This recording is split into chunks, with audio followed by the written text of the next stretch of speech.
Welcome to the Brscc Thruxton round here at what is a bit of a wet Thruxton. To be honest, I've been thinking of that intro all week. Anyway, it's unfortunately a little bit damp. We did have a bit of a damp morning, then it dried up a bit, and all of a sudden the heavens opened a couple of minutes ago. You might be able to hear the fact that I've got a whole host of TCR cars behind me, because they are not only the main event this weekend, but they are also the opening race that we've got here. And to be honest, it's an exciting lineup we've got, isn't it? I mean, unfortunately, a lot of the drivers aren't out of their car. But we've got Steve Laidlaw in third position, just poking out a little bit. I don't think he's quite confident enough to reverse Bay Park into between Sam Laidlaw and Carl Boardley. But a whole host of drivers. Callum Newsham inherited the pole position. Adam Shepherd was the fastest in qualifying, but got a little bit of a penalty. He was moved behind Callum, and will start in second place. I was hoping to have a chat with Callum, actually,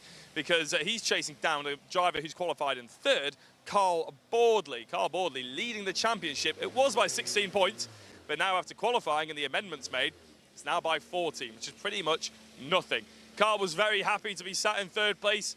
Very chill driver, actually. He didn't really seem bothered at all when we were doing interviews with him about potentially getting under pressure or anything like that. He just seemed that he was quite happy to just crack on and see how close he can take it to Callum Newsham. He's already got the lead. He said he'd rather be chased than be the chaser.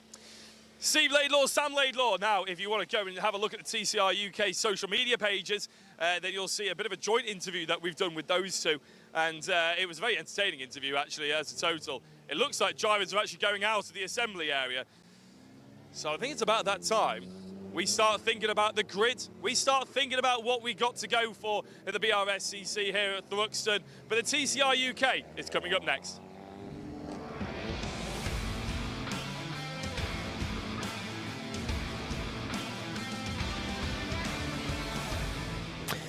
Thank you very much, Jack, doing a sterling job out there in the rain here at Thruxton, although, actually, as the cars are released out onto the circuit, the puddle that is very handily placed outside the commentary box window is showing very little rain, if any, actually falling at the moment. So track conditions hopefully won't be getting any worse in the imminent future, which is good news for the drivers, because Thruxton is an intense driving experience at the best of times. It's a challenging enough circuit in the dry, let alone in damp and sketchy conditions. And here we get our first view of the track conditions out at the far side of the circuit there, through the left-hander at Noble, into the first of those long sweeping right-handers out the back of the circuit at Goodwood, that particular one.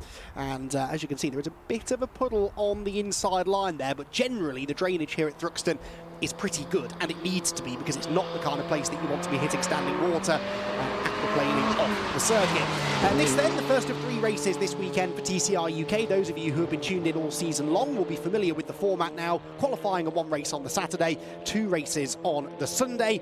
And this, a particularly important event. It's the penultimate event of the season. The championship, remember, will conclude on the Silverstone International Circuit, only the second time that TCR UK has raced there in a few weeks' time. But this is the last round that drivers can count as a dropped score. You're not allowed to drop your scores from the finale at Silverstone, which is excellent news, because it makes our lives an awful lot easier trying to do the sums at the final round of the year. So if you're going to have a drama, now is really the last time that you can do it and sort of get away with it.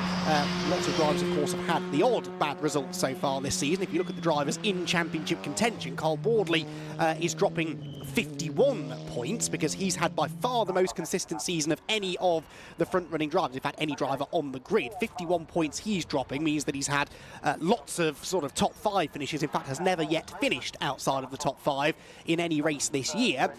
Compare that to Callum Newsham, his nearest rival, as Jack quite rightly said before, only 14 points behind Carl Boardley after those drop scores are calculated. Well, he's only dropping 7 points. Brad Hutchison, third in the championship, is dropping 5, and Adam Shepherd, fourth in the championship, is dropping 3. So that goes to show the consistency that Carl Boardley has had all season long.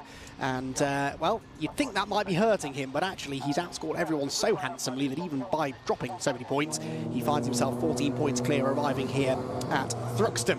So that is the margin, 14 points after qualifying between Bordley and Newsham. What of the other contenders? Well, Brad Hutchison, he's had a very eventful day, actually. He hadn't even turned a wheel this morning, and he'd scored himself several championship points because he had a penalty that was given to him at Silverstone last time out overturned. You may remember at the start of the third race, he and Callum Newsham tangled at the first corner, for which Hutchison was penalised for squeezing Callum Newsham towards the pit wall. Well, that penalty has now been overturned. He was given some penalty points on his licence for that incident, and penalty points on your licence equal a deduction in championship points in TCR UK. Well, with the penalty rescinded, the licence points went away and those championship points came back. So Brad Hutchison very much still in contention. He's on 386 points, which by my rough maths is 45 points back from Carl Bordley, championship leader.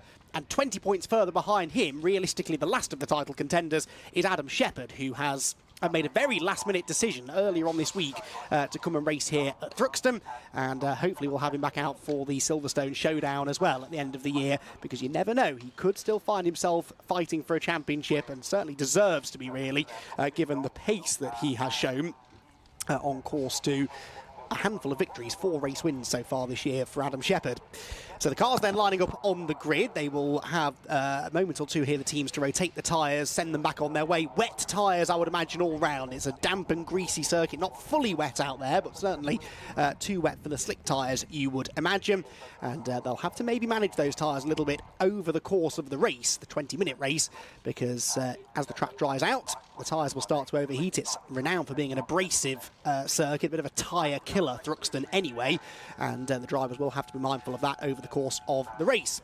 It's Andy McEwen here in the commentary box, by the way. We've heard, or seen, in fact, Jack Oliphant already out in the rain. He has taken shelter now in the commentary box alongside me to help me talk through the TCR UK races and indeed the Civic Cup races this weekend. And Jack, you have sampled the conditions out there. It does look like it's stopped raining now, but I think the damage is done, isn't it? The track is pretty greasy. Yeah, I think the track's probably going to be similar to what it was earlier this morning, which is exactly when these guys went out and did their qualifying times, actually. So they're probably used to the conditions. Obviously, greasy is a very, very broad description of what can be a range of grips out there. It just basically means it's not completely dry and it's not completely wet. So there is still a spectrum that the driver's going to have to get out and figure out, because that rain came down during the lunch break. This is the first race after lunch. So no cars have been out there when it's been since it's been raining, sorry. So it is going to be a bit of a fact-finding mission for them. It's also going to be a fact-finding mission for all the rest of the circuit, because the Fiestas, the TTs, the Civics and everything like that, they're also going to be watching this, interested to see if that dry line appears and if it's the same dry line that appeared earlier this morning. Yes, indeed. So spoke to a couple of TCR drivers earlier on this morning who said they wouldn't mind it being fully wet. They wouldn't mind it being fully dry. The one thing they don't want is this damp, greasy, in-between conditions, because like you say, there is kind of one kind of dry circuit. There's sort of one kind of wet circuit, but when it's greasy, it could be anything. It's a huge spectrum of grip that you may or may not have, and you've got to get the setup right. It's almost impossible to get that setup right when it is a bit like this. Certainly Brad Hutchison, I spoke to earlier on, he said that, you know, the setup they had on the car in monsoon conditions yesterday for testing just didn't work in qualifying. That's why he's ended up down in 6th position, whereas other drivers quite clearly were able to wrap their head around that, the conditions in qualifying. The Laidlaws in particular springing to mind. Stephen Laidlaw, twice a podium finisher now, of course, in the championship after a really solid Silverstone. He's got Sam Laidlaw starting not far behind him. So will be interesting to see, won't it, Jack, who's got the setup right, who can manage the tyres, and who can avoid making mistakes in what are undoubtedly tricky conditions. Well, you would think as well, going into this race, going into this round, to be honest, that the two drivers that would feel the most pressure, you would imagine, Carl Bordley and Callum Newsham. Those are the two drivers that I've spoken to that are the most relaxed here this weekend as well. I mean, Carl is always relaxed. He basically has this mantra of, you know, if I was stressed and I wasn't enjoying it, why would I be here? Which I can completely get behind, to be fair. And Callum Newsham just said he's really enjoying driving the circuit. He's never driven it before. And even yesterday in testing, this morning in the greasy stuff, he was just like, I'm just loving it. It's a fantastic circuit. So really, those two haven't got any pressure, whereas I think, yeah, the Laidlaws, you felt like they were a little bit more amped up. They were excited. They felt like they did really well in qualifying, which of course they did. And I think Steve Laidlaw particularly, after those podium finishes, he feels like he's almost warranting these high positions. it looks like a fantastic opportunity for them to potentially get another podium, and they feel like they deserve to be there. Absolutely so. Although if I were Callum Newsham or Carl Bordley, I would be not particularly happy to hear what you just said, that the Laidlaws are revved up and ready to go, because they have nothing to lose. They're not in the championship battle, but they quite clearly have an opportunity here to mix it with the front runners, fight for a podium. That means they'll be going toe-to-toe with those drivers who have got a lot more to lose. And they've got ambitions, they were telling me, of next year being champions, potentially. Really? So if you're ever going to start practicing, at the end of your first season is probably going to be when it is. And so Carl, they don't care. Like you said, Carl Bordley, Callum Newsham, they could be a spanner in the works for them. I would say, though, it would be easier for them to win the championship next year if they don't annoy the current championship front runners, because these things do have a habit of coming back to bite you, don't they? So cars then, it's very wet, isn't it, out at the back of the circuit? I was just about to make that point. There's a lot more standing water through here, Goodwood, and on the approach to Church Corner, just where you don't want the standing water, really, than we have around the rest of the lap. But lots of weaving going on. They'll want to generate some tyre temperature, but they may well be trying to cool those tyres down if that surface water starts to disappear. The grid then sees Callum Newsham qualify on pole position yet again, and Callum Newsham, who has already found himself winning races this year, of course, 4 times a pole position sitter as well. This was his 5th pole position. That puts him 3rd on the all-time qualifying pole position list for Callum Newsham, so he's not been here for as long as some other drivers, but starting now to notch up these poles and race wins pretty rapidly. Adam Shepherd starts alongside him, and the reigning champion, current championship leader, Carl Bordley, starts from 3rd. Ahead of the pair of fired-up Laidlaws, Stephen ahead of Sam, 4th and 5th respectively, with Brad Hutchison disappointed in 6th place, and he won't be very happy, I don't think, with the conditions that he's faced with for this first race. Then it's Darren Lewis and Will Beach. They share row number 4. Will Beach, remember, is also engaged in a very close battle for the Goodyear Diamond Award between he and Rick Kerry. They start together, 8th and 9th on the grid, with Mark Smith completing the top 10. Luke Sargent decided on Friday he was going to race this weekend, he said. His exact words were, "I've made many a stupid decision over the years, this perhaps the most stupid of them all." He qualified last, he said. Actually, that's not quite true, because the car Stuart Lyons will line up behind him. Stuart Lyons with a 1:29.0 in the end, which was the slowest time of the session. Also, should point out, he's not here. He's already correcting me. Paul O'Neill is listening in from wherever he is. I did just say Will Beach is in the Goodyear Diamond Trophy. I meant the Gen 1 Cup, of course, for the all respect Gen 1 cars. Paul actually listening more closely to me now than I think he does when he's sat next to me in the commentary box, Jack. Don't blame him. No, I think the Goodyear Diamond Award, of course, as well, is actually being run out by Darren Lewis, by quite some distance as well. So we probably wouldn't chat about that too much. But that Gen 1 Cup, you're right, is absolutely nailed on to be a nail biter. And well, it looks like the cars are lining up and getting ready to go. Here we go then, 20 minutes the distance. First race of 3 here at Thruxton, the first ever TCR UK race here at Thruxton, and the 90th race in the championship's history. Who will get the maximum points? Let's find out. The red lights go out. Good start made by Darren Lewis mid-grid. The front runners scrabbling for grip. It is Newsham who will hold on to the advantage into turn 1, and Steve Laidlaw already taking the fight to the points leader Carl Bordley, and sweeps around the outside of car number 1 to grab the lead, heading grab 3rd, I should say, out of Allard's corner. It's Newsham leading the way. It is Shepherd in 2nd. Bordley trying to get back up the inside of Laidlaw, couldn't do it, and that opens the door now for Darren Lewis, who finds a gap on the outside line, hammers the curb, all 4 wheels airborne briefly, but he won't find a way past Bordley, and might now, Jack, be under threat from Brad Hutchison. Oh, I was about to say, I think he might have good drive out of it, but he went too wide, didn't he? He went on the green slippery stuff, and Darren Lewis, who had an absolutely ballistic start, I think may well end up going through Noble, coming behind Brad Hutchinson. It's brave stuff to go side by side there at the best of times, let alone in conditions that you're not fully aware of going through it. But Carl Bordley, yeah, will be very disappointed. Callum Newsham will be absolutely ecstatic. They don't have radio in their car. They have no idea where everybody else is. There's too much spray to figure it out.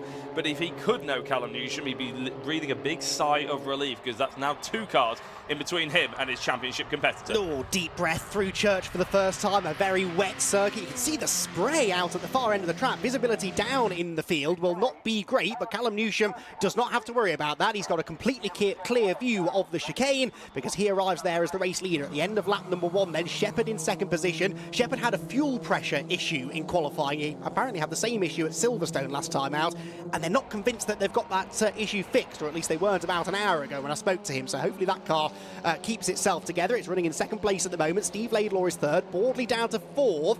Boardley can't really afford this, can he? He's got a few drop scores that he can sort of fall back on. Remember, he's dropping a lot more points than Newsham, for example, but he would like to be up there fighting Newsham and not having to rely on those drops. Yeah, well, I think off the top of my head, obviously drop scores aside and everything like that, because that's far too complicated to work out in my own head, as you know, Andy. I think the difference between themselves right now is 13 points that they're going to be scoring out of this race. And what's the difference in the championship? 14. Yes. So this could really close things up. It is pressure on for Carl Boardley, and despite what his interviews say and everything like that, he will want to win this championship. He will be desperate for it to come as a returning champion to retake the crown as well.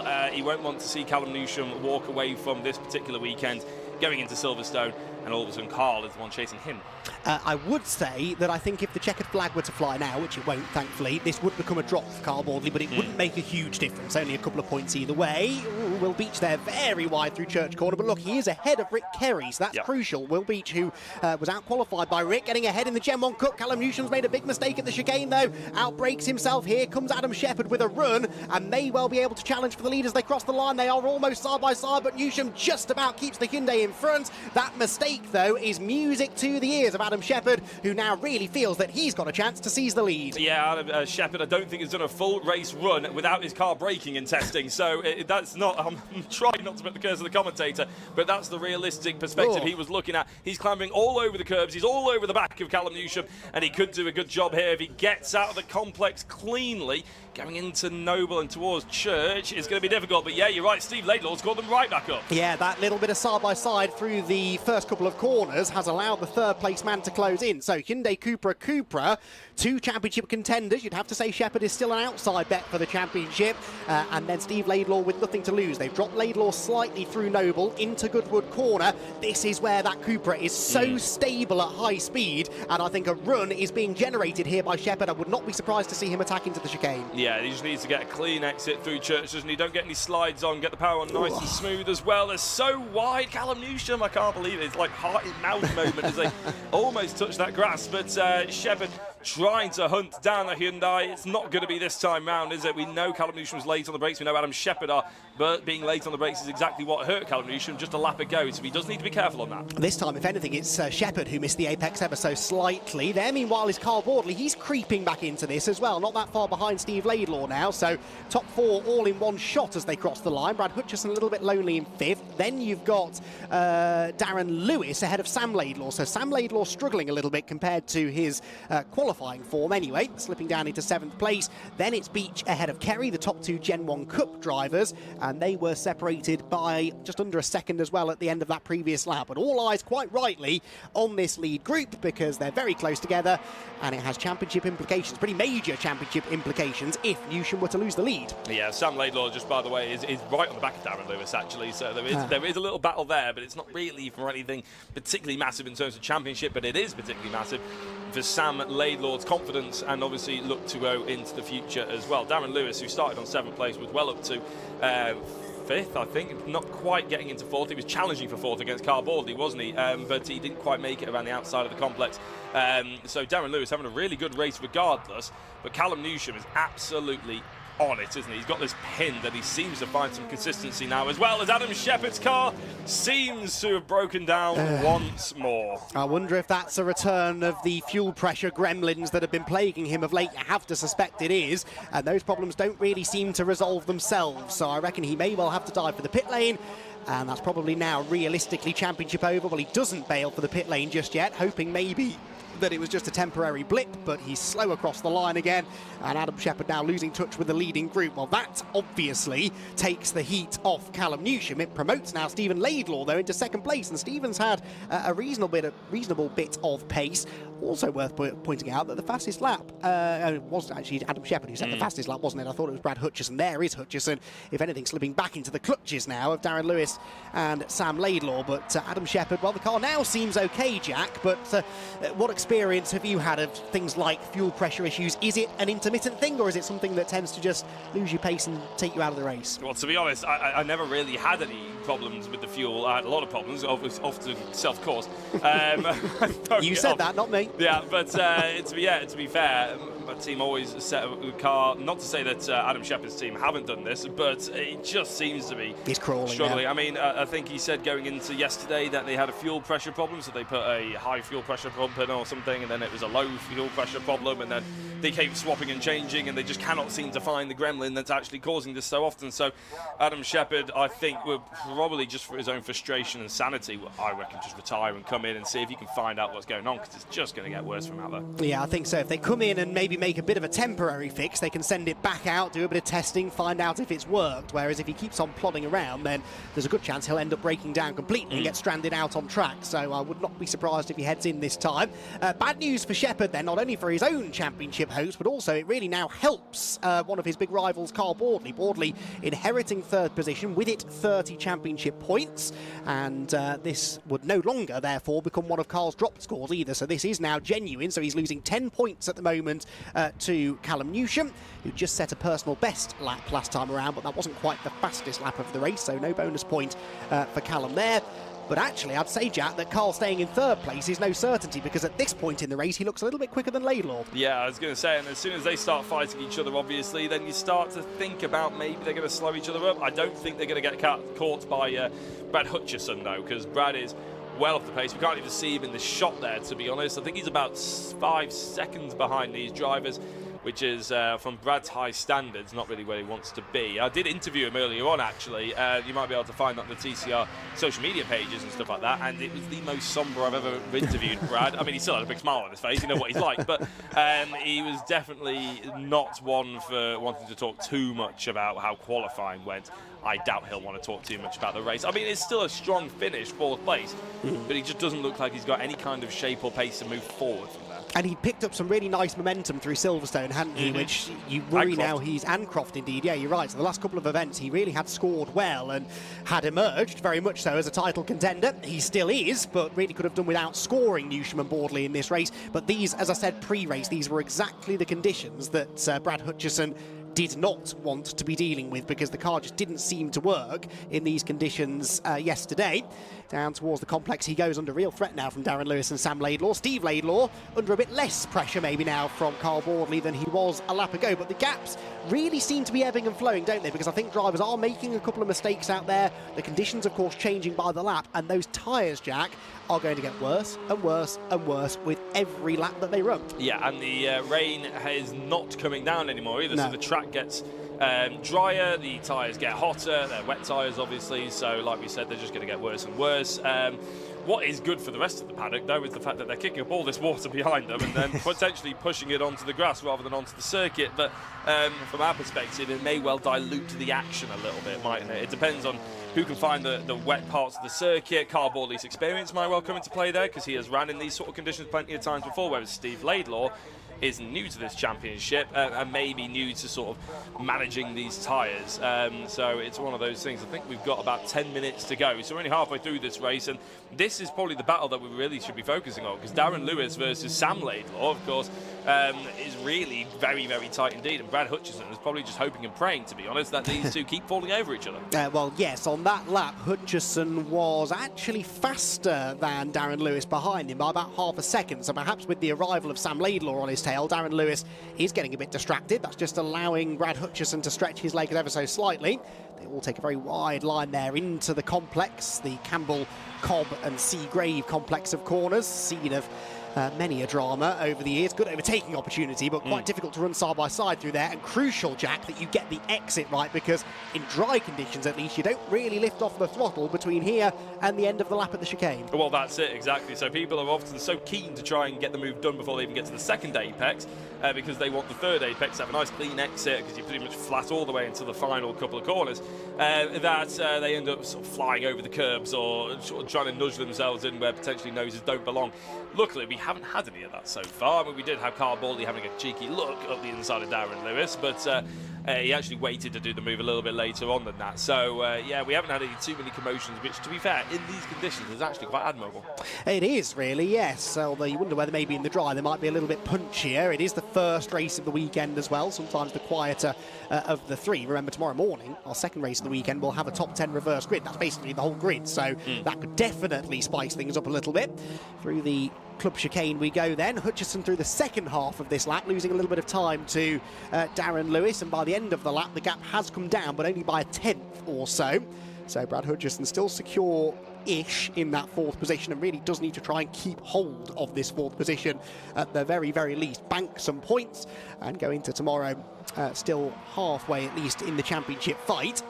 They turn their way through Campbell and Coburn. Look at Darren Lewis. That Hyundai just seems to be changing direction so much better than the Cooper. He's got a run now out of the complex, but what can he do with it? Well, we'll have to wait and see. Obviously, this is the part where the Cooper should be strongest, in theory, with the high-speed corners. We saw it at Silverstone quite a lot, that the Hyundai, very, very pokey front end, very, very keen to change direction. It could get on the power nice and early because of it, but when you actually get to sort of medium to high-speed corners, the Cooper just looked so much more planted. It had a lot of power. It could get gone. So, yeah, the Hyundai looks like if the move is on, potentially, if it can stay within a couple of metres going into a corner, you would expect Darren Lewis to potentially be able to make the move out of it.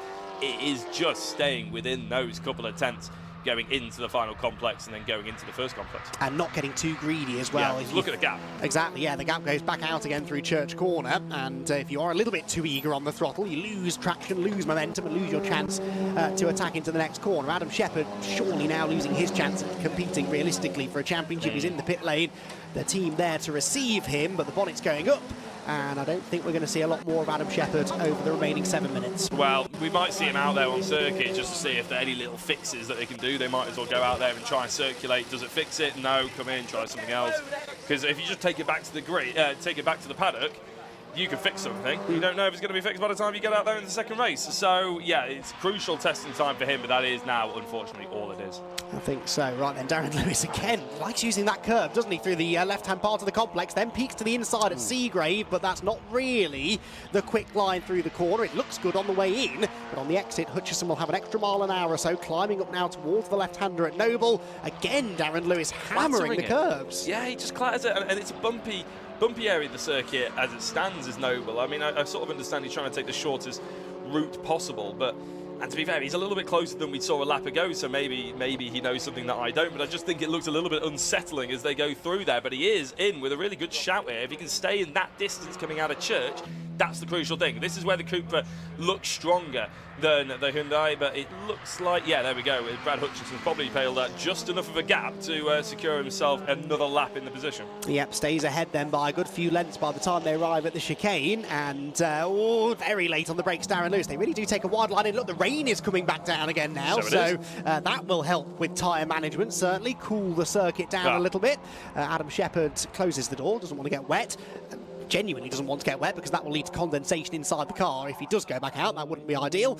There, meanwhile, Steve Laidlaw and Carl Baldley. And notice now that it's starting to rain again, they were staying well off the racing line into the complex. They don't want to go onto that rubbered up bit of the track. Darren Lewis, though, not deterred, takes a wide line in. He's closer than ever. Does he stay off the curb this time? Sort of. He's almost pushing Brad Hutchison through the complex, but there is just nowhere to go with all of that momentum. Yeah, he's taking the karting wet line, isn't he? Not around the outside necessarily, but clattering over the curb to try and just use that to bump in. Adam Shepherd has gone back out, that we saw just in front of our commentary box, to try and use this as a test session. Darren Lewis almost going sideways, but he's looking at the inside. Through Goodwood, this could be absolutely monumental, and it's very, very brave indeed, and he's almost going sideways as he leans on Brad Hutchison. Fantastic racing, though. Hutchison saw him coming at the last minute, opened the steering up. There was a tiny bit of paint traded, but through goes the Hyundai, and Darren Lewis is into fourth position, and that was a long time coming. However, this is the part of the circuit, seemingly, where Hutchison's Cupra has a little bit more pace up the hill into the chicane. Can he challenge to reclaim the position under braking? The sun is shining, but the rain is coming down heavier than ever. Hutchison's back on the inside, supremely late on the brakes. If he gets that car stopped, that's the move of the day already, and he does, and he's back into fourth position. Brilliant. Yeah, I don't think Darren Lewis really expected that to be that late on the brakes, with the rain coming down as well. It's the problem when you're following someone. You can learn their lines, you can learn potentially where you're faster And as soon as Darren Lewis went back through, conditions changed. All of a sudden, he has to be the one to find the braking zone, as Carl Boardley and Steve Laidlaw are throwing themselves off the circuit through the first complex. Definitely starting to get tricky out there now, isn't it? Just under 4 minutes to go. Look at the rain coming down. This could lead to some mistakes, so keep your eye on that lead group as well. Out through Campbell, Cobb and Seagrave we go again. Darren Lewis almost tapping onto the back of the Cupra, which understeers out wide. They've brought Sam Laidlaw back into play as well, but Hutchison will now surely know, Jack, that an attack may be coming in a couple of corners' time. Yeah, we know. There we go. Darren Lewis's attack is to go over that curve to try and bounce it, to launch himself up the inside here. It hasn't happened. Steve Laidlaw, in fact, it's Sam Laidlaw, actually, my apologies, there we go, ready for a cutback. Darren Lewis squeezes wide. Sam Laidlaw squeezes himself up the inside. In fact, there was no squeezing really necessary. There's no crowbarring. The gap was there. Sam Laidlaw filled it. Very opportunistic driving that from Sam Laidlaw then, who's up into 5th position. Now what can he do with Brad Hutchison? Or is this the lifeline maybe that Hutchison was waiting for? Because there's those two battle. He starts to pull away again. Up into the chicane we go then. The leader, Callum Newsham, has just crossed the line, by the way, to start his 13th lap of the race. 3 minutes to go. There, the battle for second. Stephen Laidlaw and Carl Boardley. And some more valuable points on offer here for Boardley, who takes a wide line through Allard, trying to find the grip, and he is close heading into the complex. So this is interesting. I was chatting to a few of the drivers earlier. I think it was Mark Hughes in the Civics, and he was saying that because they've relayed certain parts of certain corners, they're actually avoiding those bits of tarmac because they just don't have any grip in it. In the dry, they rip the tyres to shreds, and in the wet, there's just no grip offered. So Carl Boardley just going off that line, off that tarmac, that's the reason why, because he thinks that's potentially he can carry a couple of miles an hour quicker than the other cars, even though he's not taking the optimal racing line. And here goes Carl Boardley. No! My days, I thought both of them were going to slide. Carl Boardley is right on the inside. Steve Laidlaw may well see his second place disappear, but look at the momentum that he's managed to gain around the outside there. Much more grip on the outside. Boardley took the shorter route through the corner, but didn't have the speed off the corner, and so it is still somehow Stephen Laidlaw in second position, but Carl Boardley is right behind him. We're going to have 2 more laps to go, I reckon, at the end of this one. The conditions are not getting any better, that's for sure, but Carl Boardley is not going to back down from this. He knows how important these extra 5 championship points could be when we get to Silverstone at the end of the year, so he's got to try and go on the attack here. If there's a chance to finish second, that is better than finishing third, and Stephen Laidlaw is not going to make it easy for him. Very defensive through the chicane, but that defence is successful for now,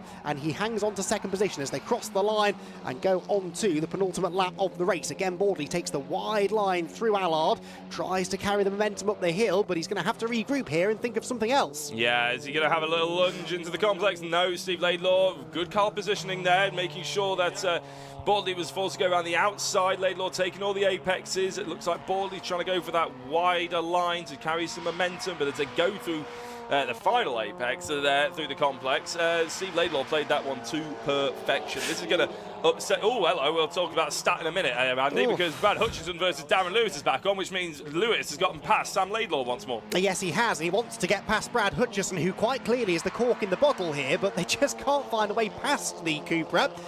The Bondit liveried car, also supported by Elland Roofing. They've got some sponsors here this weekend who are no doubt getting very excited trackside, watching Brad Hutchison in the thick of the action. Oh, that's Adam Shepherd crawling around the track, going through Church Corner, staying well out of the way of the second place battle, which accelerates uphill for the penultimate time. Tell you what, we both had a heart attack there, didn't we? Honestly, we were about to jump out of our seat. Oh, it was Luke Sargent, I see, in front of our commentary box, has come into the pit lane and has parked. Now, very quickly on Luke Sargent, his qualifying was the first time he'd ever touched the circuit, never driven it, never done anything. In fact, he only decided yesterday at 4:30 that he was going to come and drive, and that was at the pub, so I don't know how intoxicated that decision was, but it was only 4:30, so I'd sort of hope not very. Perhaps. Down towards the complex we go then for the final time. Rain continuing to come down, and still the pressure is raining down on Steve Laidlaw here from Carl Boardley, who takes a wider than ever approach into the complex, but just nothing doing. Can't wriggle away past the very similar Cupra. Of course, Boardley's car will be heavier because of his championship success weight, basically, that gets added on because he is the championship leader. He's been scoring well all season long. That won't be helping him. There is Luke Sargent, by the way, in the Parc Fermé area, getting his helmet off. His day is done. He doesn't look particularly happy about that, but then what else would you expect? Sideways for Laidlaw, and Boardley had a real swipe at him there, but just couldn't quite find the space. I don't know if he took a swipe or if he just slid out wide more than anything, but he had a lot of momentum as soon as he got back on the power. He knows the grip's out there. He had a little nibble maybe at Steve Laidlaw. Now it looks like they're going very wide, and I think Carl Boardley is going very wide. He's going grass cutting. Look, that is dangerous territory going out of church. Even at the best of times, Andy, you see someone touch the grass there, your heart goes in your mouth. Yes, very, very lucky boy is Carl Boardley, but Callum Newsham has managed this race to perfection. He is going to see the checkered flag and claim another race victory, and Callum Newsham will close the gap on his big championship rival Carl Boardley. Steve Laidlaw hangs on to second, and Carl Boardley ends up on the bottom step of the podium. Now, what about fourth place? Has Hutchison held on? So far, so good. He's ahead as they approach the exit of the chicane, and I think he will stay ahead to the line. Yes, he does. Brad Hutchison then comes home in fourth, Darren Lewis fifth, Sam Laidlaw in sixth, and then we wait for the Gen 1 Cup leaders. We haven't had the chance to check in with them, but I can tell you they've been having a sensational battle all race long. Will Beach and Rick Kerry, they've been nose to tail pretty much since the start of the race. Will Beach has had the lead there. They are almost pushing each other through the chicane. It will be a drag race to the line, but Will Beach in the Golf will just about hang on to claim a really important win in the Gen 1 Cup. He beats Rick Kerry, and Mark Smith will eventually come home third place in that Gen 1 Cup class, but championship-wise, that is very good news indeed for Will Beach. Will Beach with this championship battle ongoing with Rick Kerry. Will came into this weekend just 9 points behind Rick. Well, he's just taken 5 points back out of him, so that gap more than halves, and they will be almost neck and neck going into tomorrow's second race of the weekend. So, very exciting stuff in the end. A slow burn of that race, really. Started pretty quiet, but then certainly picked up as we went through the rest of the race. Some good battling up and down the order, but none of it really involving Callum Newsham, who in the end came out a pretty comfortable race winner of TCR UK's 90th race and their first ever race here at Thruxton. Newsham then the winner. Stephen Laidlaw comes home second, and Carl Boardley, the championship leader, will be satisfied with third, but probably not particularly happy with the point situation after that race. Brad Hutchison, what a defensive drive that was to hang on to fourth position, keeping the feisty Darren Lewis and Sam Laidlaw at bay. Will Beach comes home in seventh place, claiming the Gen 1 Cup victory. Eighth for Rick Kerry.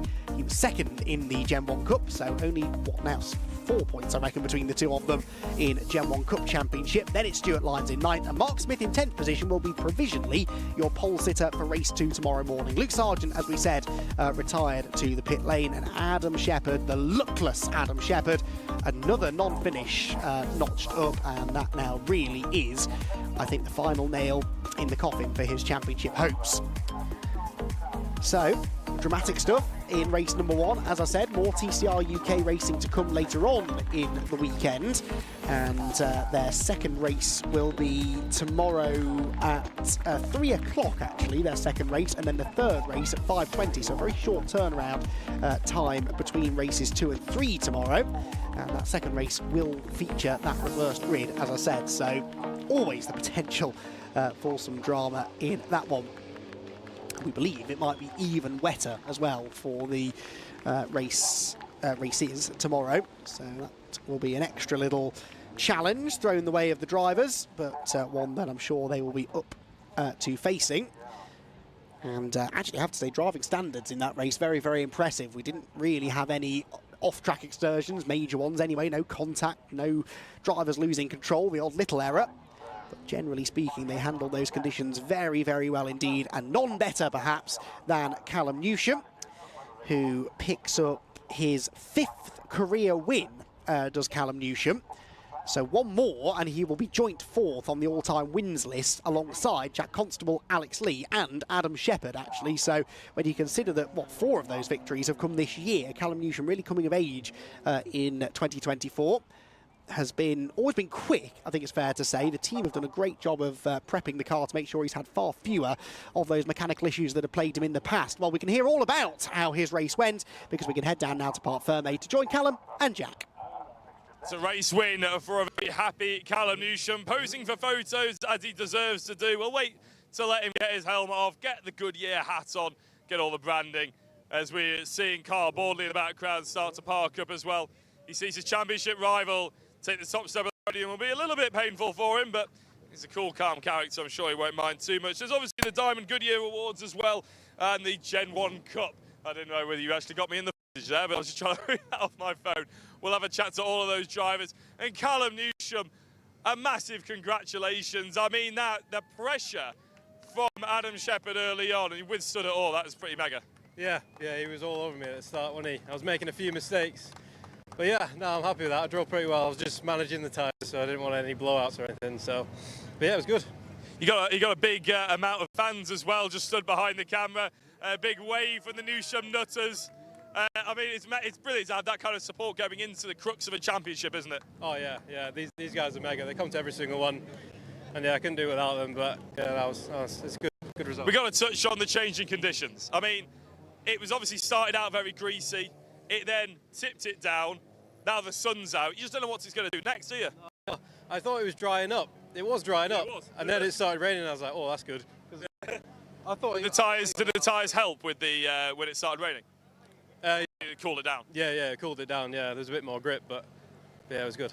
I was going to say, did you have any idea that Carl Borley was overtaken by the likes of Steve Laidlaw as well? He was actually 3 places off he was off the podium, 3 places behind you at one point. Did you have any awareness of that? No, I could just see Shepherd in my mirrors, Phil in my mirrors, but I saw Steve behind me. Yeah, but yeah. Well, that's fantastic, Callum.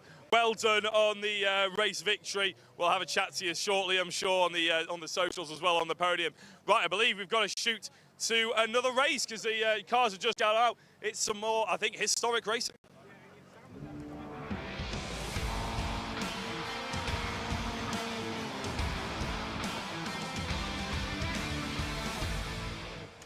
Thank you very much, Jack. Sterling work down there to catch up with our podium finishers. And we can now move on then to our second race of the day. And, well, it's a bit of a touring car festival, this really, here at Thruxton, because we're joined by the Classic Touring Car Racing Championships. And the first of their grids to take to the track is the Classic Thunder and Boss series. So multiple classes. We'll get into that as the race gets underway. But the grid headed by the BMW M3 of David Blackie. He will have Nick Vaughan's Audi A3 alongside, and another BMW M3 of David Jefferson starting from third. Then, the first of the Boss cars, and it's one of 2 Ford Sierra Cosworths that start together. Mike Manning in the RS500 ahead of AJ Owen, with Ian Craig in his BMW starting 6th.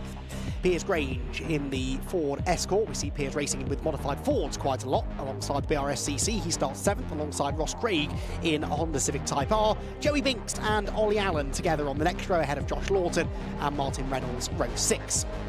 7th row, Ian Bauer and James Allen, with Melvin Hooker in the Jaguar XJS starting alongside Cliff Pelling's Ford Fiesta. Then it's Sean Morris and Oliver Owen on row 9. The 10th row, Tim Mizzen and Colin Boyce, with Todd Hawkins in another Ford Fiesta ST150, bringing up the rear of the grid. Now, we've got a safety car at the front of this grid, which tells me that this will likely be a rolling start. So I think we're probably going to get another green flag lap here before we actually get into the race.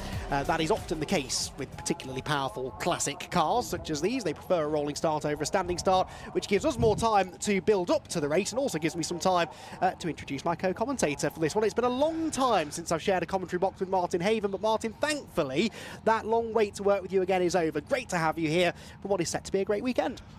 Good to be a great weekend, I think, yeah, absolutely, and particularly for the classic touring cars. I think the other reason they're probably going to get an extra formation lap is they qualified on a dry track, and it is no longer a dry track, although it can't make its mind up, can it, even remotely? So, yeah, that's all part of that, is to try and give them an opportunity to sort themselves out in terms of what have they done with tyres. Well, good question. Yeah. Good question. I suspect that some of them would have had an option of a slick tyre. Would you be brave enough, though, given what you've seen from that TCR race? I don't know. RS500, yeah, proper full-fat RS500 slick tyres. You'd want to be Steve Soper, wouldn't you, I think, before you went for that option. I think that the sensible option, particularly given in mind the pace here at Thruxton, and that some of these drivers may even be here for the very first time, may have had a test day, may not have done, may have loads of experience, but I think for a lot of people, Thruxton is an occasional visitor to race calendars. So I know quite a lot of the guys in the CTRC are coming out for the final race weekend of the season, just for some fun, and what they really don't want is the fun of having to repair the car afterwards. So there will definitely be a degree of caution there, and I think, yeah, if it was you and me, I think we'd definitely be going for slicks. And actually, we're not talking about factory drivers. We all are talking about guys that run their own car, pay for their own car, prepare their own car in a lot of cases. So it's very much going to be a little bit of caution. And that means then maybe that the big horsepower cars at the front aren't necessarily the ones that are going to end up staying at the front. It really does depend on what the weather does in the next half an hour. Indeed so. Looking at the grid sheet, the weather officially for that qualifying session was drizzle/wet. Well, I'd say that's very similar to what we've got now, but I do remember it being a little bit drier than this perhaps for the qualifying session earlier on today. So, yep, slight change of conditions. It might not be a good day to have a huge amount of horsepower at your disposal, and perhaps some of the smaller capacity cars from mid-grid might be able to pick their way through. There's a little bit of shuffling going on here. I think we might be about to lose the AJ Owen Sierra RS Cosworth. He certainly is the blue and yellow car that is just poking out of line there, with a yellow flag waving next to it. Not normally a good sign. Although that does seem to be moving. And I wondered then whether it was in fact the BMW in front that might have had an issue. Which still has its door open. David Jefferson's M3, yeah. Good point. So that car may not be going anywhere when the green flag lap begins, which is imminent. Yeah. Well, that would make sense. Hence the Sierra already trying to make space to move around, because once they start moving, of course, they're going to be a queue behind. And there are 3 Sierras. The one you can see a little bit further back, in fact, 2 rows behind the bright blue one, the Carl Jones Duckham's livery. So that's the 3rd RS500. The Group 44 Jaguar XJS on the right, just as it's going out of the shot there, not actually an ex-Bob Tullius Group 44 Jag, was converted from a road car many years ago, actually by the Pearman brothers. Henry Pearman now runs Eagle Racing, very famous Jaguar E-Type specialist, but that car originally raced with a 5.3 litre V12 manual gearbox, but more recently that's been taken out. The V12 wasn't as reliable as you rather might have hoped a V12 is, and so they've now replaced it with a more modern supercharged V8 Jag engine, which not only sits further back, or some of the weight sits further back than the V12, it's also lighter because it's all alloy and more powerful. That makes a heck of a noise as well. Yes. So that's going to be entertaining. And in fact, we talked to the owner, Melvin Hooker, earlier today, and during tomorrow's lunch break, because we still have a traditional church break here where there is no noise on track and no cars on track, so we don't have any electric championships. What an opportunity that is here at Thruxton. So we'll be hearing some of those interviews during the lunch break tomorrow. Yes, looking forward to that. Sadly, what we won't be seeing is the BMW of David Jefferson seemingly taking any part in this race. That M3 has been pushed into the pit lane, just in fact on the entrance to the Parc Fermé area, and David is out of the car and opening the boot, I can tell you, so I don't think he's going anywhere anytime soon, which is a shame. So there'll be a gap towards the front of the field. Still one BMW at the pointy end though. That is David Blackie, in qualifying half a second quicker than Nick Vaughan in the Audi A3, which I presume could be running in four-wheel drive specification, the Audi A3. If so, could be the perfect conditions, couldn't it, for the Audi? And particularly in the early stages when everybody else is just trying to put the feelers out and find out what grip is available. If you do have four-wheel drive at your disposal, you'll have a lot more of that grip early on. I think we might find off the line, mightn't we? If he disappears off into the middle distance while everybody else is just basically creating spray and smoke, then we'll know if it is a Quattro or not. Yeah, back in the early days of Audi's touring car experience, remember the Quattro's going pretty well here at Thruxton in the rain, and the following year, when they had been denuded of rear-wheel drive or only front-wheel drive, Ivan Muller racing one here, essentially only using the side windows because he had to keep it fully lit. Now, the BMW of David Jefferson is right outside us. If you open the boot, it's not because you're looking for your sandwiches or your spare wheel, it's because that's where the fuel tank is. So I'm suggesting the engine turned over and just did not fire. Now, unlikely to have not been filled with fuel, more likely, oh, and it's just fired up. So it may join from the pit lane as they come past us and ready for the rolling start. Indeed so. Race gets underway, and it is a good start by Nick Vaughan on the outside line. The Audi will sweep into the lead then as they head out of Allard, and that does rather suggest that he's got a bit more confidence in these conditions for whatever reason than those around him, although late on the brakes is David Blackie.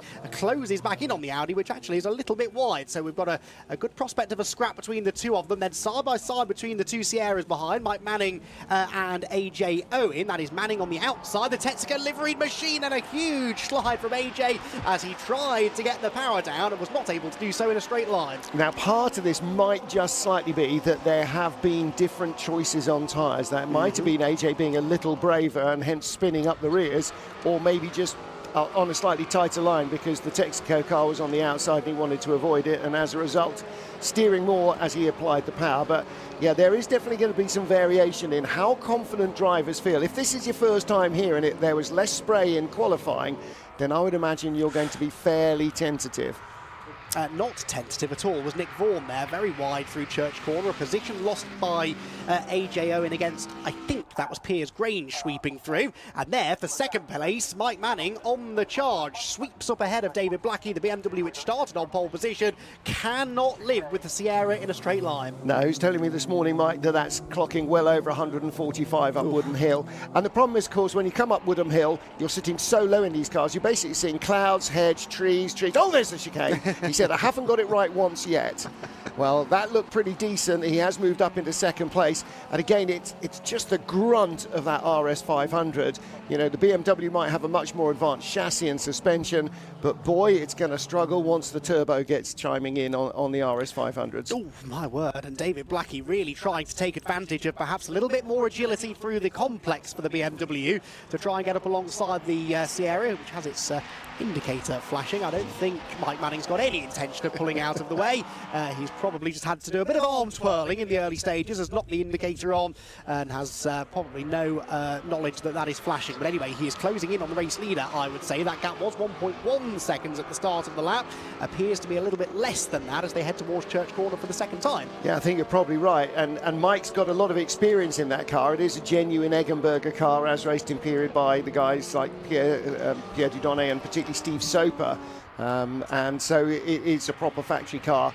I was talking to him again earlier and I said, you know, what's it like over the bumps? He says it can get a little bit hairy because it's not compliant. But it's interesting to compare it with the Audi A3 in front, which obviously is a fairly full, small family hatch, and the BMW behind, which looks like a monster. And you think a Sierra's a big car.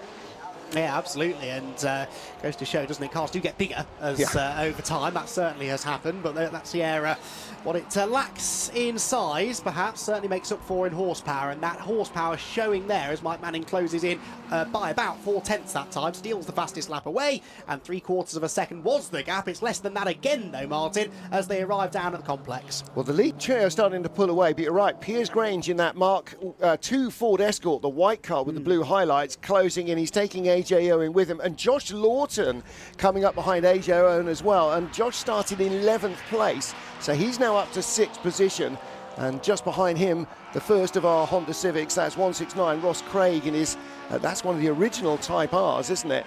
So that'll be wailing away up to sort of 11,000 RPM or something out round the back here, and being harassed by a humble Fiesta. So again, as the generations improve, you can see how much cars improve over just a decade or so. Every time we've seen AJ Owen's blue and yellow Sierra, it has been sideways, and that's not really helping his overall lap time. Loses a place there to Josh Lawton in the Civic Type R. Ross Craig that was in the Civic Type R, who sweeps through and has gained a couple of positions, I think, on this lap. So the front-wheel drive Civic, again, a little bit better maybe in these conditions than the rear-wheel drive, a very powerful Sierra, which looks like it might be about to lose another spot before too much longer as they head uphill and back into the chicane once again.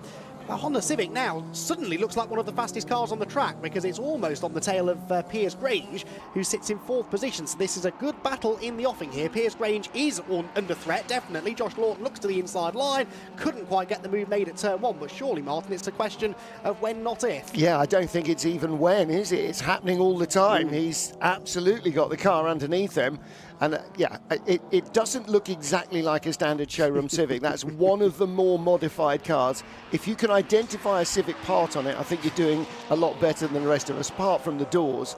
So that car definitely, it didn't manage to get through there in the complex. Let's see what it's like around the far stuff. But again, yeah, the Sierra Cosworth, that is definitely not on dry weather, on wet weather tyres. I think he's definitely on slicks. It really looks like AJ Owen's got a big struggle on his hands. But the Escort is really hanging on well to fourth place. Piers Grange ahead of Josh Lawton.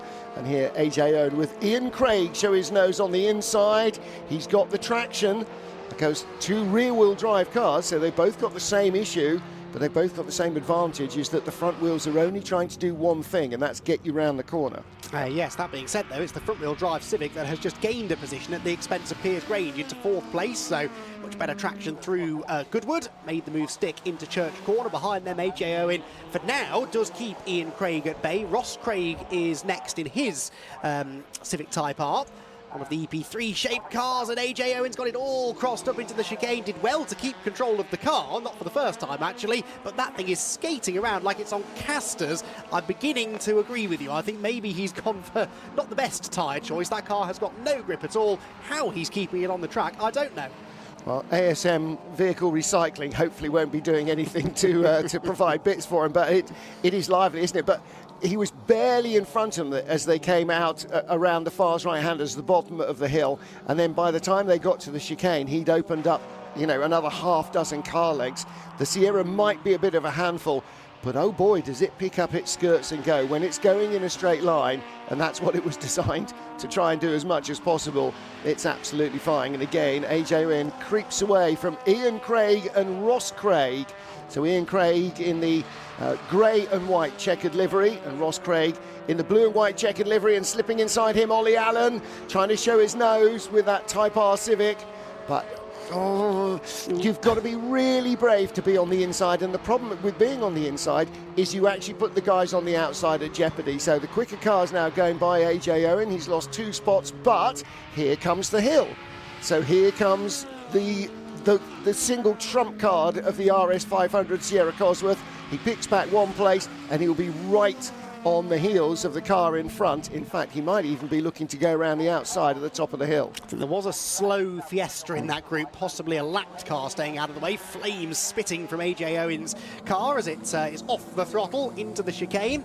I'd imagine he's spending quite a lot of time off throttle at the moment, just trying to gingerly coax the car off the corners. He's got the straight line speed, but I don't think he's going to be able to keep Ollie Allen at bay. No, Ollie sweeps up the inside in the front-wheel drive Fiesta and will now demote AJ Owen to 8th position. Worth pointing out that there are lots of different classes at play here as well. So the top 2 cars both running in the Classic Thunder Class B element of Classic Thunder. The leading boss car is Mike Manning in 3rd position.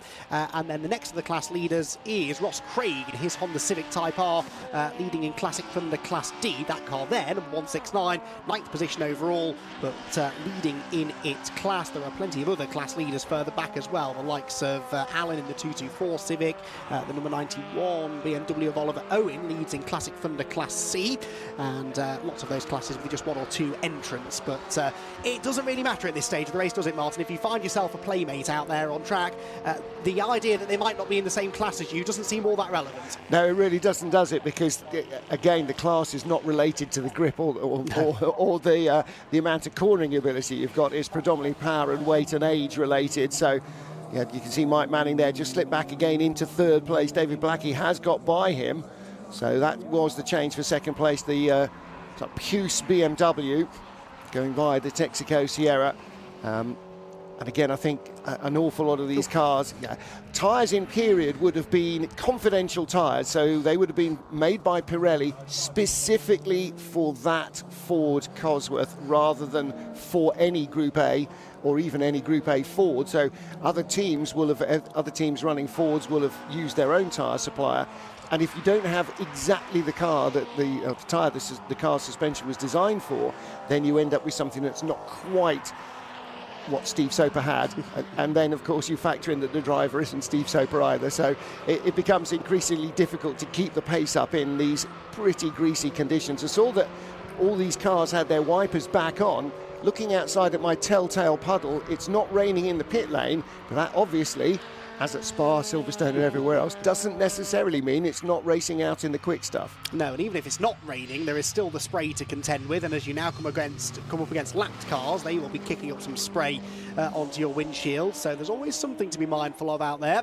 But yeah, interesting that Mike Manning then, the car that has the most power out of this leading group, the drier the track gets, the slower it gets, and that does rather suggest that, yeah, the tyres, they've had the best out of them, haven't they? And in these quite warm conditions, actually, overheating rubber is a bit of an issue. Well, we sort of think, yes, of course, it's a Sierra Cosworth, it's got the most power out there, but it only had, in period, about 300 horsepower, little more, 300, maybe up to 350, something like that, and probably not an awful lot more. But then you think what a supercharged Jaguar V8 has got as a road car, and so you look at that Group 44 XJS and go, well, that's actually probably putting out the same horsepower as a full-fat RS 500, and it's got a 30-year-old chassis under the Jag as well, so in that terms they're pretty parity. But some of the newer machinery, 300 horsepower in a well-tuned M3, it's not a lot to expect, is it? I'm sure that actually they're probably batting fairly evenly in terms of power with the Cosworth. And then they've got, again, 20 years of suspension development in them, so that all has its effect, particularly when the grip is starting. Although it's less limited, so maybe Mike did start on wet weather tyres, and maybe they are starting to overheat now. Yeah, definitely. As I said, it is warm. The sun is now shining once again, and that has done wonders for the track conditions. There is noticeably less spray now than there was even 10 minutes ago, I would say, certainly on the racing line. So, yeah, track conditions ever evolving, and if you've looked after your tyres in the early stages, then they might now be in a better position to look after you in the closing stages, which we are very much in. 3.25 minutes to go, so ticking towards the end of what was only a 15-minute race, pretty short race this one, and we are well into the final third. Still some battles to be resolved, though, including this one for 6th position. Ian Craig's BMW, Ollie Allen's Ford Fiesta. They run in completely different classes, by which I mean Craig is running in Classic Thunder, and in the Boss is the Fiesta. Meanwhile, another change for 2nd place. So we'd written off Mike Manning, and all of a sudden he's ahead of David Blackie. Except not on the timing screen. He appears to have vanished entirely, doesn't he? But the Mark 1 human eyeball, and there's the leader. It's Nick Vaughan who's vanished, yes. That is right. So Mike Manning leads the race, and the Audi has gone ooh, and stopped. At the chicane, I think that is, isn't Yeah. it? So that's not a good place to be stranded. This then, the battle for the lead. So how this changed, I don't know, but it is of some significance because it's for the lead, it's for the win, with 2.5 minutes to go. And Josh Lawton in 3rd is bringing himself right into it, because he was 4 seconds back, but he is comfortably the quickest man out there by quite some margin. It's down to 3.7 from 4.1 at the first sector. Oh! And if you thought that AJ Owens' Sierra Cosworth was sideways early on, hold my beer. This Says is David how Blackie. it should be. Too much power, not enough grip, slippery conditions, and this is the kind of spectacle that we get to enjoy. We've got 2 more laps to go at the end of this one. On the last lap, Martin, Lawton was 4 seconds quicker than Blackie, ahead of him, and about 3.5 quicker than Mike Manning. Surely he has to be the favourite, but has he got time not only to catch them, but to find a way through? He's with them. He is right behind 2nd place. Oh. There's David Blackie. Is it 50 miles an hour on an average speed camera there in the chicane as they catch the Fiesta? But yeah, David Blackie with Josh Lawton right behind him, right past him. Sorry, I mean, even before the sentence was completed, he'd gone by. So David Blackie, whatever he started with, he's got nothing under him now, has he, with that enormous slide round the back. You don't provoke a slide like that. You hang on to it and count your lucky stars if you do so. So Mike Manning in the Texaco liveried Sierra Cosworth is the leader. And then in 2nd place, Josh Lawton in the, is that really a Honda Civic? is charging. I mean, that really looks like a time attack car. Yeah. Look at it. It's an astonishing piece of home-built engineering. And he's just, ripping into them. He's left David Blackie behind him by a couple of seconds already, and halfway to Mike Manning, and he will go by him, if not out up the hill, through and out of the chicane. I think he'll have done him before the start-finish line, even if he doesn't get him in a straight line. And that's not looking too much like a tall order either. Oh, they've come across the Bastos BMW at the apex of Church Corner, though. That wasn't ideal. 4.2 seconds were between these two at the start of the lap. It's nothing now as we climb the hill into the chicane. Now, will it be a checkered flag this time, or will it be a last lap board? It's going to be really touch and go. 10 seconds to go. If it's a checkered flag, then Mike Manning might just hang on, and I think it may be 5, 4, 3. It's going to be a drag race to the line. Here comes the Civic. The checkered flag awaits. Get the photo finish camera ready. No, it is the Ford that hangs on by 0.2 of a second. Mike Manning victorious, and that checkered flag could not have come soon enough for Mike Manning, who somehow managed to scrabble off the final corner well enough to keep the Civic at arm's length. But that was a terrific race, a terrific battle between the two of them. David Blackie unfortunately falling out of contention in the closing stages, mainly really because of that back marker that he came across at the chicane, but he comes home in third position. Class winners, Manning winning the boss element of the race. The Classic Thunder Class B win goes to Lawton. The Classic Thunder Class D victory to Ross Allen. Sorry, Ross Craig, I should say, who finished in 7th position overall. And we wait then for the rest of the class winners to come through further back. But that was a terrific scrap there between Mike Manning and Josh Lawton in the closing stages. And that was a very, very entertaining first Classic Touring Car Racing Championship race of the day. And indeed of the weekend. We've got lots of their different categories racing here, including, later on in the day, a few of the famed Super Tourers that will be lining up on the grid. When are they due out on the track? Let me remind myself. We will have, well, the next race is for the Brscc Fiesta Juniors. Then it's the Classic Thunder and Historic Thunders, Civic Cup, then Pre-66 and Pre-83s, followed by the Audi TTs, and at about 5:10 we'll have the Pre-2003 and Super Tourers out on the track, followed by a race for the Airtech Motorsport Fiesta ST240 Championship. So Mike Manning then is victorious after a fascinating tussle there in the closing stages with Josh Lawton, who has to settle for second place. David Blackie comes home third, ahead of Pierce Grange, Ian Craig, Ollie Allen, Ross Craig, Martin Reynolds and AJ Owen. Colin Voice comes home in 10th position in his Ford Escort, ahead of James Allen, with Joey Binks, Ian Bauer and Oliver Owen, 13th and 14th respectively. Then 15th position for another one of the Classic Thunder Class C cars. That was the BMW on the next page, which came home in 15th position. There we go. Sean Morris. Cliff Pellin is next, ahead of Tim Mizzen and Melvin Hooker. Tim Mizzen also a class winner, ahead of Todd Hawkins and Nick Vaughan, as we saw, pulling off to the side of the road. Unfortunately, we never did see David Jefferson take the start, and he didn't appear again after having some sort of issue at the conclusion of the green flag lap. Well, a terrific start to the day in damp but drying conditions, and that I think will be the theme really going forward through the next couple of races. These track conditions, if it doesn't rain again, are going to keep on changing, and it certainly looks nice and bright overhead. There's a decent breeze blowing the weather through, and those blue skies, they are heading our way. So we are, I think, on course for some nicer weather in the near future. And that's good news, really. A dry Thruxton is probably more enjoyable for most of the drivers than a wet Thruxton. It's just that process of drying that's going to cause a few headaches, I think. But anyway, cars line up in Parc Ferme, and that means it's time to not just hear from, but see Martin Haven in the flesh as he catches up with our podium finishers. Well, another win for the Texaco Sierra. Originally driven by Klaus Ludwig and Steve Soper, and a winner here by a nose in the hands of Mike Manning.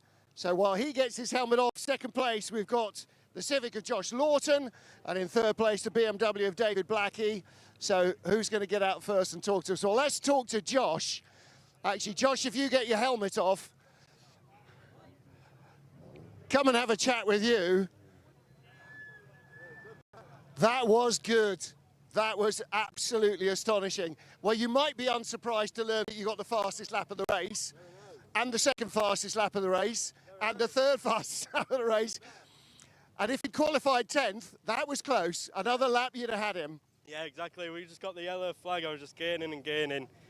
I think a lot of the guys, most of the guys was on wets, and I was on intermediate AF52s, Yokohama. And I just had to play a waiting game until the end, and yeah, pretty much paid off. I think I won the Thunder, and we had a really good last lap battle, as I'm sure you saw. But yeah. It must have been like PlayStation, just passing car after car. Yeah. I mean, it felt like it was dragging on a little, to be honest. I thought I'd sort of lost it, but as the track dried out, it was just coming to me. So yeah, it was a good race. Brave choice on the tyres, well done indeed. Let's talk to David Blackie. David, you had a great dice with the Sierra. Did you feel a couple of laps from home you had the most enormous moment out round the back?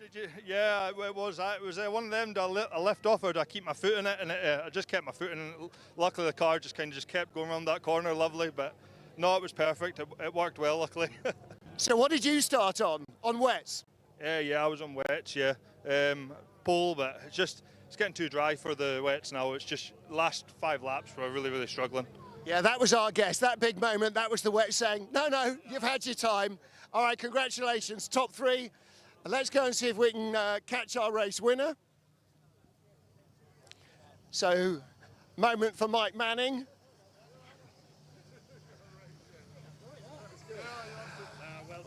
Mike, you might have had tighter wins, but I'm not sure if you can remember many of them. I knew he was behind, but played cool.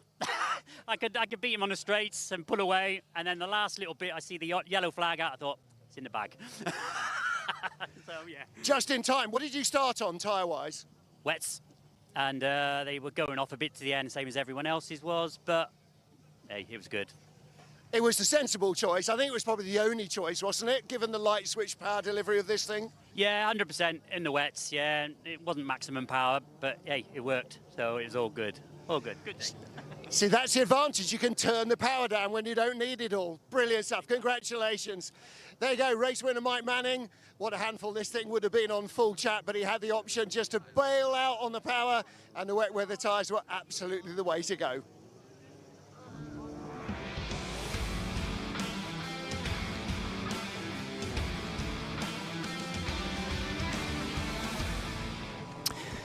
Well, now, as they say, for something completely different, although we did have some Ford Fiestas on the grid, actually, in that previous race. This, though, a very different kind of event. This is the first race of the weekend for the Brscc Fiesta Junior Championship, and this, again, a race of some significance as we get towards the business end of the championship, but Jensen O'Neill going, who has been pretty dominant at times this year, comes here to Thruxton with a pretty handy championship advantage, it must be said, and is, well, almost on the verge of wrapping things up with an event to spare. But this, his and everyone on this grid's first time racing at Thruxton, so who knows what's going to happen over the course of this first Fiesta Junior race of the weekend. Cars then heading out on the green flag lap. Let's take a look, shall we, at how they're going to line up on the grid. It is Jensen Mason who was fastest in qualifying earlier on today by exactly 1/10 of a second from Jacob Hodgkiss in second position. Alfie Garford and Finn Leslie will share row number 2, with Tom Merritt and the championship leader Jensen O'Neill going only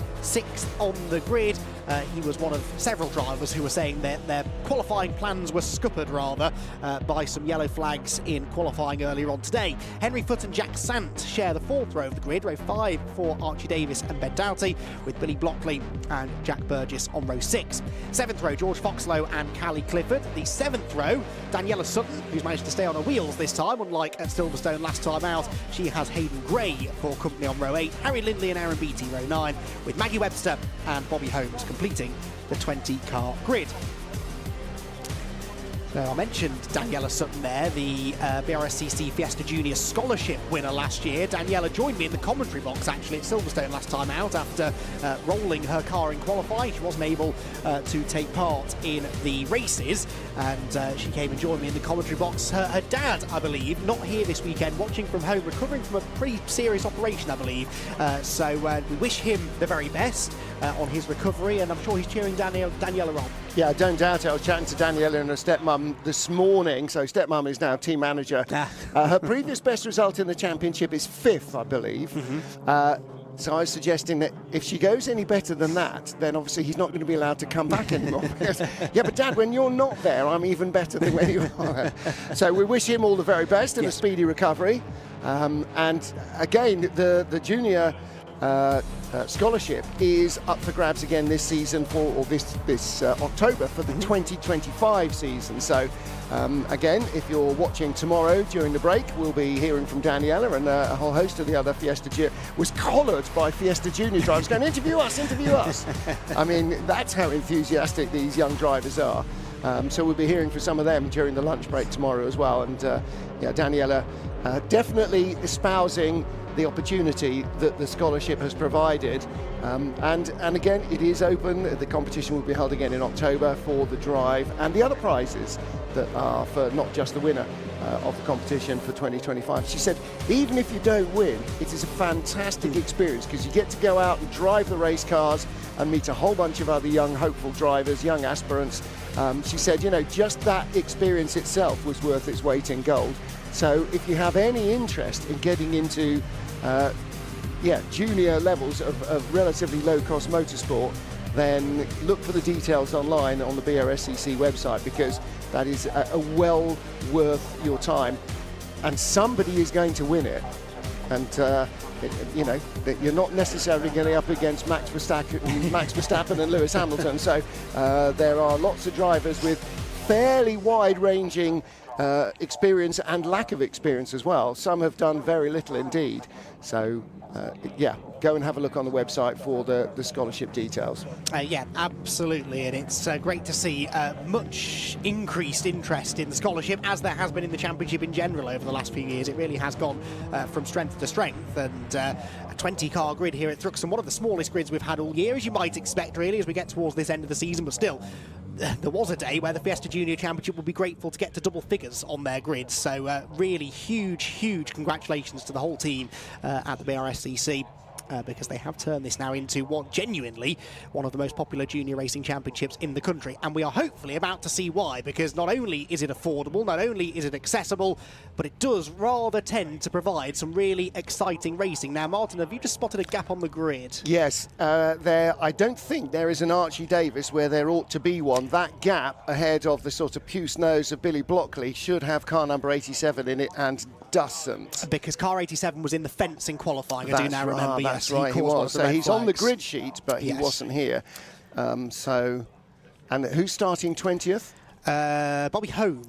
Because he's not on the grid sheet. So didn't set a time in qualifying, Martin, so you may or may not be at the back. We'll pick that out if we can. Right then, we are waiting for a green flag. When that green flag has been waved at the back of the grid, the red lights will be on, and we will be away and racing for 15 minutes in the Brscc Fiesta Junior Championship, with Jensen O'Neill going, the championship leader, starting 6th and needing to just bag some points to try and wrap the championship up with an event to spare. The lights go out then, away they go.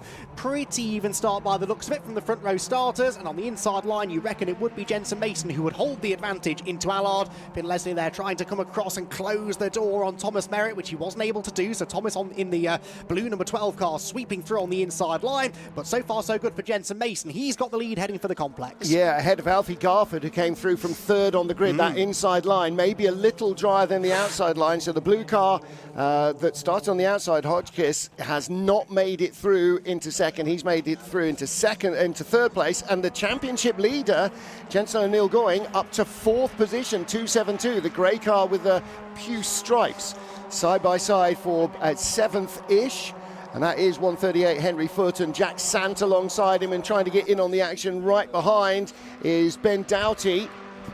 So lots of groups already. In fact, the drivers were saying that this is probably, and the TT Cup drivers were saying the same, this is probably going to break up fairly quickly, this race, into little dicing pockets, depending on who's got what in the locker after qualifying. And a lot of these drivers have had maybe one day of experience at Thruxton before this weekend, and most of them didn't even have that. So they are very much, when you go out in practice and you qualify, you're trying to do one thing. When you're racing, you're trying to do a whole different thing that you've not yet done before. So around the outside, very brave. Hodgkiss does not quite get through.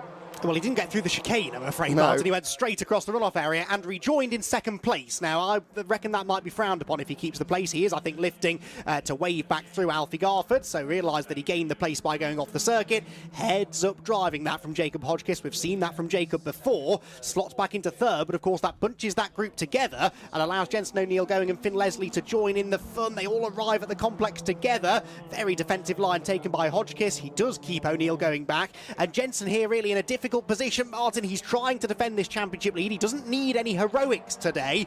He will be in a very good championship position as long as he stays out of trouble. But how do you stay out of trouble when the racing is this close? Well, attack is always the best form of defence. You don't want to go to sleep sort of sitting in 6th or 7th going, that'll do, particularly here. This is not a circuit for taking your eye off the ball. So I think just driving as quickly as he can is the sensible way. And of course, although we are talking about, you know, having a healthy points lead, you can always have a healthier points lead. Yes. So don't let it slip. There are very few days left to seal the deal. Just go for it with everything that you've got. And I think that's probably the attitude he's adopted. And I have to say, if I was going to advise, that would be my advice as well. Drive like your life depends on it, but don't take any untoward risks. Well, he's 78 points clear at the top of the championship table. He's 78 points clear of Finn Leslie, who is behind him, the next car behind him. So at the moment, he's keeping the second place man in the championship behind him in the race, but he's off the road. Jensen O'Neill going, had a snap of oversteer there, turning through the middle part of the chicane. That older shape, Mark 6 Fiesta, remember, a little bit snappier sometimes on the rear end. Finn Leslie, though, was very slow off the chicane as well. He's losing a place to Thomas Merritt. So actually, out of all of that, Jensen O'Neill going in an even stronger position than he was going into the chicane, but a good example there of how quickly things can go wrong. Okay, it's relatively low speed, he bounced across the grass, no harm done, but if that snap of oversteer comes at Noble or Church, it can be a very different story. Yeah, really could be. And again, it doesn't take much, you know, very frequently it's somebody else's incident that takes you out of the race or out of the championship. If you get sideways, somebody behind isn't, they're going to hit you at quite a lot of speed, so you just got to really keep your foot buried. Young Tom Merritt there, just 15 years of age, he's up into 5th position, right in the middle of this little battle. Finn Leslie behind, Henry Foote in front. So these guys with, you know, one eye on trying to move forward, but as always, if you're in a queue of cars, if you make an attempt to get by and it doesn't work, then you find it's not a ladder, it's a snake.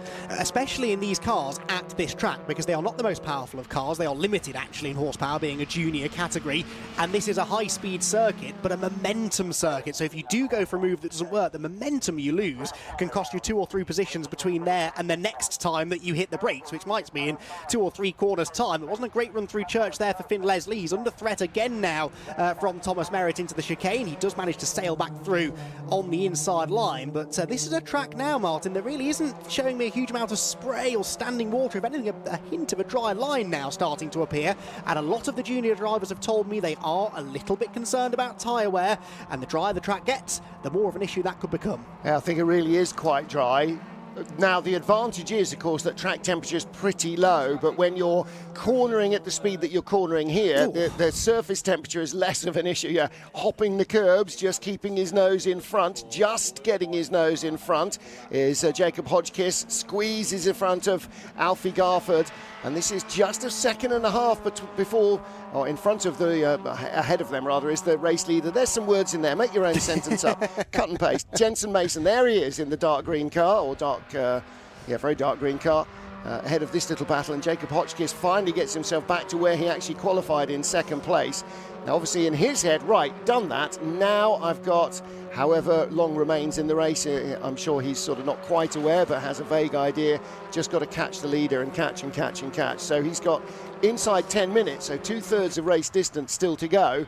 And he has got a towing buddy, and actually up the hill, having a car behind you will allow your car to go quicker as well as the car that's in your tow. So any pair of cars will come up the hill quicker than a single car on its own. As long as they're not going up the hill side by side, because that does tend to rather slow you both down, and that's what was happening there. Jacob Hodgkiss under threat from Garford, who ultimately didn't go around the outside. Then it's Jensen O'Neill going still in 4th. Finn Leslie, I think, was 5th-ish as they came off the chicane, trying to keep Tom Merritt and Henry Foote at bay.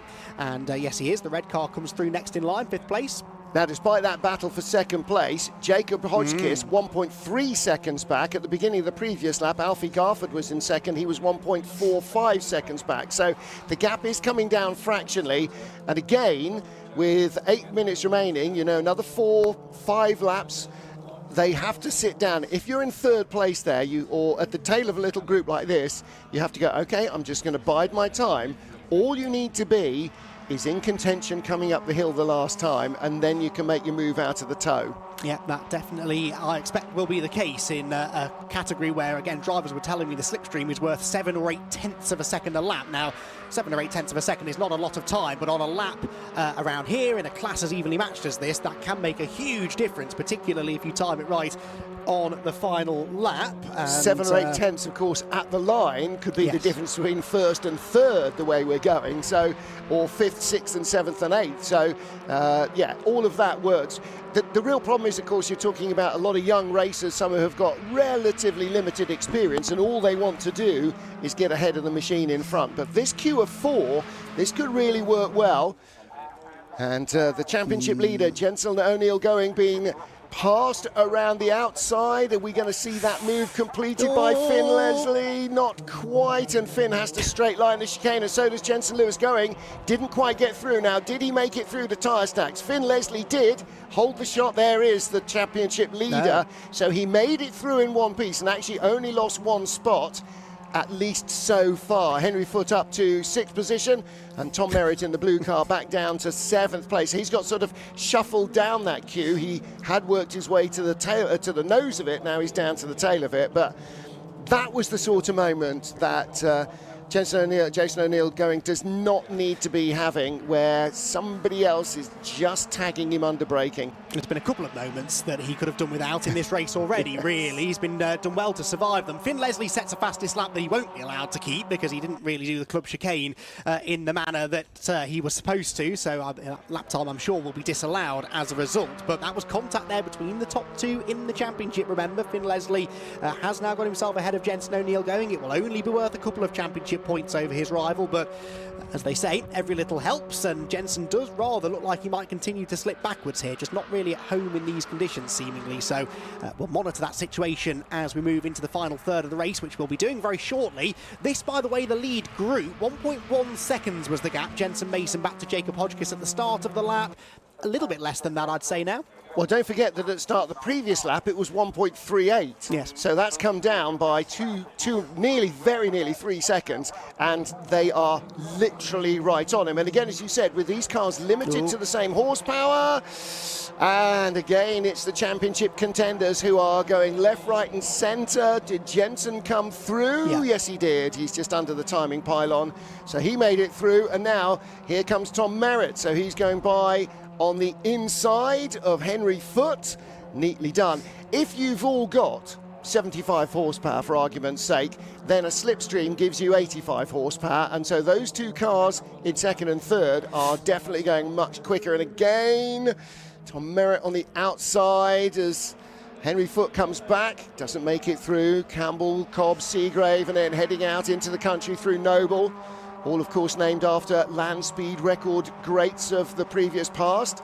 And why are they celebrated here? This is not why they where they set those records. Well, because this is all about high speed. Yeah, absolutely. For a long time did hold the unofficial title, didn't it, of fastest racetrack in the United Kingdom. It's certainly pretty fast, and all about that average speed. It's not long straights, it's not a Silverstone or a Snetterton, it's all about these long sweeping corners. In fact, you're hardly ever going in a straight line here at Thruxton, really, but it's all about keeping that minimum speed up, which is something that Jensen O'Neill is struggling with here. He just does not have the confidence in that car out of Church Corner. He's under threat again. Now, we've already seen him cut across the chicane 3 times in this race. Might it happen again? Here, meanwhile, for the race lead is Jacob Hodgkiss, challenging now Jensen Mason. So that last second evaporated because he had the slipstream, and he's on the tail of the leader now, heading into the final few laps. I can't quite read the number on that, whoever's disappeared into the boonies, but you're absolutely right. Jensen Mason, having had a 4 or 5 second margin, doesn't even have a car length now, and Jacob Hodgkiss has broken free from Alfie Garford. So Hodgkiss, who made a slightly tardy start from a damper outside line, got dropped down to third place early on. He's got the headlights flashing because Jensen Mason may not know he's there, but Mason will feel the pressure. And unfortunately for him, unlike Mike Manning in the Sierra Cosworth in the first race, the classic races, that was not the checkered flag. He's going to have to do at least 2 more laps here. Yes, he is, and Jacob Hodgkiss will be motivated here because he is third in the championship, remember, and exactly 11 points behind Finn Leslie. So if he can win this race, he closes right in on Finn for second place in the championship. That's something worth fighting for still. Not really the kind of thing that Jacob, in his second season in this championship, would have been hoping to be fighting for. As the leader gets a wheel on the grass, turning into Church Corner, that is not the place to be rally crossing. And Jensen Mason just running out of road, somehow got it back on road in front of Hodgkiss. I don't think he ever lifted, but my word, that was a little lapse of concentration that could have had pretty significant consequences. He's now again having to defend up the hill. The slipstream favours Hodgkiss, who's got the run, he's got the momentum, but he does not have an invitation to the inside line, and so Jensen Mason will hang on for now. And look how Alfie Garford has closed right in as well. The teammate of Jensen Mason is right there, the second of the Vera cars. So that's going to put the pressure on Jacob Hodgkiss as well, because Hodgkiss for the last lap has focused entirely on trying to get by the leader.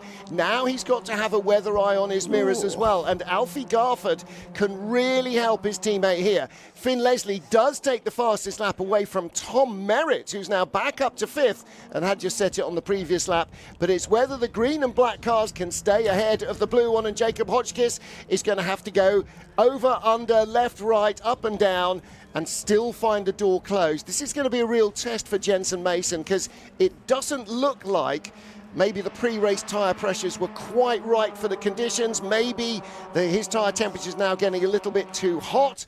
But whatever, Jacob Hodgkiss seems to be quicker, but it's all about getting by. And yeah, Jensen Mason is going to have to be really, really on his marks. Both of these drivers have been winners so far this year. One win for Jensen Mason, that came at Snetterton early in the season. Hodgkiss twice a winner. Of course, Jacob's championship hopes really were thwarted with a disqualification from a race earlier in the year. He's up the inside into Church Corner. They arrive sideways into the fastest corner on the track, and still Jensen Mason has the advantage, but it is very much a three-way slipstreaming train now, heading up the hill, and if anything, Garford closer to Hodgkiss than Hodgkiss is to the leader. Yeah, Alfie Garford looking to go the long way around the outside of the blue car. Jacob Hodgkiss, this could be a 1-2 for the Vera team, but he's not going to make it through.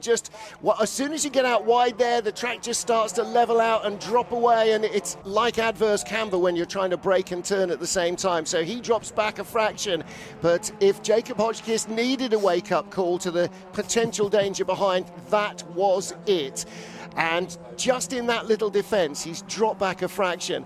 In a front-wheel drive car like this, particularly one that's not hyper powerful, essentially as soon as the race starts, you weld the throttle pedal to the floor, and particularly around the quick stuff here, they will just absolutely have their knee locked in the right leg, jammed against the floor, and just allow the tail to follow round. If it wags, it doesn't matter, as long as the driving wheels are going in the right direction. But Jensen Mason has got to stay off the grass there on the last lap, and this is still anybody's race. Proper Fiesta Junior racing this. Hodgkiss almost saw a gap up the inside into Noble, but the door was closed firmly in his face by Jensen Mason. Jacob therefore takes a wider line into the right-hander at Goodwood. That gives him a bit more momentum mid-corner, a bit more speed on the shoot down towards Church. Now Church is not really an overtaking opportunity, but a good exit from Church Corner can certainly yield an opportunity into the chicane, and that's what Hodgkiss is going for. He's got the run. He's less than a car length back. Neither of them using the full width of the road there, because they both want the inside line heading up the hill. Mason, though, I think might just have done enough here to keep Jacob Hodgkiss at bay.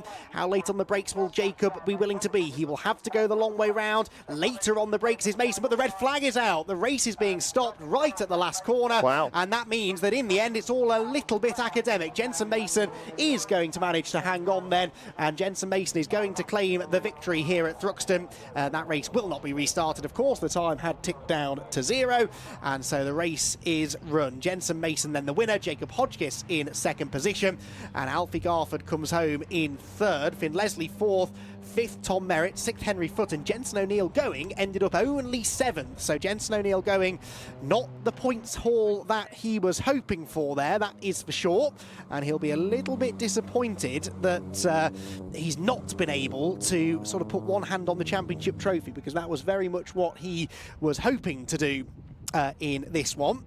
And in the end, it's gone the other way, because he loses a handful of points to Finn Leslie, loses a lot of points ultimately to Jacob Hodgkiss, who again will be a bit frustrated probably not to have won the race, but he gets second place. That's 46 championship points. That's a reasonable margin, a reasonable points haul from that one.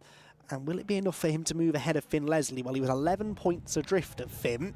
No, I don't think he's outscored him by 11 points. So I think Leslie will still be second, but by a much, much, much reduced margin. So we will see if we can get some official confirmation overnight regarding the updated championship points. But for now, the race coming to a slightly premature end. But we were approaching the checkered flag anyway, I suppose. And that means race run and no chance of a restart. So, Jensen Mason wins the first race of the weekend for the Brscc Fiesta Junior Championship. Jacob Hodgkiss comes home in second position, and Alfie Garford in third. Then it's Finn Leslie, Tom Merritt and Henry Foot, with Jensen O'Neill going and George Foxlow next. Maggie Webster and Jack Sant complete the top 10, with Ben Doughty and Jack Burgess 11th and 12th respectively. Harry Lindley was 13th. Billy Blockley came home in 14th position. 15th Aaron Beattie and 16th Hayden Gray. Callie Clifford and Daniela Sutton, unfortunately, both non-finishers, both of them ending up at the side of the road, a couple of laps from the checkered flag. Well, red flag, in fact, actually, because the race, of course, was stopped just prior to the checkered flag flying, but we got most of the 15 minutes in. The Fiesta Juniors, as I said, will be back out again later on in the weekend. They had their one race today, and they've got two tomorrow. In fact, they will be out pretty bright and early tomorrow. The first race after the church bells break, which is at 10:55, their second race of the weekend, and then they're back out again for race 3 at 3:45. So we have got possibly a brief pause in proceedings. We'll update you on what the plan is moving forward now, obviously, before our third race of the day gets underway. That is scheduled to, sorry, a fourth race, I should say, scheduled to be another Classic Touring Car Racing Championship event. The Classic Thunder and Historic Thunder categories will be heading out onto the track, hopefully without too much of a delay. And another eclectic grid of cars that we will be seeing taking to the circuit. This is where we're going to see some of the older cars actually that race within the Classic Touring Car Racing Championship awnings.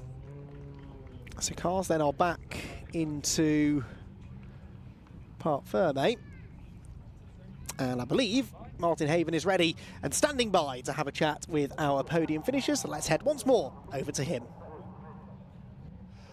Well, just arriving in the holding area are our top three. Jensen Mason, our race winner. Second place, Jacob Hodgkiss.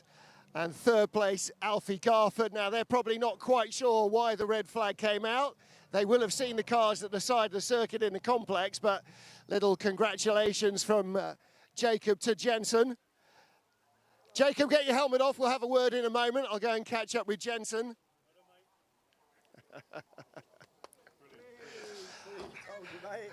Happy team, proud dad. These are all the other things that you've got to get used to, of course, is getting the helmet off quickly. That's what happens when you call me for an interview during the morning, is that we have to do a second one a little bit later on. So listen, congratulations. How was that? I mean, that was pretty close at the end. Yeah, it was. Cold just kept catching me in the toe because it's just a massive straight. I just white lined it the whole way down to the last corner, but yeah. Couple of lurid moments out in the country where you might just have got a wheel onto the white lines, but it was just enough. Yeah, the wets were going off towards the end. I had quite a lot of front grip and not much rear grip, but yeah. Well, you've just got to keep the throttle pedal welded to the floor, haven't you? And let the rear do what it does. Yeah, just got to keep it on the track. And were you worried that he was getting close on the final lap because you were towing him up the hill, weren't you? Yeah, I was quite worried that he was going to do something on the final lap and get past, but yeah, I was able to keep him there. All right, well, listen, congratulations. First one done. Yeah, go ahead. Can I say massive thanks to my sponsors, Weir, World Rubber, Green Group, till Maniac. Thanks. All right, well done. Good job.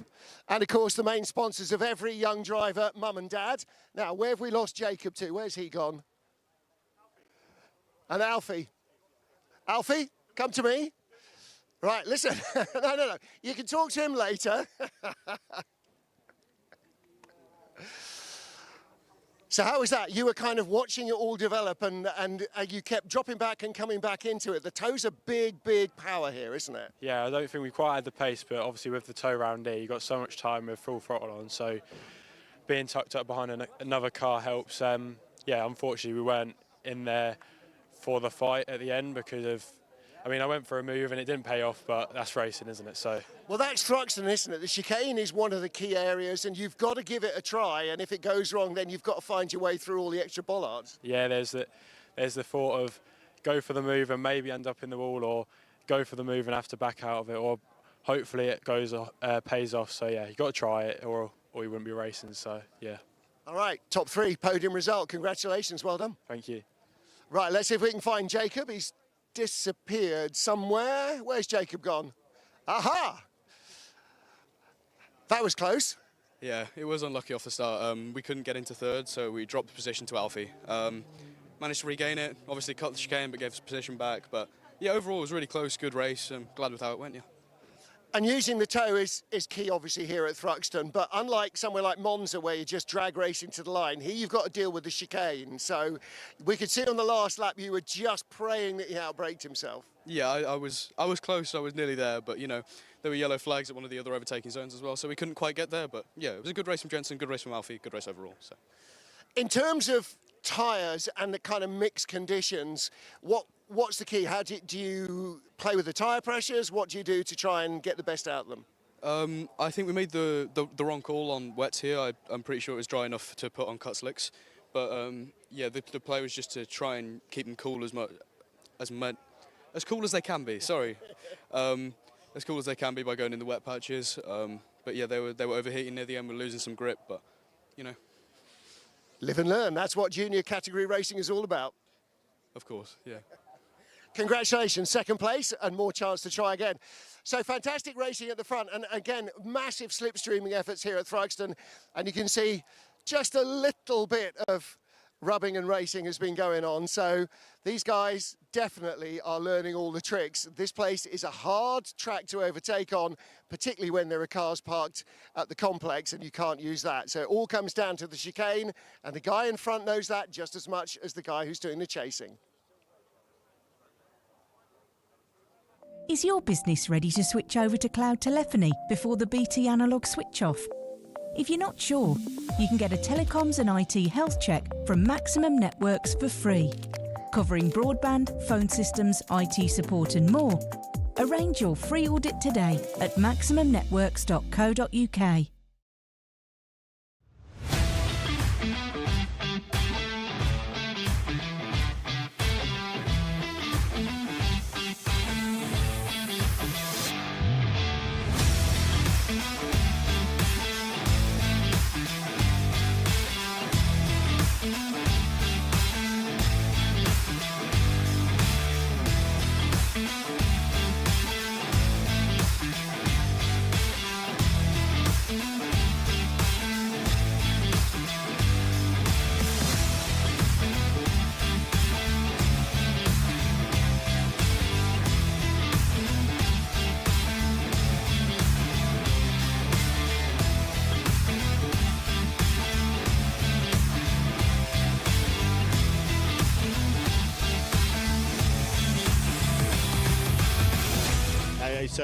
Now the cars are well evenly matched, you see that, so should be good racing. It shows that the young kids can still get in it and show what we can do. I'm feeling like I can really push it in the corners and get the most out of it. And these cars are just fantastic. They really are fantastic to drive. They're just coming out here, having fun, being fast, really.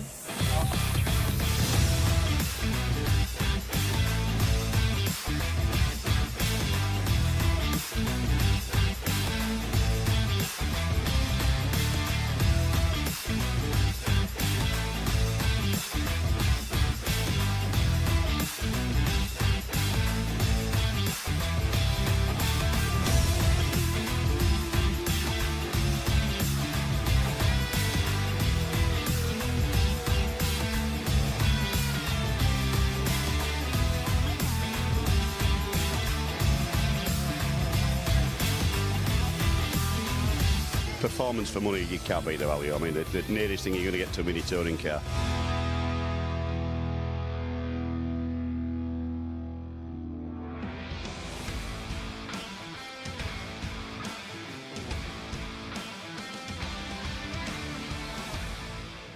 In the assembly area for our classic touring car racing second race. This is the Pre-63 and Pre-80, Pre-66 and Pre-83 cars with our pole man, appropriately enough, P1 on the grid, car 1. So what was qualifying like, and do you think that the racing is going to be as close as the times suggest?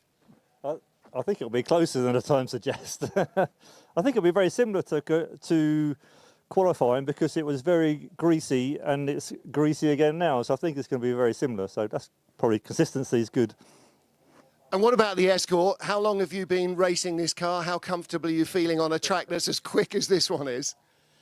21 years I've been racing this car, and I adore it. And it's a nice little balanced car, ideal for a bit of damp. When you drive these things, you find out exactly why they were so successful and continue to be so successful. And they're a great driver's weapon. Yeah, they are. They flatter the driver, to be honest with you. But it's a pleasure to drive. All right, well, you've got clear track in front of you, so hopefully that will continue. Good luck to you. So 2 Mark 1 Escorts on the front of the grid. Just heard from Stephen Pettit. This is Mark Fowler. Mark, oh, open face helmet and everything. So how's your experience levels here at Thruxton? I've been here probably about 12, 14 times, raced here, and it's in this kind of conditions, it's a little bit changeable, but it can be great fun. In the dry, my preference is dry, so. All right, have fun. Hopefully. Yeah. Right, so engines fired, Escorts to the fore, got a Rover V8, Triumph Dolomite Sprint, little Nissan Skyline, one of my favourites, the Avenger, Hillman Imps, Droop Snoop Forenza, all sorts of stuff getting ready to head out. Thank you, Martin. Yes, this is a race I'm particularly looking forward to. There are lots of cars, 30 of them qualified earlier on this morning. A really eclectic mix here of 1960s generally touring cars. We do have the Pre-83 class supposedly incorporated into this, but well, I suppose by definition all of these cars are Pre-83, certainly verging more on the older cars, and they are often, as you will know if you're a bit of a historic racing aficionado, they're often the categories that produce some of the very best action. So looking forward to this. They've got a largely dry racetrack to play on now as well, as the sun continues to beat down on what is an increasingly warm Thruxton circuit. And again, I'm sure lots of these drivers will be very, very pleased to hear that. So Stephen Primet on pole position, then the Mark 1 Ford Escort, 3.2 seconds faster than anybody else in qualifying this morning, but that was in the wet. Now it's dry. Things could well be a lot closer now in these much more favourable conditions. Then it will be Mark Fowler in a similar Escort alongside him. Mark Cholerton in another Escort, albeit an RS2000 example, starts third, and then the Rover SD1 of Nick Williamson alongside him. Carl Shreve's Triumph Dolomite has Graham Smith's Ford Escort alongside him on row 3. On the 4th row, we've got Alex Thistlethwaite in the Ford Mustang and a similar car of Jack Riddell alongside. Is that the same Jack Riddell who we've seen racing in Civic Cup? I believe it is. I get a nod from Phil Kinch behind me, so a little bit different to a Honda Civic, although that grid sheet that I'm going through is a little bit different as well, isn't it? So we might have had a few amendments after qualifying. We'll go off the screen there. Mostyn Rutter starting 7th alongside, starting 8th, I should say, alongside Corker. Yes, this has absolutely no resemblance to the grid sheet in front of me. Jonathan Corker 7th then, alongside Rutter 8th. Then 9th position we've got, by the looks of it, Malcolm Jeffs, who I've got 16th. And the top 10. Yeah, he's in the Golf GTI. They've separated it by the two classes, Pre-66 ahead of Pre-83. Hey, so you've got a printed grid sheet, I have got a which printed, I haven't. yes, so, but my printed grid sheet for the previous race didn't have all the cars on it and didn't have any absences on it either. Well, you win some, you lose some, don't you? Yes, well, since exactly. you've got the actual grid sheet, why don't you run us through the grid, Martin? That seems like a good idea. I was hoping to breathe. So where are we? Alan Thistlethwaite and Jack Riddell in their pair of Mustangs. That's going to be very interesting because as the track dries, they should come through to the fore, but they got a couple of minis right behind. Barry Syme, the top mini qualifier, and the Austin Cooper S car number 21, driven by one of the twin brothers, Mike and Alan Davis. It's Mike who's driving it this morning, and that is a car that was bought new from John Cooper by their dad and raced in period in 1964 and has been raced ever since. And in fact, it was used for testing by Downton Engineering over the years. Pat Keneally's Cortina, the first of Lotus Cortinas, and the first of a fleet of Imps, which I'm delighted to see, because you didn't used to see Imps racing at all. James Ibbotson in his Imp Super, Phil Grange, Piers Grange rather, in the Mustang, and the Ford Falcon Sprint of Alan Greenhall. Now, that is going to be a massive handful if it's anything other than bone dry. Jake Swan's Anglia and the Lotus Cortina of Ian Thompson are on row, whatever that is, 12. Row 13, Kevin Swan in another angle box and another Imp, Brendan Rooney. Then Michael Loveland in an Imp Deluxe, la-di-da. Alongside him, another sort of Imp. It's the Singer Chamois, which is the sort of fastback Imp Coupe. That's Jeremy Dias. And then Edward Crossley in his Cooper S ahead of Van Tansley's Mustang, Andy Measham's Mini 7, and the only BMW in the field, that's Nathan Beresford in his 1800 Ti ahead of Keith Wright and Richard Bateman on the back row of the grid, and they are both in Lotus Cortinas. And Richard Bateman's been driving that a lot. In fact, on the side of his car, which is there with Batman in the window, is the name of Rowan Atkinson, who was one of his co-drivers in the revival at Goodwood a few years ago. So that car, like many of these others, has been campaigned for a long, long while.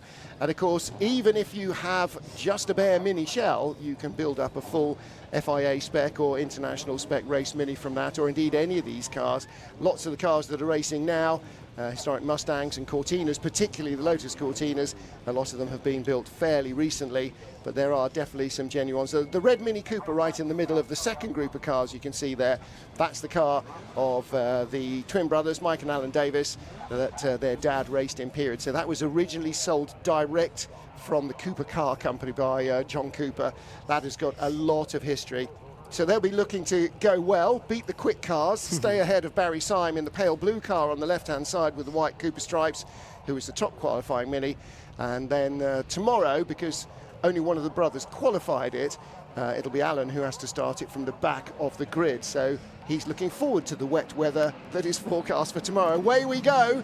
Electrifying start from Stephen Primette in the Mark 1 white Escort, but slow away. Mark Fowler's car number 2, the Mexico blue stripes down the side of that. He's dropped down to 4th place already because the RS2000 Mike Chollerton, the one with the sort of droop snoot nose, had a good getaway up into 2nd place. No, it's the Nissan that's got through. So a really quick start from that car. And the blue Dolomite Sprint, there's car number 2. That's Mark Fowler from the 2nd spot on the grid. The Rover got away very quickly as well. Where did Nick Williamson qualify? He qualified in 4th place. Mustang and Ford Falcon running out very wide. The Minis go by. And this is reliving the 1960s in all sorts of different ways. A fabulous sight they make, don't they, as they stream through Noble. But yeah, this is the cat and mouse racing that this era of touring car racing really is known for, isn't it? The lightweight, nimble, agile, but not very powerful Minis up against the big American lumps of the Ford Mustangs and the Ford Falcons that have just got that grunt and go capability, but do rather struggle when you have to try and change direction through a chicane. And of course, the great thing about Thruxton is you've got a little bit of everything. You've got the high-speed stuff out the back, and then you've got the 2 tight and technical chicanes. This should be really fascinating stuff in that particular group of cars. Let's try and sort this out into the chicane. Then the Datsun of Jonathan Corker started 7th, and as you quite rightly said, up into 2nd place in the early stages and hanging on to that 2nd place. Up into 4th position there goes the Rover of Nick Williamson, just about managing to find a gap in the traffic. And as they slide their way off the chicane and across the line, it's Primette by only 3/4 of a second or so over Corker 2nd, Shreve in 3rd position in the number 14, and there a change of position a little bit further back. That's Jack Riddell, who is the same Jack Riddell, as I said, who races in the Miltech Sport Civic Cup, getting ahead of a grass-tracking Cortina. Yeah, that was Pat Keneally's car, I think. Yeah, I called it a Nissan, didn't I? That's modern habits. It is actually genuinely a Datsun, or was in period at least. So there's the Rover SD1 again. That's not an XTWR factory car that has been built to go racing. And not too many of those do get manufactured. I think there's 2 or 3 that people have built, as well as the ex-factory cars that occasionally come out. But the Escort's out front, and as we heard from our poleman, Stephen Promet, he said the thing is just so forgiving and flatters the driver. Well, definitely that Datsun of Jonathan Corker, only qualified in 7th place, but shot through the front row, car number 85, and right behind, a not that distant relative, you would think. Surely that's sort of the Mark II, but no, the Triumph Dolomite Sprint, a very different car, and it was that was a Farina design, so not quite sure which of the Japanese design studio in Datsun had a hand in that, but the Dolomite coming up the hill, 2 litre 16 valve howling away. I think the Datsun's a 1600, and I think it's a single overhead cam engine. I stand to be corrected, but the Dolomite definitely had the legs up the hill, and you would think the Rover should have gobbled them all up, but again, it's got a lot of mass to move with that 3.5 litre V8 under the bonnet. But here, coming out of the chicane, it certainly got them an acceleration. But right with them, car number 2, that's Mark Fowler, the Arctic white and blue Escort with those Mexico stripes along the flanks. So that's the early Borum Ford Works colours that developed later into a big broad white band down the side of the Mark II cars. And there is a Mark II, the bright blue car, in 5th place. That's the RS2000 Mark Chollerton. In fact, now that's shown as down in 6th. Yes, he is down in 6th place, isn't he? Mark Fowler's in 5th. The Rover, Nick Williamson, up in 4th position. And a little further behind, Mostyn Rutter, he's on the tail of this group. You can just see coming round. There he is, in a Droop Snoop Forenza. So that car, again, he's owned for many years. And that car has been racing in classic touring car racing for the better part of the last 30 seasons. Yeah, so good battling here, although I'm a little bit surprised to see Mark Fowler towards the back of this group. Mark, remember, qualified on the front row, but he just went round the outside there. Actually was defending from Mark Chollerton, who was trying to get up the inside of him into Church Corner. But yeah, that blue and white Mark I Escort just doesn't seem to have the legs in the race that it did in the much damper qualifying session earlier on. Towards the club chicane we come then once again, late on the brakes for Jonathan Corker. Still makes the apex, but a slightly leery approach into the chicane for the Datsun. The Rover gets a huge slide and off goes Carl Shreve. Carl Shreve, I think something broke on Shreve's car. He's gone straight on and I think into the barriers, and that had to be a steering or suspension breakage of some sort. The curbs pretty unforgiving even for modern machinery, and I wonder whether maybe something broke on the left front corner, and that's a shame. That takes him out of this battle. It really does take him out of the battle, and the massive moment that the Rover had has allowed the Escorts to gobble it up as well, at least as they come down into the complex. And of course, there the Rover is at a disadvantage, wallowing around, if you like, and the Escort's lighter, nimbler, less power, could go through. Yeah, he's hit it twice. You can see the left-hand side has taken a clout, and then it's sort of half spun round as well. So that's very unfortunate for Carl Shreve. He's out of the car, but everybody here, whether they built the car or bought it originally, they all pay for it themselves. This is your own pocket money for going racing. So that's always a really sad sight. But the good news is at least that he is A-OK. And also that Dolomite isn't the rarest car on the planet, so panels for it won't be the hardest thing to find. So hopefully that car will be back out racing again soon. Sorry, Martin, safety car being scrambled, so the race is going to be neutralised. Not a huge surprise, that really. That car clearly in a dangerous position, but something had to have broken. I wonder if we can get a replay of that or something, because I wonder if something broke on the left front corner as he hit the curb. The car just wouldn't turn into the right-hander, and hopefully the brakes were working at least. He might have been able to scrub off a little bit of speed before the impact. Stephen Promet, though, won't be particularly happy about this, because he was probably enjoying himself out there, extending the margin over the battle pack behind him. But now Jonathan Corker, who has the fastest lap from earlier on in the race in the Datsun, will be right back on his tail when we go for a restart. Mark Chollerton showing us third. Somebody also being shown the black and orange flag for mechanical problems. Not sure who that was. Maybe the officials and the observers out around the track have spotted somebody blowing or leaking oil or fuel, which is less than ideal, particularly with a little bit of adverse weather. But yeah, Carl Shreve in the Dolomite. At least it wasn't the first right-hander at the top of Woodham Hill. At least he had made it through the chicane, so speed will have been relatively conservative compared to having a big one and going off at the top of the hill and not turning right at or not slowing down at all. I wonder whether it could well end up just being traced back to something like a ball joint failing and only one-wheel steering, and then yeah, then that doesn't really work. There's the top Mini going through Barry Syme. So he's ahead of Mike Davis, and the third of the minis has come back from quite a long way back. I think the next mini was Ed Crosley, car number 20. Yeah, he's got a very quick lap in the class, and so he has come up pretty quickly. James Swan is showing on the timing screen as behind Mike Davis, so he's the third of the minis. And there is the safety car leading the field around. Stephen Promet at the head of it. At least we'll assume he still is, because our screen's gone off. Now it's come back on. Jonathan Corker in second place in the blue and white Datsun. Mark Fowler in third spot.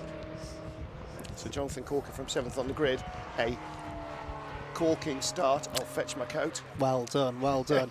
Oh, now the race being stopped, unfortunately, just to give us all time to sit back and reflect on what you just said there, Martin. The race then being neutralised properly, and unfortunately that means the cars are going to have to be, well, we will probably get a restart, I would imagine. We weren't quite halfway, I don't think, were we? You would hope so. It's not a medical emergency intervention, I don't think, because we saw Carl Shreve had got out of the car. I think it will just be to get a flatbed out there and lift the car out of the way, which obviously is not something you want to do with racing cars going around the track, even behind the safety car. And the option to bring them through the pit lane is possibly not one that the organisers are entirely happy with either.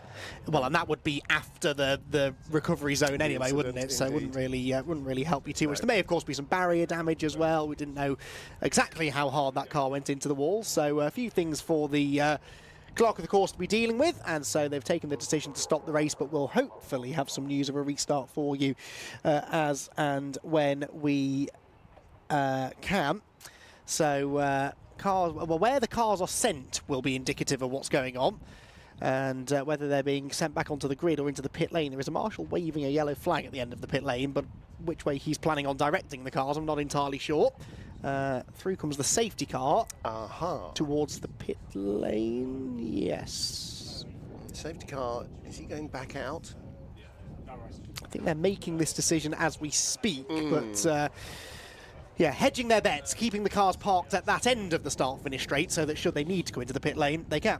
Well, and the other option, the other side to that coin, is that actually then the race director is given the option to scramble them out onto the grid as fast as humanly possible, so that if they do want to restart, then it will take as little out of the rest of the day as possible. Because, of course, although the clock might have stopped on this race, it hasn't stopped in the real world, and so the afternoon progresses, and you can see, you know, quite a lot of nice late autumn afternoon sunshine. Not sure that you'd necessarily be planning a barbecue for this evening, or if you did, you might be wanting your coat and your umbrella. That's probably cooking on the barbecue, eat it in the kitchen territory, I think, isn't it? It's not quite as warm as it was 2 or 3 days ago. Well, there's the recovery vehicle just on the far right-hand side. So he is en scène, ready to go and rescue our dolly. Yes, and is now in position. So, of course, it's all quite close to the pit lane and paddock area, so it shouldn't be too difficult to get the car off the track and out of the way and hopefully give us a restart. We're running pretty much on time, I would say. We have been, hadn't we? Yeah, pretty much. Next race due to start at 3:40. Well, it's 3:25 now, so we've got 15 minutes before we are late, if you like, for the next race. So I think that gives us time. We've only got 8 minutes left of Racington, plus a slow down lap, and if they don't slow down that much and sort of get a scoot on it, and that's one of the things, again, that you don't want aching lapses where there's nothing on track and the spectators just bored, rigid, waiting for something to happen, because that's the old days. But what you've got to try and avoid is not having any leeway at all, and then you end up running into curfews and things, or lack of light, particularly at this time of year. You know, I can remember many times being here at Thruxton, particularly for Easter Bank holiday, where you've got a day like today, but you can clearly see the moon as well in the middle of the afternoon as the sun's disappearing, and you go, hang on a minute, they haven't even started the main race yet, and I can see the moon and the sun's sort of, it's gin o'clock time. So at either end of the year, you definitely run into those issues with the relative paucity of daylight, particularly in the afternoon. Nobody particularly wants to start on track at 6 a.m, so the fact it's dark there is less of an issue, but certainly in the afternoon, although the cloud has thinned quite nicely, so actually the sun is still poking out It's quite, as you can see, very few, okay, all the marshals got their fireproof overalls, but very few others have got a coat or even a fleece on, so it is shirt sleeve weather. I mean, I'm very warm in the commentary box, but I haven't had to venture outside. It's very warm in here. All the windows are nailed tightly shut, so it's not too noisy. Yes. And yeah, it is a very warm room. When I came in from the collecting area just now, I did think, oh, it's really warm here. Somebody get a window open. It's like the heating has clicked in, but nobody's found where the thermostat is. Well, it'll be that time of year before you know it, won't it?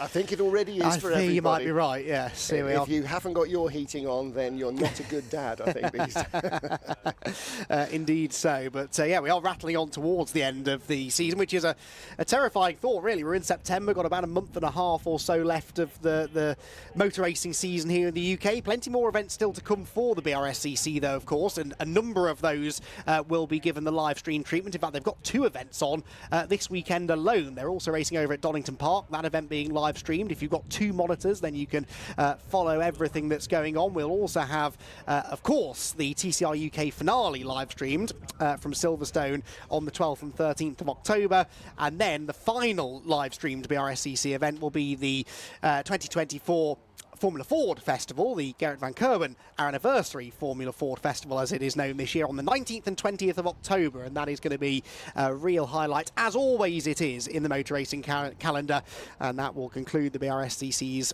on-track action for 2024, and you can follow it all live on their various social media pages. Right, whilst we await news on what the plan is moving forward, we're going to take a very short break here from Thruxton. Don't go anywhere, though. Hopefully we'll have a resumption of racing in just a few minutes' time.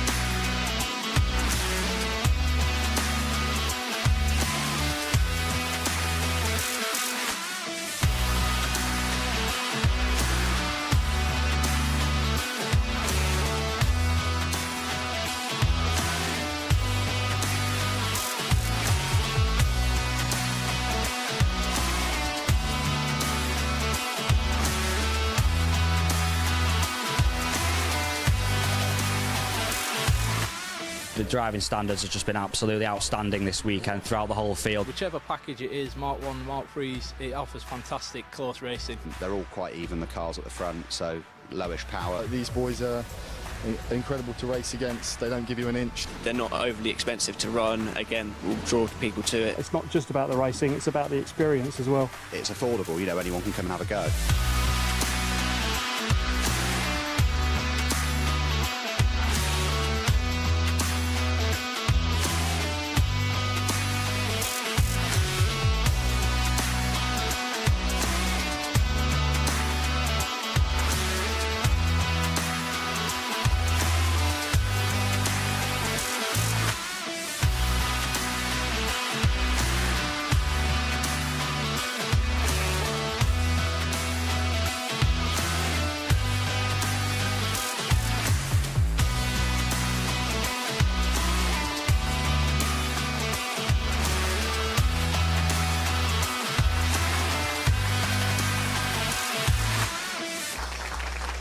Wow, yeah.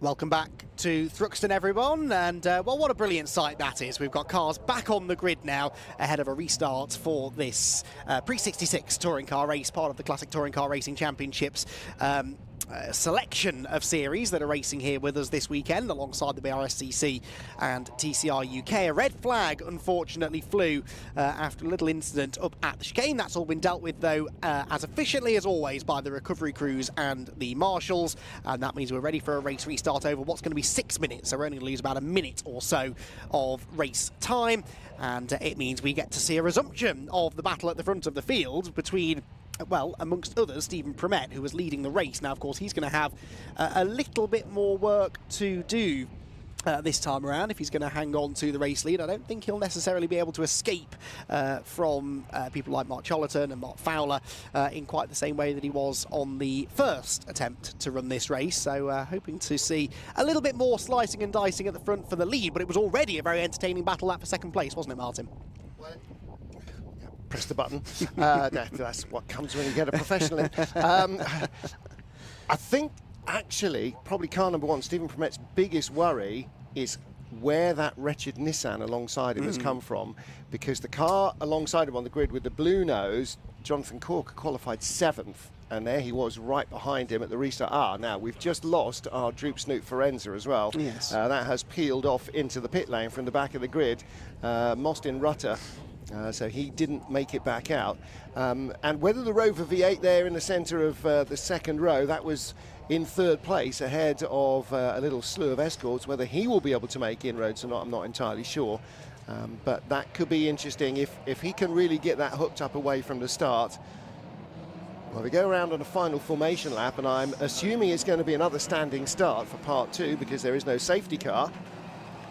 Lotus Cortinas, the Minis and everything else, mixing it with the slightly newer machinery. So almost everything here is pre-66. Is the only pre-83 car there the Rover V8? I suspect I think so. it probably is. I mean, everything else, Cortinas, Minis, Mark 1, Mark 2, even Mark 2 escorts, and very early Mark 2 could have been, that wouldn't have been 66. So that's not pre-66, that's pre-83 definitely.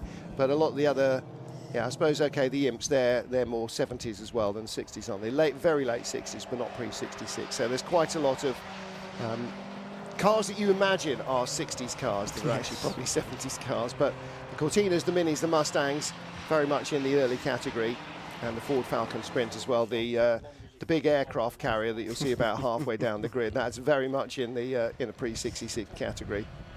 But the amazing start of Jonathan Corker. Now he was on the inside line, so he was on the driver's right of the grid, but I don't think that's going to make any difference now. No. Out around in the country there are still damp patches, but certainly on the start-finish straights the grid area looks as dry on either side. So I don't think there's much to be made from that. So Jonathan Corker might be the man to watch. It's definitely the man that Stephen Promet's going to be watching for sure. Well, Jonathan made a lot of that ground up off the line, didn't he? So that was from 7th on the grid. Well, now from the front row, you have to imagine he will have his sights set on the race lead before we get to the complex for the first time, and then Stephen Promet really will have a little bit of a fight on his hands. The Datsun just seems to accelerate really well, and we saw that a little bit in that battle that he was involved in. That car got off the corners well, didn't it? Off the tight corners particularly, and it's a lightweight car, but is there anything else about the design of that car that might sort of explain why it is quite such a rocket ship in acceleration? Or is it maybe just the way that Jonathan's got the thing set up? Well, that's and the way that, again, you know, when, like Stephen Promet's been driving his Escort, racing it for 31 years, so he's pretty much understood, you know, what it does. And again, it might be entirely the same with Jonathan Corker. So I'm thinking that Nissan Datsun is probably a 1600cc, but I'm going to go to the reference of all things and just double check, because I'm afraid that my Datsun knowledge may not be quite what it ought to be. Well, it's infinitely better than mine, Martin, so whatever answer you come up with, I'm prepared to believe. Whilst Martin is going through the history books, we will prepare for a race start, because the cars are lining up now on the grid. There you can see what the lead.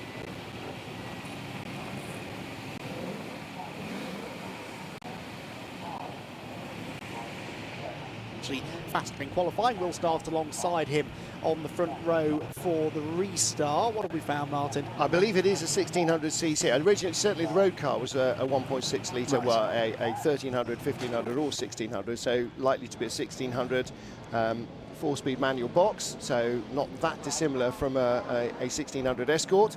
Away we go then. So who gets the best of the starts? Is it the white Escort or the white and blue Datsun 85?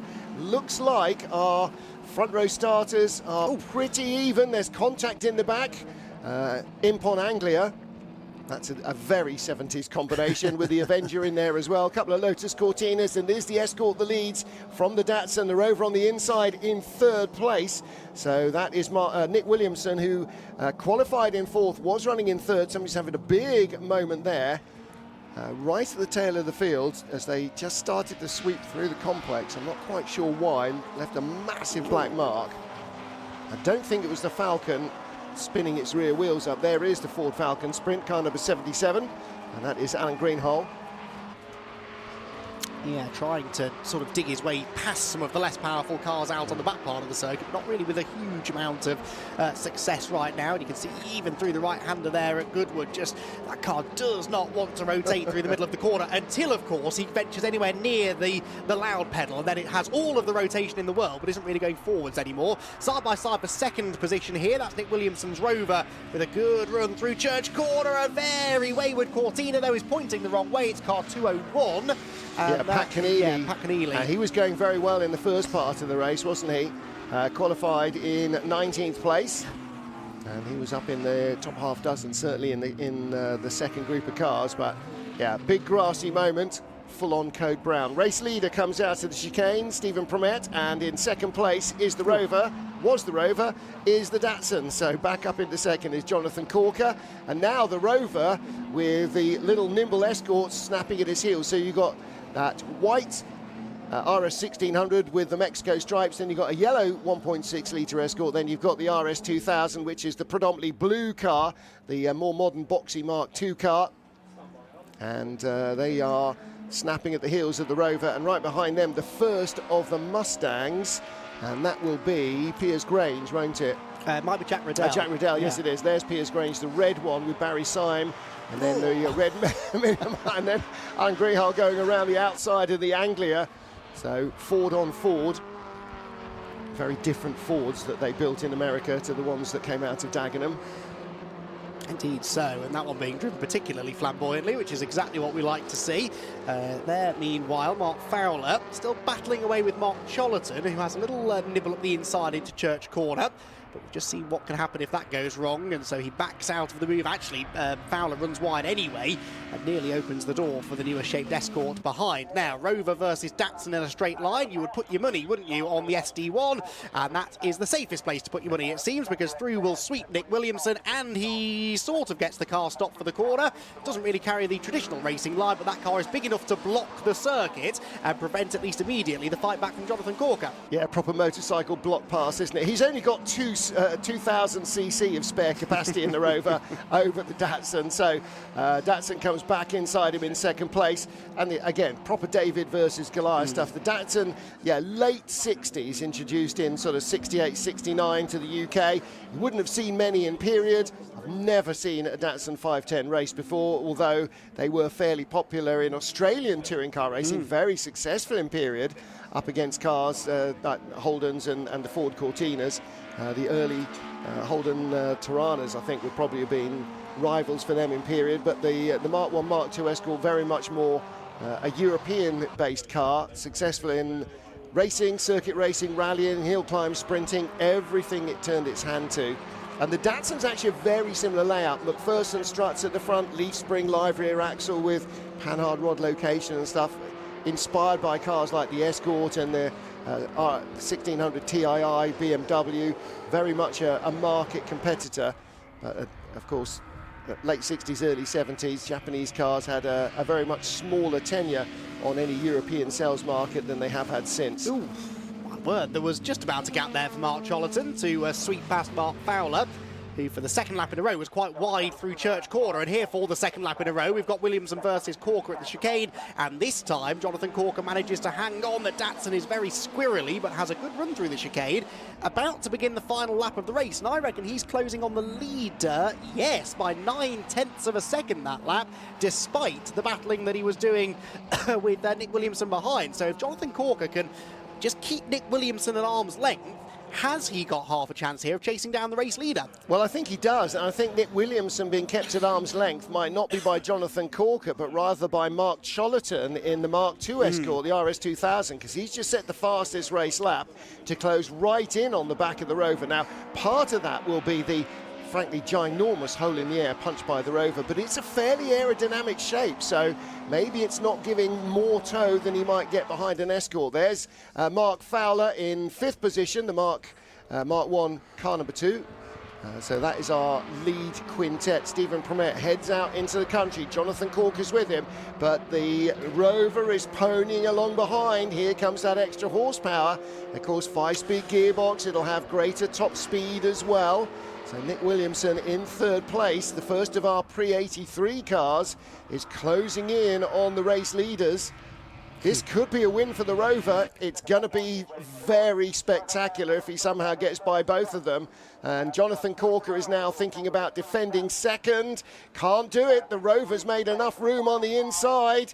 And that is 2nd place. As you said, once it gets on the lock stops, it's blocking the entire road, no matter how slowly it's going. Stephen Promet is going to take the checkered flag, but it is going to be the Rover of Nick Williamson in 2nd by inches from Jonathan Corker's Datsun. Wow, fantastic stuff there. Williamson played that to perfection, really, didn't he? Got the run out of Church Corner, used that car's strength in a straight line to break into 2nd position, but that really did just sort of hand the win to Stephen Promet, who led every lap of that race, but actually that doesn't really tell the full story. He was under pressure the whole time, particularly that final lap or so, but he managed to withstand the pressure, didn't make a mistake, and therefore held on to claim the win. So Promet the winner, Williamson 2nd, Corker 3rd, Mark Chollerton comes home in 4th with the fastest lap in that race as well, ahead of Fowler and Graham Smith. So a whole host of Escorts there at the front of the grid. 4 of the top 6 cars were Ford Escorts of one variety or another. And then behind them, in fact, we had more Fords in the shape of the first of the Mustangs. We've got 2 Mustangs, Jack Riddell ahead of Piers Grange. So Grange, who, as I said, we do see racing modified Fords, although in that series he races a Zaxbyed Ford Escort. And in this, he's out there in the Mustang, and he and Jack Riddell, in the end, not that close, 6.7 seconds between them at the flag, but they were pretty evenly matched in qualifying earlier on this morning. The rest of them gone through. There goes the Batman car, and that was Bateman in 25th place overall, 4th within class, which, for the record, is Class G within the pre-66s, but it was a group of pre-83s, 6 of them actually at the front of the pack, who led the field home. Stephen Promet with the win, Nick Williamson coming home in 2nd place ahead of Jonathan Corker, Mark Chollerton, Mark Fowler and Graham Smith. Then the first of the pre-66 cars was Jack Riddell. Here's Grange along, finishing, I should say, just behind him, 2nd place, although they both won their individual classes. Class G for Riddell, A for Piers Grange. Then Barry Simon, Alex Thistlethwaite complete the top 10. Alan Greenhall and Mike Davis 11th and 12th respectively, with Ian Thompson and Kevin Swain in 14th position. 15th Jake Swan ahead of Brendan Rooney and Ant Astley. James Ibbotson and Ed Crosley were next ahead of Pat Keneally, who survived that scary spin at Church Corner to finish in 20th position. Philip Waller, Michael Loveland, Nathan Beresford and Jeremy Dias were next ahead of Richard Bateman and Keith Wright in 26th position, the last driver home. We lost, unfortunately, just before the restart.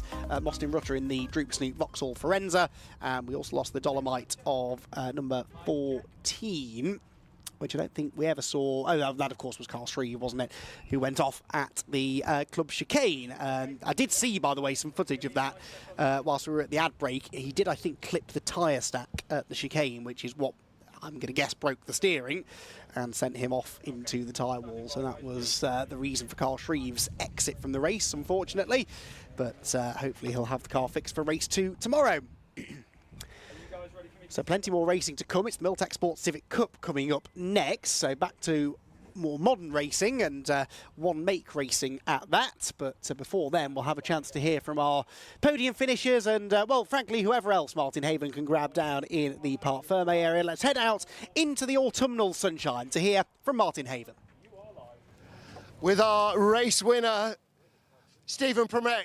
Congratulations. That was pretty tight. Yeah, it was a bit hairy.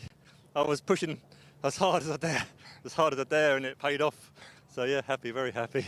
And what's the grip level like? Pretty decent? Yeah, it's a bit slippier than qualifying, but after we restarted after the red flag, then it gripped up quite a bit, so I just pushed like hell in the first couple of laps and got a bit leery a few times, but held it together, and I was and she's done me proud. She certainly has. Congratulations. Great stuff. Second place, Nick Williamson in the Rover. Alistair's got in there quicker. So actually, we're going to sneak down and have a quick word with our third place man, Jonathan Corker. So let's find out a little bit more about that, because this Datsun is a bit of a rarity. Jonathan, come and tell me about this fabulous device, because I have never seen a Datsun like this racing. So what are you giving away in terms of capacity? Is this 1.6 or is this a 2-litre car? It's a 2-litre car, yeah. So, yeah, I'm struggling a bit up the hill. Nick mugged me up the hill on the last lap, and I did all I dared to defend, but, yeah, he just out-dragged me up there, and, yeah, that's probably its little weak point. It's quite good on the fast stuff. It grips well, it's independent rear. So, yeah, that's its strong point, but the hill's its weak point. And what the hell were you doing at the start? You went from 7th to 2nd. Well, I thought about make up for poor qualifying, hadn't I? I think they were all snoozing, weren't they? I couldn't believe that everyone just stood still. So yeah, that was put me up there, didn't it? Well, being able to get off the line is one thing, but finding the gaps is another. Congratulations. That was, and you gave him a good race for it. Any one of you could have been on the top step. Yeah, it was, I would say the conditions out the back were tricky. It was just, you couldn't really commit, and then as soon as you feathered, someone was alongside you. So it was, I had to be a bit brave out the back. All right. Okay. Congratulations. Well done indeed. Cheers. Right, let's have a quick word with Nick. Rover V8 on the podium. You wouldn't have necessarily expected that. How was the race from your point of view? Well, the car's had a few problems. It's the first time at the track, so I'm sort of getting used to it, and it's quite a fast track. I got off the line well, actually, and then a couple got me back. I was down to 5th, and then we had a restart, so I was 3rd, and so I actually got a good start again and got to 2nd. I mean, down the back straight, it's really good. Yeah, it's brilliant, actually. It's really. I thought another lap I could have even won. I don't know. I mean, it's talking out maybe too much, but yeah, it was fantastic fun. And it takes, when you're racing this and you're trying to get the power down, but it's spinning out and it's sideways. Yeah, great fun, but. Yeah, it's a real handful in the chicane. Yeah, it is. Yeah, it is. Yeah, I'm trying to come out of there. I know the guys are really on me because they've got the better brakes, lighter cars. So getting out of there was sometimes a problem. But yeah, doing all I could. Yeah. Congratulations! Thanks very much. What a great race. Okay, cars are on the grid. Time to go racing once more here at Thruxton.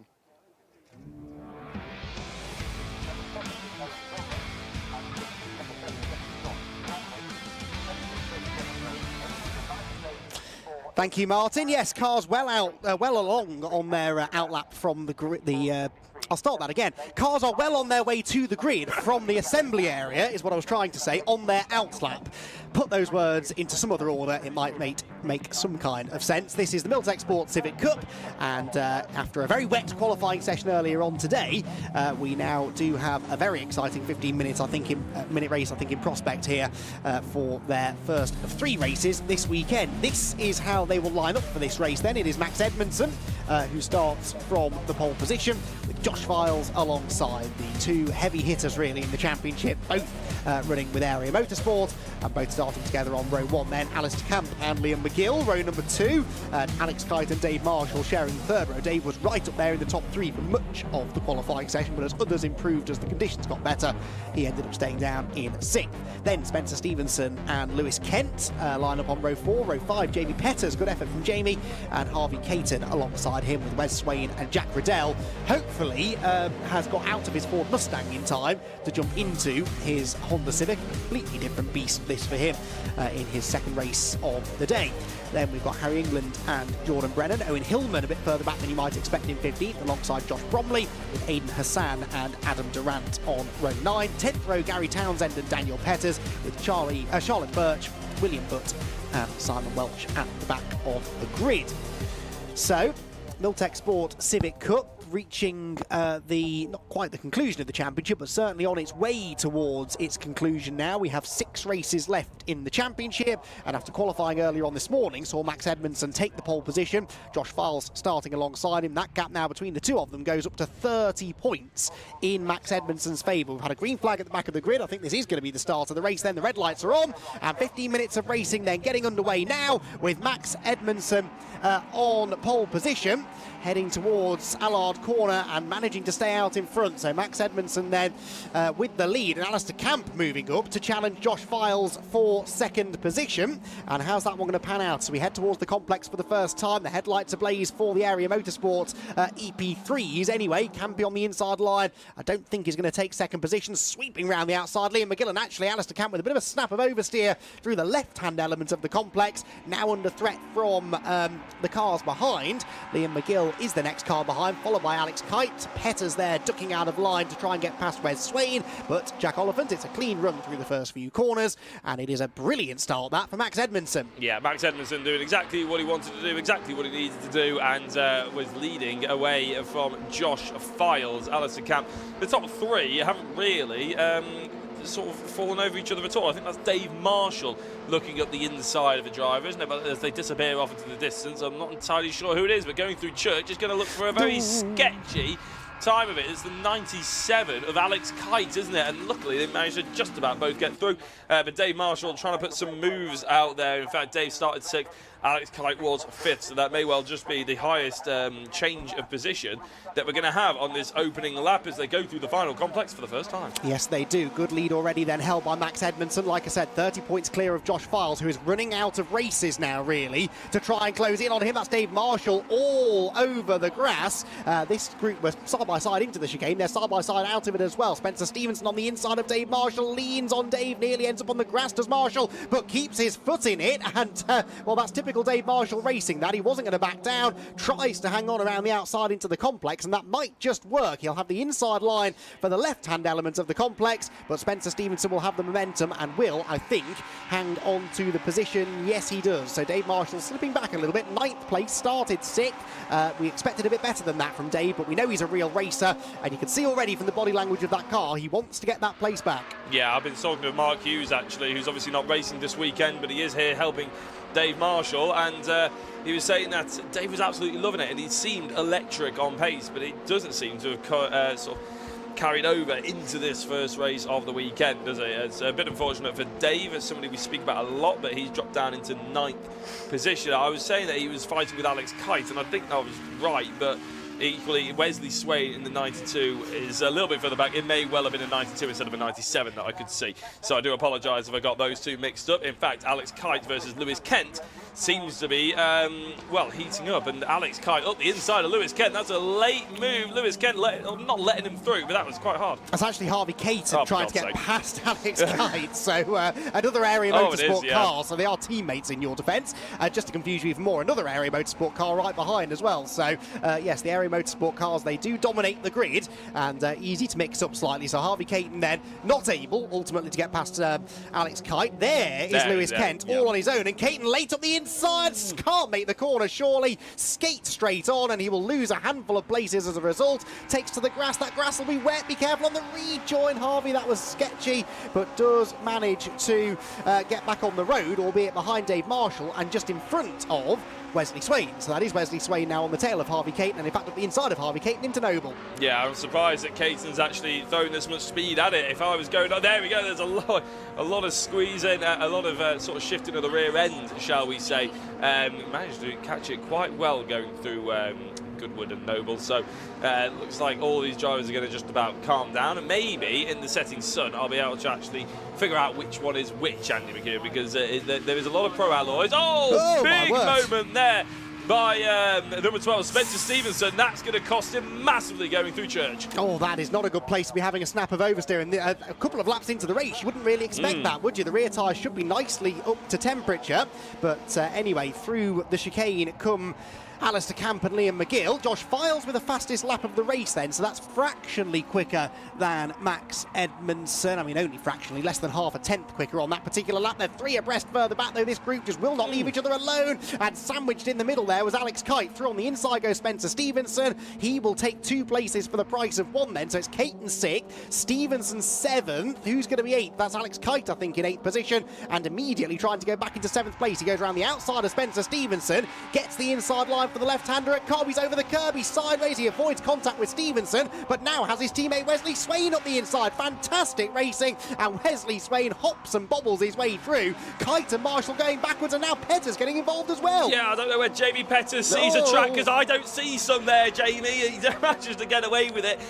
Just about keeps it on the track, even though he wasn't on it for half of that corner. But I'm amazed that he had enough grip to really turn the car back onto the circuit. But here we are, these Civic Cup drivers, they always surprise us, don't they? They're absolutely astonishing. And even, of course, a circuit, like Thruxton, where you think, maybe there's only one or two positions where people overtake.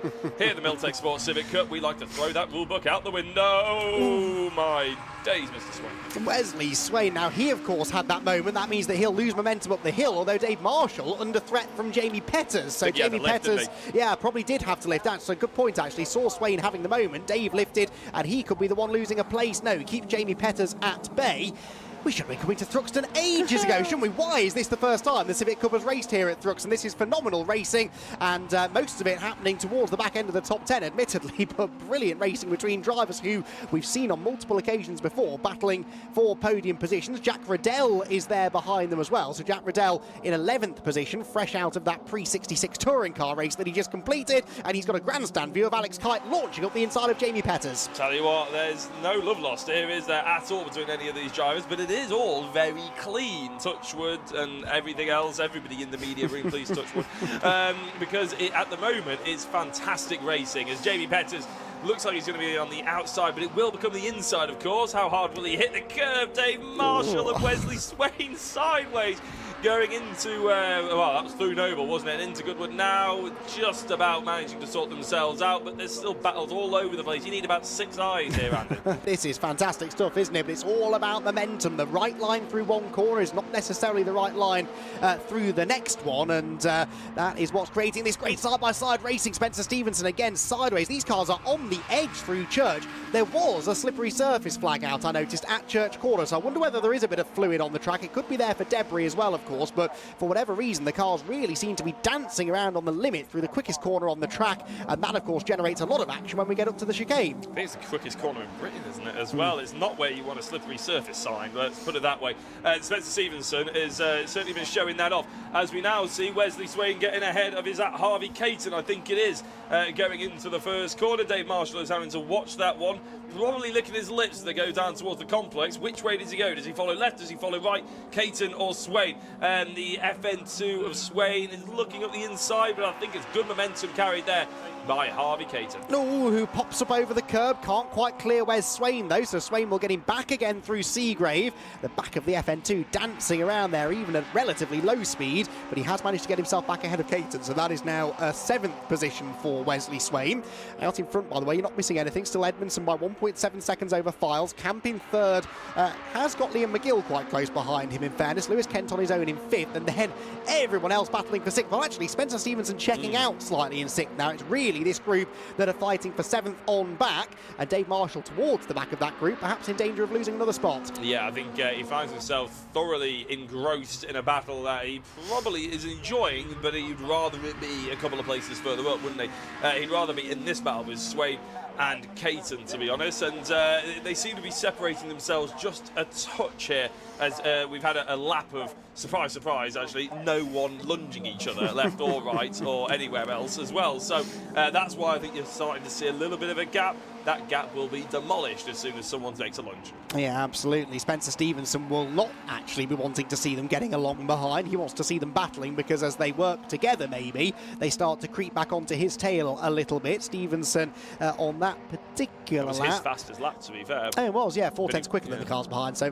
never mind. It was a good theory, but actually he is extending the margin slightly. Jordan Brennan now joining in at the tail end of this group, as we've rather disappointingly moved into the second half of the race now. 5 3/4 minutes to go, but because of the effect of the slipstream around here, Jack, I think once things settle down into a battle pack like this, it's so difficult to break away, even if you can get to the front of it. Yeah, I mean, we often see with tin top racing around Thruxton, it's some of the most exciting that you'll see in Britain or anywhere in the world, really, because of that slipstream effect. And I think it's safe to say that these FN2s particularly are a little bit brickish in the way that they punch through the air, and all the EP3s behind like to get that run. It's not just me saying that. Max Edmondson actually said that to me after qualifying. He said he worked with Alistair Camp They didn't plan it, but they said they worked together when they found each other out on track, as they see that the FN2 is punching a hole in the air for Harvey Caton. Yes, well, punching a hole in the air for Harvey Caton, but Harvey not really yet able to capitalise on that. In fact, here comes Alex Kite up the inside of him, so Harvey Caton, rather than gaining a spot,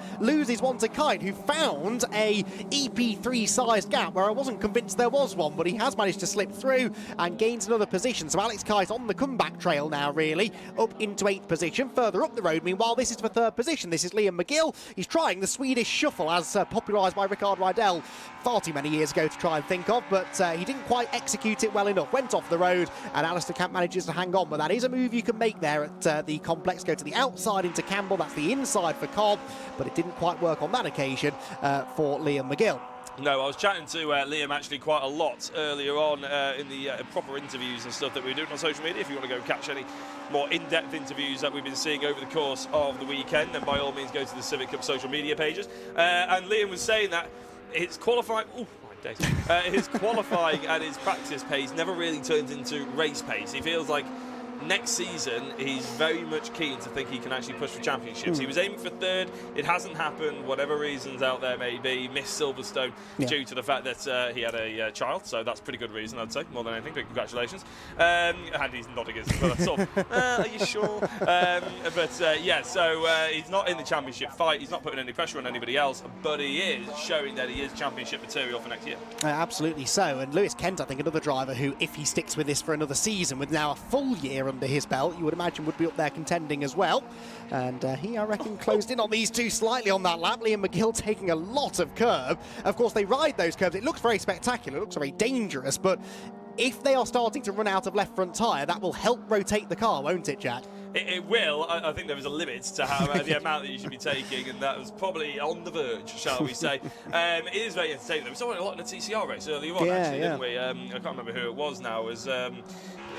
Darren Lewis. Darren Lewis, that was it. Absolutely launching himself over the curve to try and catch up to the drivers ahead, and it actually worked out to be quite advantageous to him at certain parts. But they definitely have to have the right technique with him. But Alex Kite looks like he got a pretty poor run out there. Wesley Swain around the outside going through Noble is always a little bit tricky. In fact, has Alex Kite got a problem, because he seems to be overtaken there by Dave Marshall as well. Does he look a little bit slow to you? A little bit, but that might just be because he found himself on the wrong line. You don't really want to be on the inside at Noble, arguably, because that's not where the momentum is. Momentum is key out the back here at Thruxton, and Dave Marshall kept his foot absolutely in it there. He closes back in on Wesley Swain. Kite's got a run on the pair of them, though, and Swain, not for the first time, is out over the exit curb at Church Corner. Here they come then. Here comes the cavalry. They'll all have a run up Woodham Hill, but they're all too busy squabbling with each other. To the inside goes Dave Marshall, to the outside goes Alex Kite. Who's going to be the last of the late breakers? It might just be Kite, because he's got room to operate on the outside line. Swain is sideways though, blocks his teammate, and Dave Marshall gets the run, has to go the other side of the tyre stack, and will probably have to give that position back. But how they all got through there without contact, Jack, I'll never know. I have no idea, to be honest. Nobody wanted to be overtaken around the outside. That's what Alex Kite wanted to do against Dave Marshall, and they're still side by side, rubbing door to door. It's great action for us. I can't imagine the spectators of these two drivers, trackside and at home, obviously having kittens, I imagine, in their living room, as both drivers lock up a little bit of a touch as they go in. No ABS, of course, but Dave Marshall has the move. Is that Harvey Caton trying to claw a position off Alex Kite as well? Yes, it is, and Harvey might have more momentum off the complex. Not really. It all sort of stagnated a little bit for him, so Alex Kite, he's had a real yo-yo race here, hasn't he? He dropped down towards the back of the top 10. I think he got as high as 7th at one point, now starting to slip backwards again, and has Dave Marshall right in front of him. This has been a brilliant battle between this group all race long. We're going to have one more lap of it to go at the end of this one, as once again Wesley Swain takes a very wide line going through the right hand there at Goodwood. Here, meanwhile, Liam McGill still putting the pressure on Alistair Camp. Camp, you remember, is 3rd in the championship, but not a championship threat. It is very much a two-horse race between Max Edmondson and Josh Farr, so there's no real reason here for Liam McGill to play the team game and just let Camp have this podium. I think he will go for it if an opportunity presents itself, but there's no doubt in the second half of the race, quicker than the pair of these two has been Lewis Kent. He has closed what was a 2.5, nearly 3-second gap at one point, down to next to nothing. We were playing darts earlier, actually, with Lewis Kent, who is he's a fan of darts, and I said, are you happy with qualifying? I think he qualified in 8th place, didn't he? And he sort of said, no. And I went, all right, so we won't talk about it. He went, no. So he's clearly shown that he's actually got pace. Now, this obviously is carried on, though, as we see Wesley Swain, Dave Marshall and Alex Kite. Dave Marshall, Alex Kite with Harvey Caton trying to have a little lunge up the inside into the complex. This is going to go all the way to the checkered flag. I think you're probably right. Dave Marshall, I think, will hang on for now, and that might just have allowed possibly Wesley Swain to hang on to 7th place. Where's Swain's best finish of the year been, I wonder, because he's up there in 7th place, and I don't recall seeing him inside the top 10 too often this year. We'll try and dig that stat out if we get a moment to take our eyes off the action, which only has a couple of corners remaining because we're on the final lap of the race. Max Edmondson and Josh Files have had a pretty boring run out in front. Everyone else has been right in the thick of a battle, and this one for the bottom step of the podium is going to run right to the flag. Here, though, comes the reigning champion, and Max Edmondson will claim another win to extend his championship lead over his teammate Josh Files. A dominant performance for Max Edmondson. Files comes home in second. Who, though, will join them on the podium? Camp, I think, will hang on. He parks the bus at the chicane, keeps Liam McGill behind him, and actually Lewis Kent with a run against his teammate to the line, but can't quite get there, although he was only fractionally behind as they crossed the timing line. So Camp third, McGill fourth, Lewis Kent fifth, and Marshall's ahead of Swain, where Dave Marshall has got back ahead of Wesley Swain on the final lap of the race. So it will be Stevenson sixth, it will be Marshall seventh, and 8th for Swain. Still his best finish, we believe. So 8th place for Wesley Swain is a career best finish in the Miltech Sports Civic Cup, despite losing that place on the final lap. Alex Kite comes home in 9th, and Harvey Caton in 10th. That was sensational stuff. The Miltech Sports Civic Cup already, I think, this year have only increased or improved the reputation that they already had through some fantastic racing over the last few rounds, particularly at Silverstone. But here at Thruxton, they've outdone themselves again. And whilst Max Edmondson had a pretty easy time of being out in front, behind him, some sensational battling that kept us thoroughly entertained. Edmondson, though, is the winner. And for Max Edmondson, that is now, I reckon, a 7th win of the season. So the championship leader and the reigning champion, car number 1, extends his championship lead over Josh Files, who has to settle for 2nd position. Alistair Camp hangs on for 3rd, ahead of Liam McGill and Lewis Kent to complete the top 5. Spencer Stevenson 6th, Dave Marshall 7th, Wesley Swain in 8th, Alex Kite 9th, and Harvey Caton completes the top 10. Jamie Petters ran better than 11th for much of that race, but slipped out of the top 10 in the second half. Jordan Brennan, Jack Riddell and Aidan Hassan were next. 15th place for Will Butt, 16th Charlotte Birch, and 17th Gary Townsend, with Simon Welch, Owen Hillman. Well, in fact, Hillman was the first of the non-finishers, I think, and he led a few of them, unfortunately, who don't see the checkered flag. Daniel Petters, Harry England, Adam Durant and Josh Bromley all retiring from the race. And that was very much their loss, because had they been in the race, they may well have been involved in some of those terrific side-by-side battles that we were enjoying. And a few big stories to come out of that race, particularly in the context of the championship. Max Edmondson then with the win. Did not set the fastest lap, though, crucially, so he actually only outscores Josh Files by 4 points, by my reckoning. And so that will be a 34-point advantage now for Max.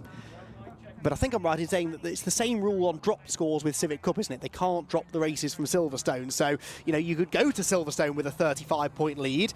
One non-finish could absolutely destroy your advantage because you score 40 points for a win. So, you know, if in theory, and I'm not wishing this on him at all, but if in theory Edmondson were to non-finish a race and Josh Files were to win it, they'd be pretty much level again. So it is all still to play for. Files just needs to try and keep that gap as small as possible heading to the Silverstone decider and hope for the best. They've been so evenly matched all year. Edmondson just managing to eke out a couple more race wins throughout this season. And that ultimately is what's given him this championship advantage. But with 3 races to go, 1 more this weekend and 2 at Silverstone next time out, Josh Files definitely running out of time, you'd have to say, to do anything about the championship leader.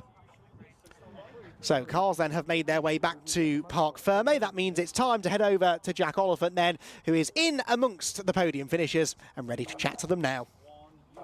Max Edmondson is the latest winner, and he's won a fair few of the Miltech Sports Civic Cup. Just putting his helmet away, getting that hat on, all that good stuff. But Max, I'll be honest, we didn't see much of you. I mean, what was your race? Because the action behind was fast and frantic, but you did exactly what you needed to do, lap after lap after lap. At the start, I got a pretty level start with Josh, and then I just sort of pulled away, and yeah, that's pretty much it. There was no battling. There was a few moments, but obviously that's what happens when you drive around Thruxton. So yeah, it was a pretty good race to be fair. I would prefer it to battle for it, but obviously I'm not going to wait and go for a battle then. So yeah, I'm happy. It just. I'm not sure who actually got fastest lap at the end, but is that where your head's at? Is that it's picking up those points? Every single point counts now. Yeah, because you could lose or win the championship by a point, so you're going to try and get every point that you possibly can get. Fantastic stuff. I mean, going into tomorrow as well, it's going to be completely different conditions. Is that something that intimidates you? I don't imagine it does. I can't imagine anything intimidates you, to be honest, Max. No, we just got to learn as we go and just hope that we get some good points again tomorrow. Fantastic stuff. Right, okay, well, big congratulations on the race win. We'll have a chat with you a little later on. If you want more action and more interviews from the Milltec Sports Civic Cup, you can catch it on our social media pages and whatnot. But we're going to throw it over to the Pre-03 and Super Tourers in a couple of minutes' time. Andy McEwen, back to you.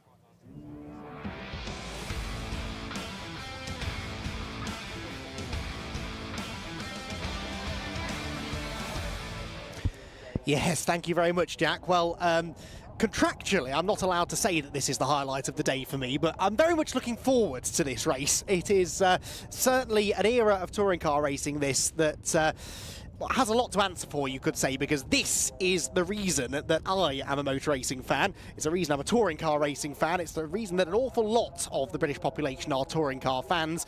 It is, of course, a celebration of touring car racing from the 1990s, and it is not just the super touring category out there. We do have the pre-93 cars as well, but there is no doubt about it that there are plenty of people here at Thruxton for whom the super touring cars do evoke some pretty special memories, and it's fantastic to have them here alongside TCR UK and the Brscc at Thruxton for this one-off appearance. So yeah, really eclectic mix of cars, and really excited to see them stretch their legs in what are much more favourable conditions than we had a little bit earlier in the day, it's got to be said.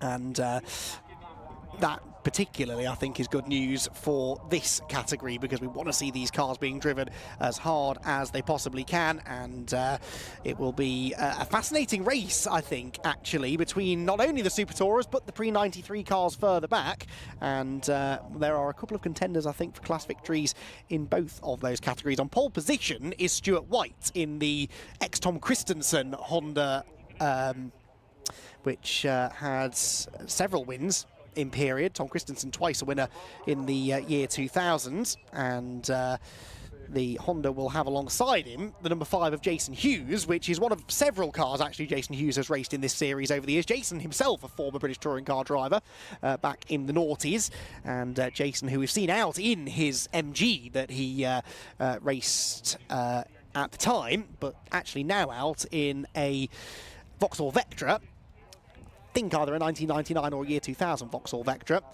which was driven, I believe, at the time by some bloke called Jason Plato, who I believe is kind of a big deal in touring car racing. Right then, to hear more about this fantastic grid of cars, let's head down there and hear from Martin Haven.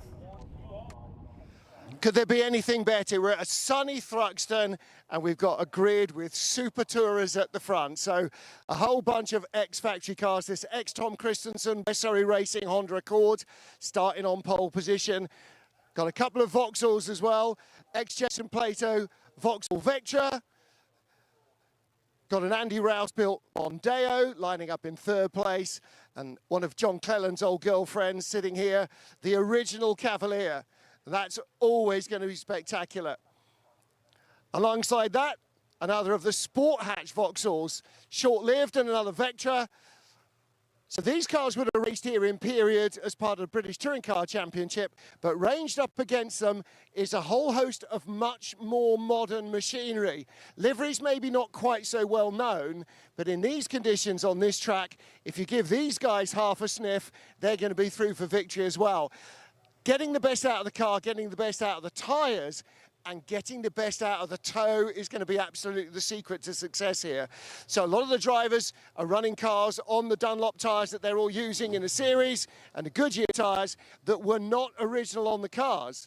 So they're having to adapt what the car does to fit the rubber that is used in the series. So all the more modern machinery, well, it's got a lot more development under the belt. It's going to be interesting to see what happens. Not everything is quite the touring car that you might imagine. Lurking over here in the corner, number 24, Jaguar XJS of Mike Seaborn. with a very familiar looking Jaguar livery. Not sure he ever saw a silk cut XJS though.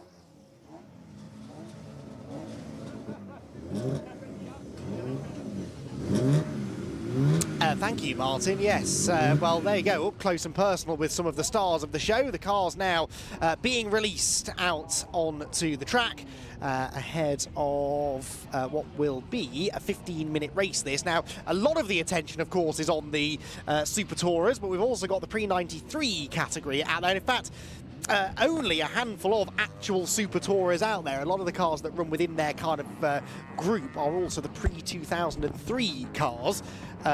Although I would argue that the Astra Sport Hatch was a post-2003 car because it didn't debut in the championship until 2005. But anyway, I'm prepared to let that slide, I think, because that's another great addition to the grid. So the grid then as follows. It is the Honda Accord of Stuart White that starts on pole position. Jason Hughes in the Vauxhall Vectra alongside.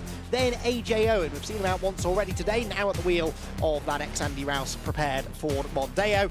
A 95 example, I believe that is, of the Mondeo. And then Jim Pocklington, another former British touring car driver, at the wheel of his Vauxhall. Then we've got Roger Stanford in the number 11 machine. He is in another, that Sport Hatch Vauxhall Astra, and Stuart Kay at the back of the Super Touring and Pre-03 grid in car number 44. Had a few issues with his Cavalier in qualifying, so hopefully they managed to get that sorted, and that car will run well in the race. Then we go into the Pre-93 cars. We've got Ian Bauer and Gary Preble at the front of that group in their BMW. Stuart Waite in car number 1. Another BMW E46 has Kevin Willis for company, row 2 of that grid. Row 3 for Oliver Owen and Sean Morris.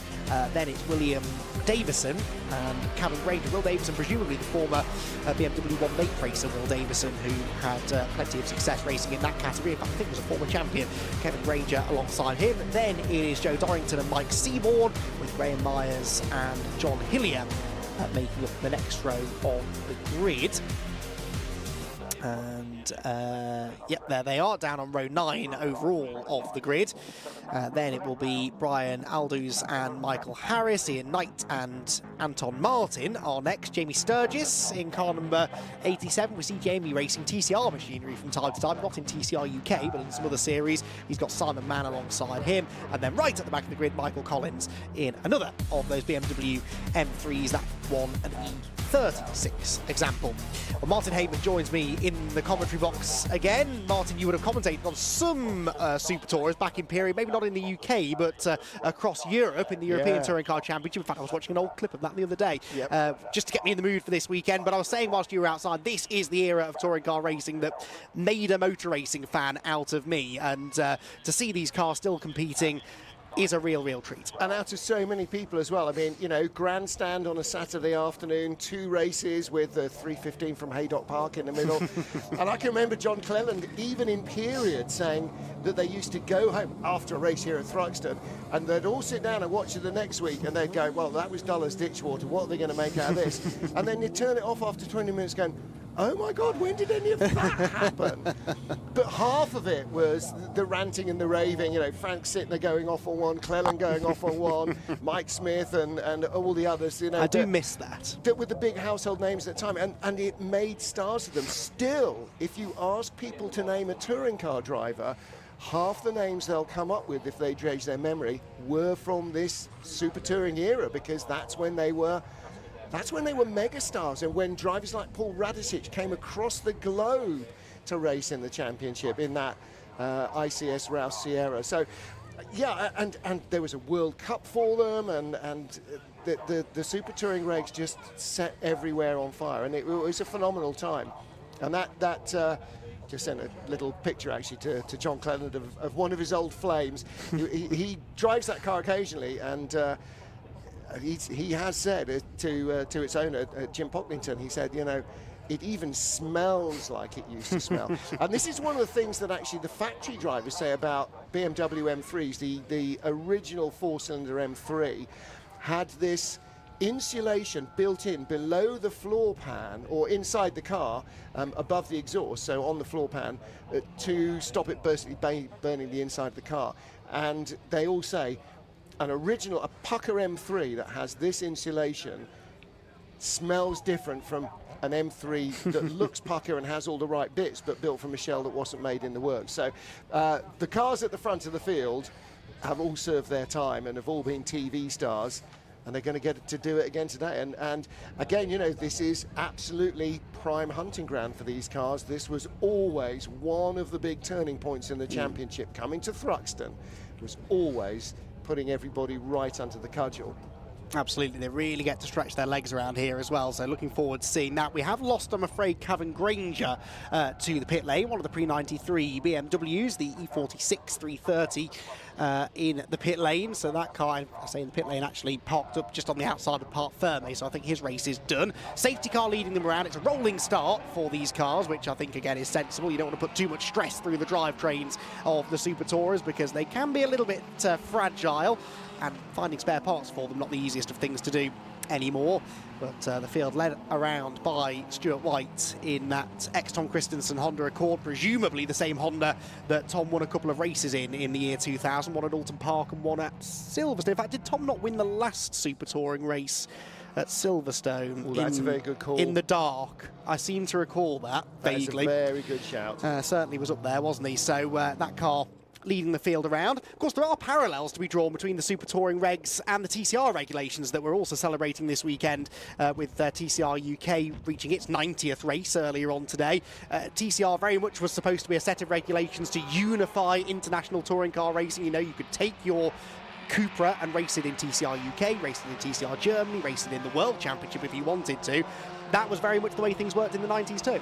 Well, the Super Touring regs weren't designed to do that. They were just designed to be entertaining in Great Britain, weren't they, basically? But that sort of caught fire, and everybody wanted some of it because it was an open source platform, and everybody could access those cars. When you had manufacturers coming in from across the globe, you know, like Nissan and Renault and Volvo and Mazda and all the others, Proton, you know, so many different manufacturers came to try their hand, and those cars were available.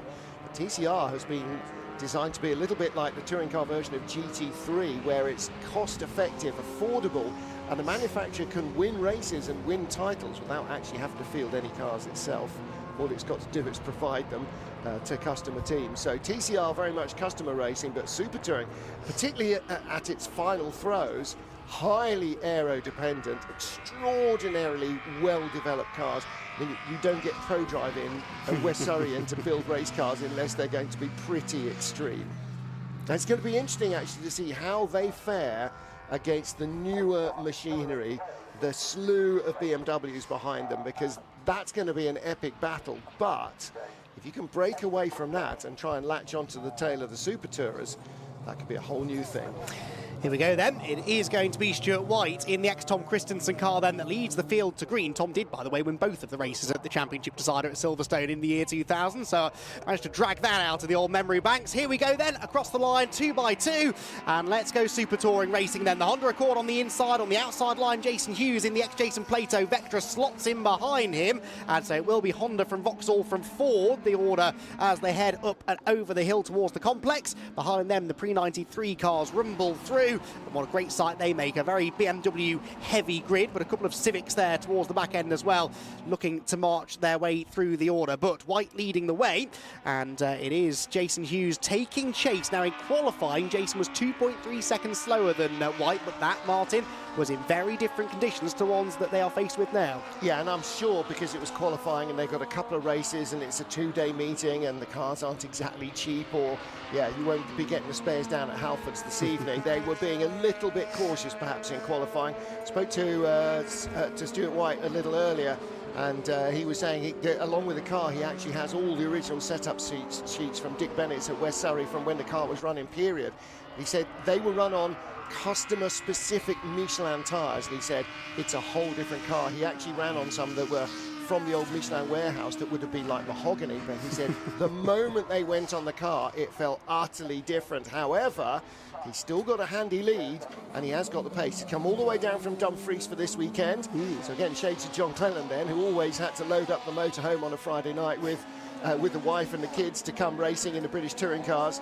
And there's the XJC car. And, again, the Sport Hatch, that sort of largely forgotten part of Vauxhall's British touring car history, but those cars flew the flag for the Griffin and were very spectacular. And already We're seeing some of our lead battles in our second pack of cars, the Pre-93, Pre-03, really starting to develop.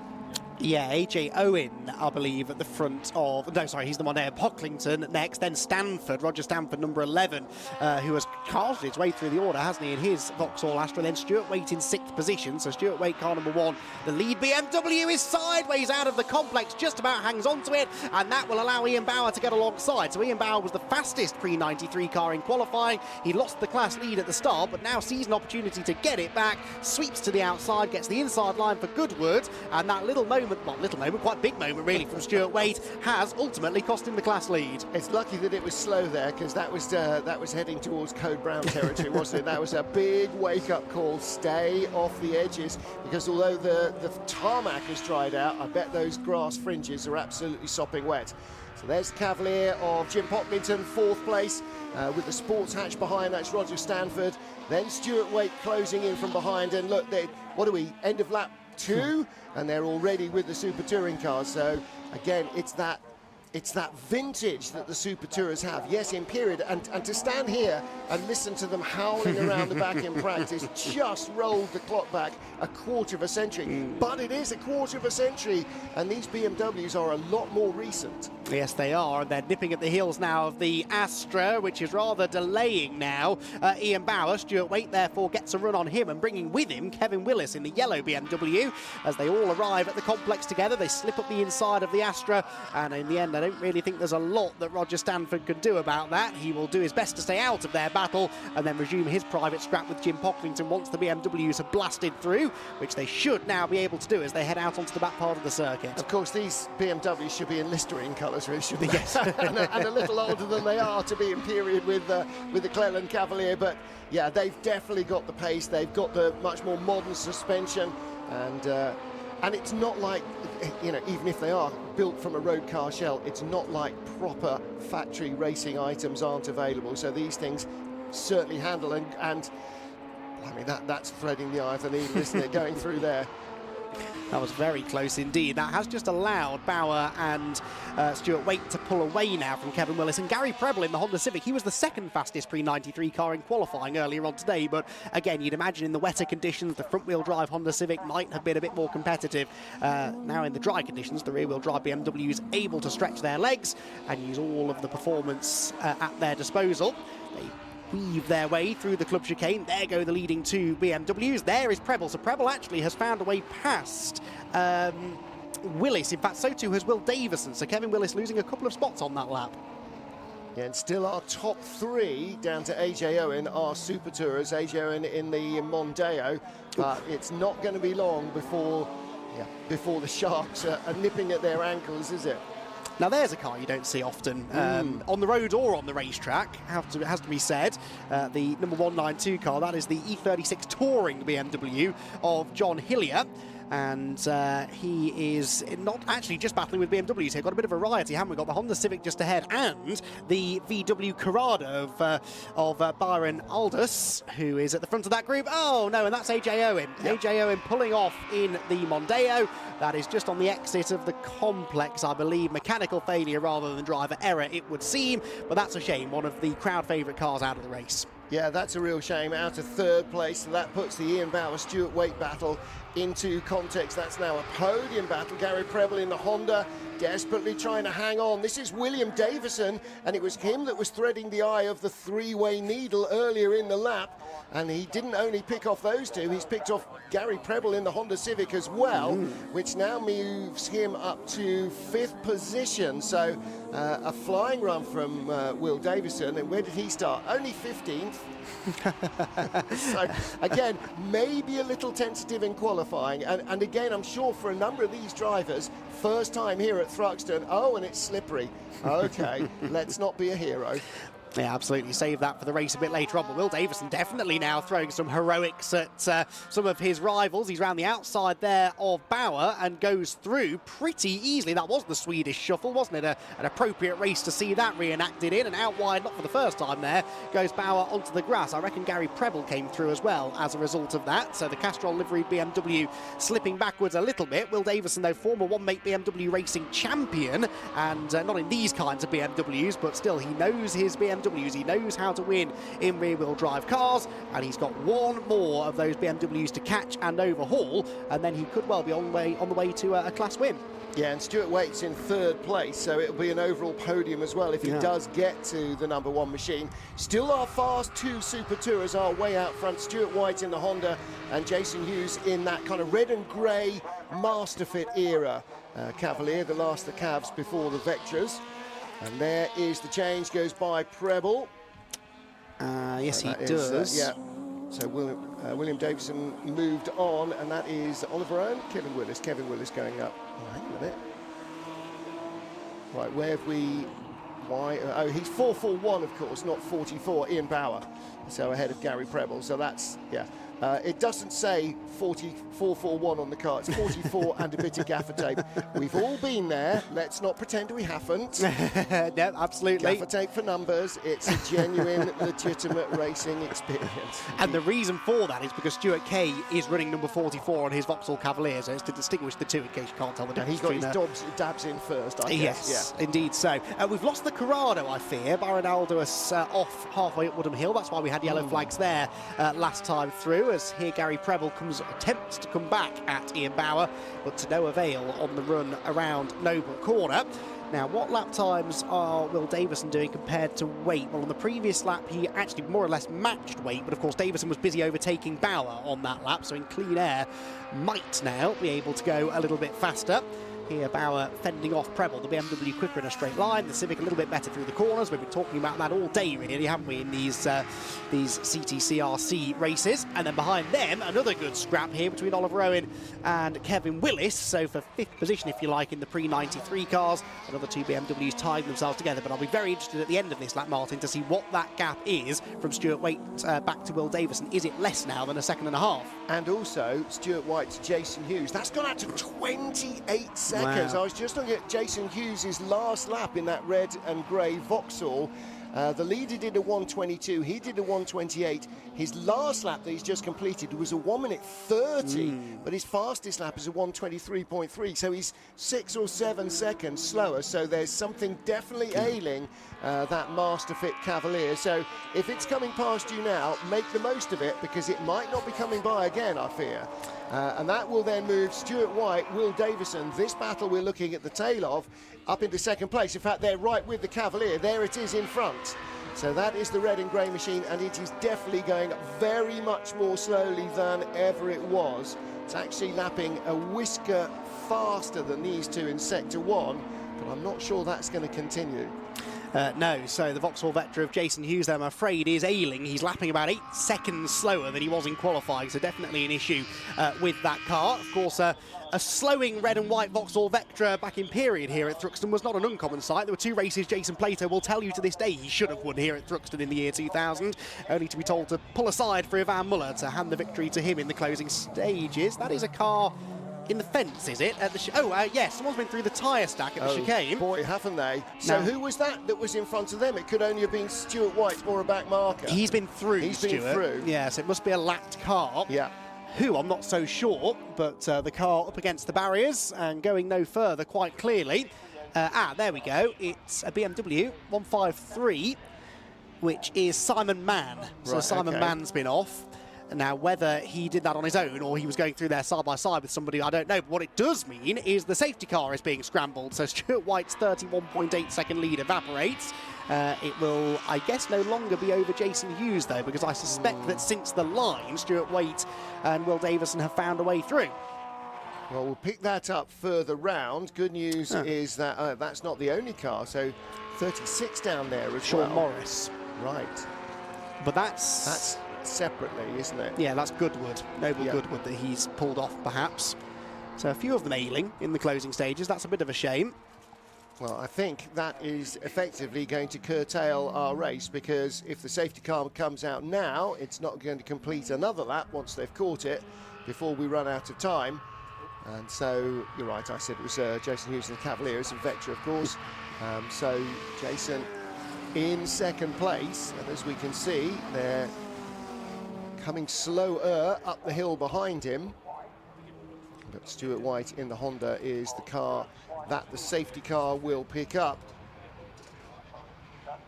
Yes, he in fact already has gone through, I think, has Stuart White. There, the tyre stack in the middle of the road. That really is the bigger issue than the car that's at the side of the road, of course. You can't have those very heavy tyres in the middle of the track whilst cars go through at racing speed. So understandable decision to throw the safety car out, but I do tend to agree if we get any more racing it will be a one-lap dash, but that will be pushing it, I think, by the time they get back around. I think that's not happening. No.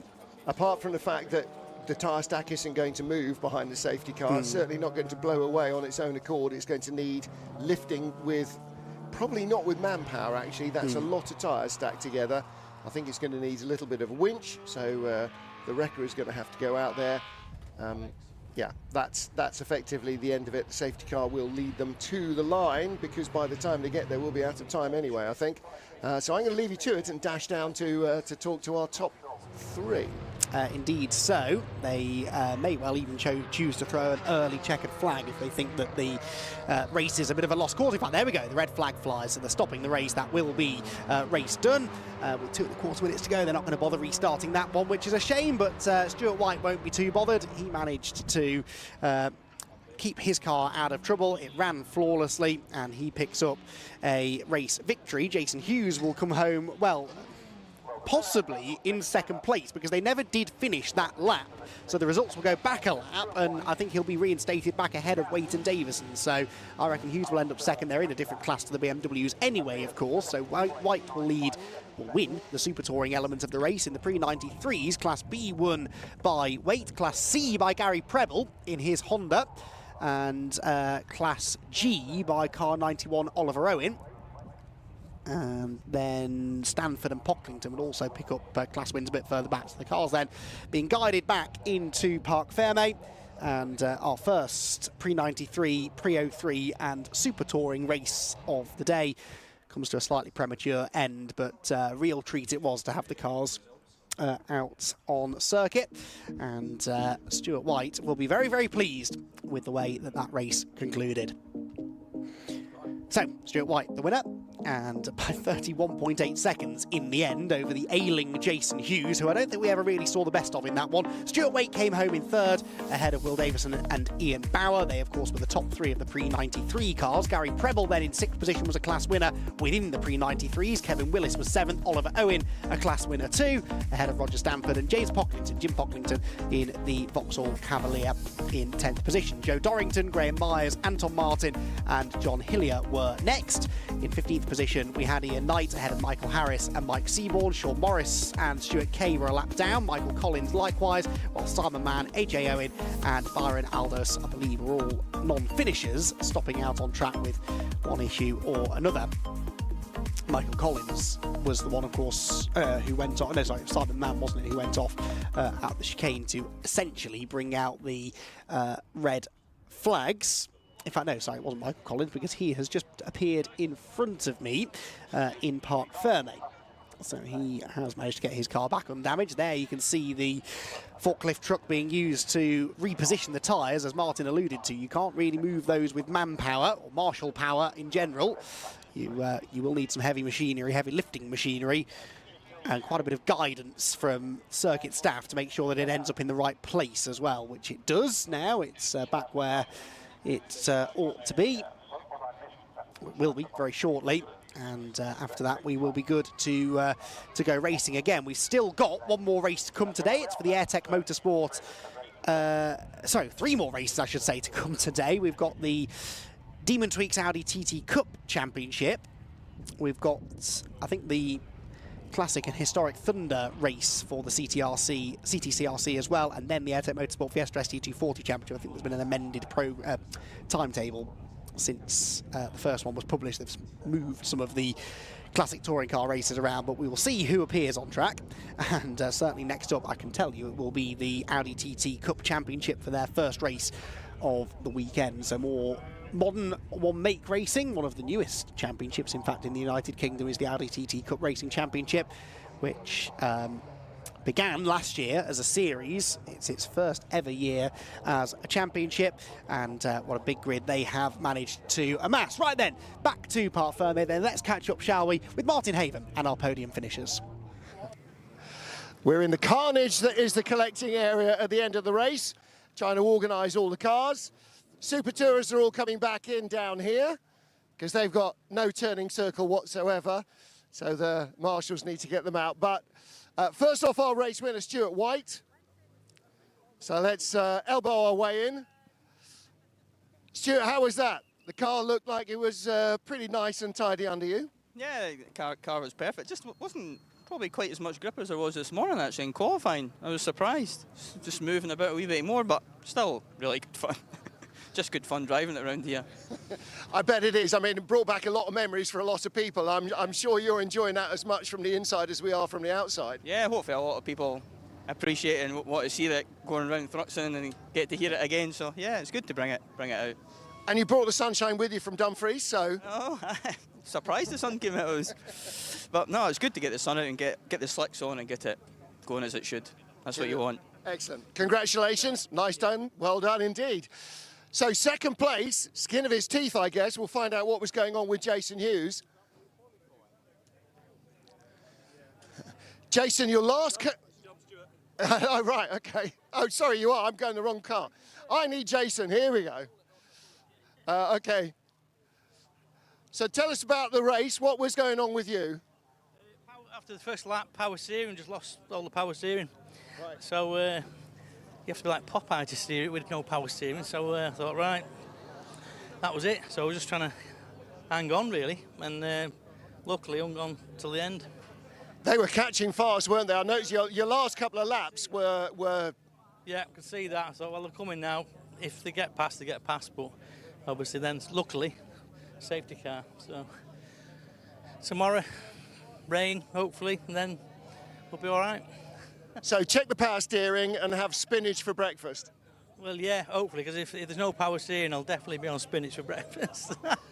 All right, well done for holding on. That muscle pump can't be much fun. Right, so we need now to find our BMW winner. Where's Stuart gone?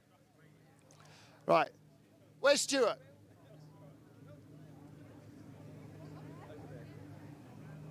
Right, we've lost Stuart Waite. Oh, there he is. Right, here we go.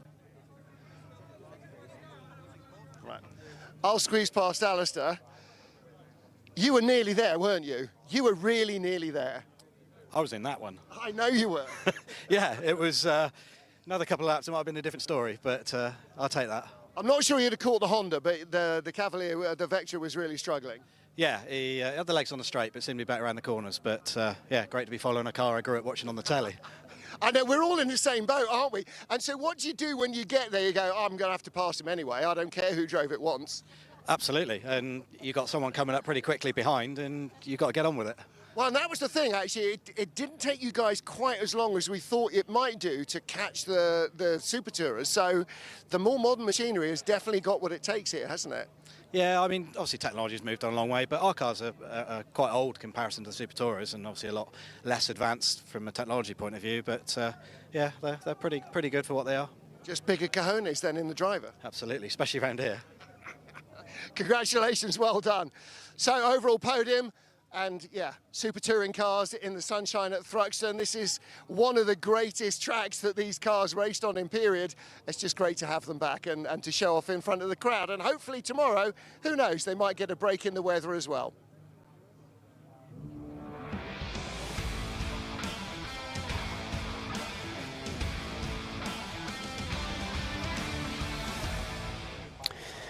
Thanks, Martin. Yes, so from classic touring car racing to now the Audi TT Cup Championship, and a very exciting race, I think, ahead of us here. This should be a fascinating slipstream fest, I reckon, in these cars. The Audi TTs that have produced some fabulous action all season long, and I reckon are going to continue to do so now as we move towards the business end of the 2024 Championship campaign. Just 2 more events to go, and after the set of races at Silverstone last time out, 6 more races remain in this championship, and it is very finely poised at the top. After the drop scores are calculated, Bradley Burns leads the way by just 3 points over both Matt Luff and Carl Swift. So 3 points separating the top 3 drivers. They've all been race winners, they've all been regular front runners, and well, they're all going to find themselves starting, you would imagine, pretty close together at the front of the grid here, although it hasn't quite worked out all according to plan. They don't lock out the top 3 positions, at least on the grid,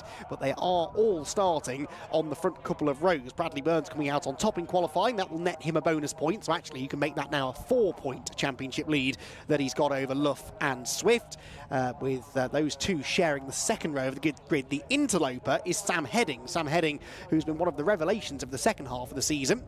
Former Mazda MX-5 Super Cup racer, moving from rear-wheel drive to front-wheel drive this year, and he will be starting on the front row of the grid then alongside the championship leader Bradley Burns. With Luke Handley, Morgan Root in behind as well. So a very finely poised championship, probably one of the most finely poised Brscc championships this year. And Martin Haven, I don't know how much you've been following this series, but first ever season, grids getting on for 30 cars for most races, and a championship which sees 4 points covering 3 drivers with 6 races to go. The Brscc have got it right, haven't they? It's a bona fide success, isn't it? I mean, one of the great things about the Mark 1 TT is that there were a lot of them, yes, and there remain a lot of them because they're reliable cars and they tend to stay out of ditches. and the racing package, I mean, that's a pretty cost-effective way of modifying, you know, a second-hand road car into a pucker race car. And I have to say, just looking at the cars and looking at the liveries on the cars, it looks like a much more long-established championship than something that's really a startup. So, yeah, full marks to the Brscc and to the teams for the preparation levels. The cars really do look stunning. Could not agree more. Right then, let's run through the grid. We've got 24 of them to get through. It is Bradley Burns on pole position, the championship leader, with Sam Heading looking for a victory there alongside him. Then the joint second-place drivers in the championship, Matt Luff and Carl Swift starting 3rd and 4th, with Luke Handley and Morgan Root together on row 3. 4th row, Ross McCarr and Paul Luty. Jason Pelosi starts 9th alongside Sean Smith, with Ryan Edgecombe and Andrew Dyer together on row number 6. 7th row, Richard Forber and the former mini racer Charlie Budd. Sam Meager and Brad Kaler then are together on the 8th row of the grid. And on row number 9, we've got Daniel Budd, brother to Charlie Budd, and Oliver Devine King. Then, row 10, Jonathan Williams has got Steve Bone alongside Steve a lot further back than he should be, the reigning Mark 1 Mazda MX-5 champion. Patrick Booth and Ruby Smith are next, with Paul Savage and Mark Rice bringing up the rear of the 24-car grid. And Ruby Smith, of course, the daughter of Sean Smith. Both of them come from an oval racing background, so they started off in hot rods, racing on shale, and racing on short ovals. So that's and rear-wheel drive. So coming here to Thruxton front-wheel drive with considerably more speed is quite a big conversion for both of them. They were saying this morning. It's it's a bit of an eye-opener, you know. And again, for both of them, converting for the first time ever, and probably also for our Mazda champions, converting from rear-wheel drive to front-wheel drive is not the work of a moment. No. There's a lot of drivers historically who have struggled with that. So every instinct you have from rear-wheel drive is wrong when you go front-wheel drive and vice versa. So there's an awful lot of relearning going on. There is indeed. I've got the utmost respect for anyone that can make that transition and pretty quickly find speed. And yeah, there are not many drivers who've been able to do that. Matt Luff is a driver who made the switch from rear-wheel drive to front-wheel drive. He was an ex-Ginetta junior racer, then did some Mazda MX-5 racing before moving into the Miltech Sports Civic Cup, where he was a champion a couple of years ago. Very much now making his name as a front-wheel drive specialist. Brad Burns, though, of course, who starts on the front row of the grid, has TCR experience across Europe. He's raced one-make Audis as well over in Europe too. A very, very, very experienced campaigner, and he has really come good through the middle part of the season to take this championship lead. He's got the pole position. Can Luffy or Carl Swift, former TCR UK race winner Carl Swift, do anything about him here at Thruxton though? Well, they've got 15 minutes to try and find a way past him and to try and get that championship lead away from Bradley at this pivotal moment in the season.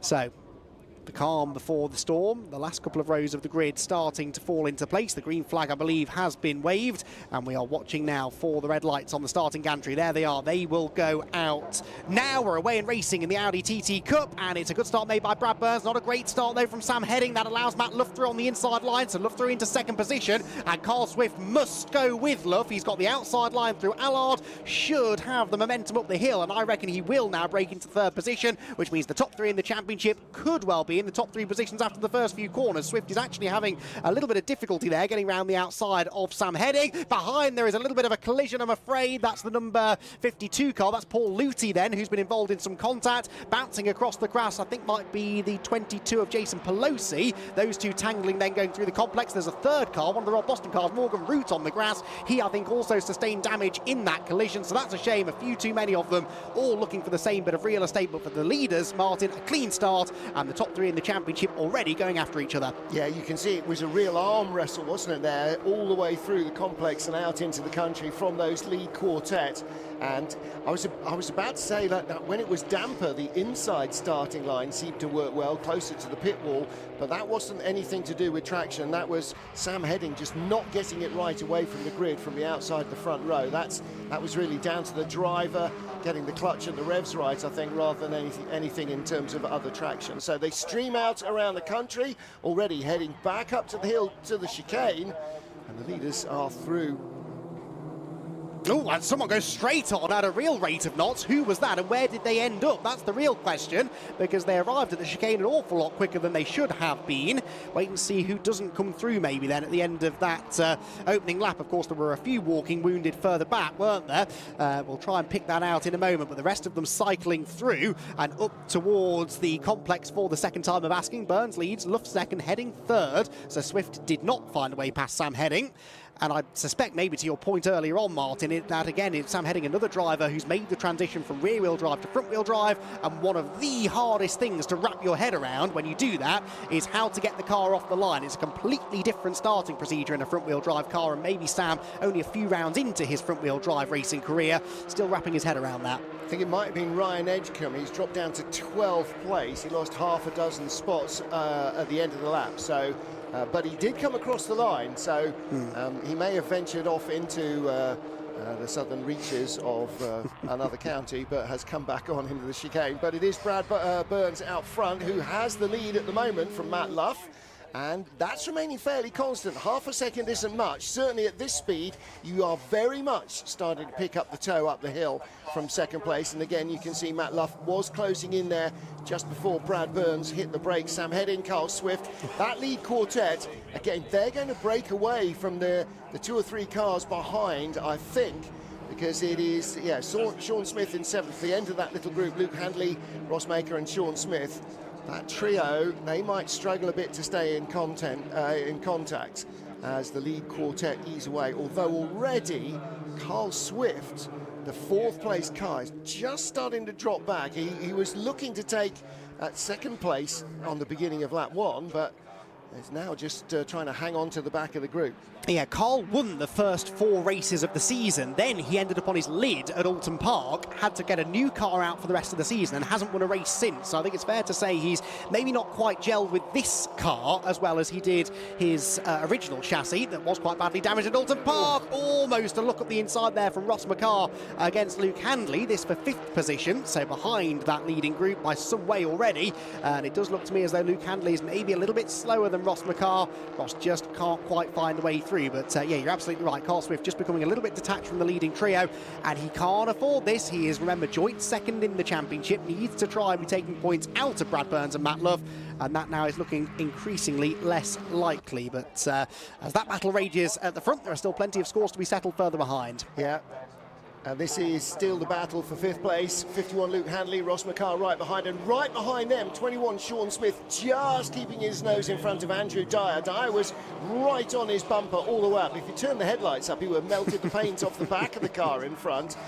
So really using the slipstream, just not quite getting through. Was that a change? Yeah, Ross McCarr went through on Luke Handley, and Handley now trying to come back around the outside of the Martini liveried car. Again, Martini works on everything, doesn't it? Just steal the colours. If you're looking for a livery, don't spend your own money. Use somebody else's. So, yeah, just keeps his nose in front, Ross McCarr, 5th place. And how far are they from Carl Swift? We're 4 seconds back already, but again, that's not going to close much because Luke Handley is making an issue of this, comes down the hill on the inside. That becomes the outside, can't quite find the room to go through, but see what's happened. Sean Smith's there, Andrew Dyer's there, Richard Forber's there as well, closing in. I think Charlie Budd might be on the back of this little group in a moment. So what was a pair has been joined by the 4 cars that were battling behind them. Yeah, Charlie Budd having a bit of a return to form. He was in the top 5 or 6 in both races at Alton Park earlier this year, really the highlight of his season. But you're right, he's on the back of this group, which makes its way out of Church Corner, heads up the Woodland Hill into the chicane, and it is still Ross McCarr at the front of the group. Then behind, though, are we on for a change? Sean Smith is nibbling on the rear bumper of the number 15 of Andrew Dyer, who's gone past him on this lap. And then behind them, Richard Forber takes the outside line, but can't sweep through. Then come Charlie Budd, and who's that in 11th position? That's Edgecombe, isn't it, in 11th position, who we think may have been off on the first lap. A run comes up the inside line for Richard Forber, and that's a place gained, I think, at the expense of Sean Smith. Yeah, Sean Smith lost a couple in that lap, or half a lap really, and right behind, Ryan Edgecombe on Charlie Budd. They were side by side as well. I think that probably it was Andrew Dyer made a move on Sean Smith out in the country just before they came into our sight, and that broke the toe really to the Ross McCarr and Luke Handley battle in front of them. But again, as they settle down a little bit, you're looking here once more at 78, and that is Richard Forber ahead of Sean Smith. So Sean down 3 places from where he was this time last lap.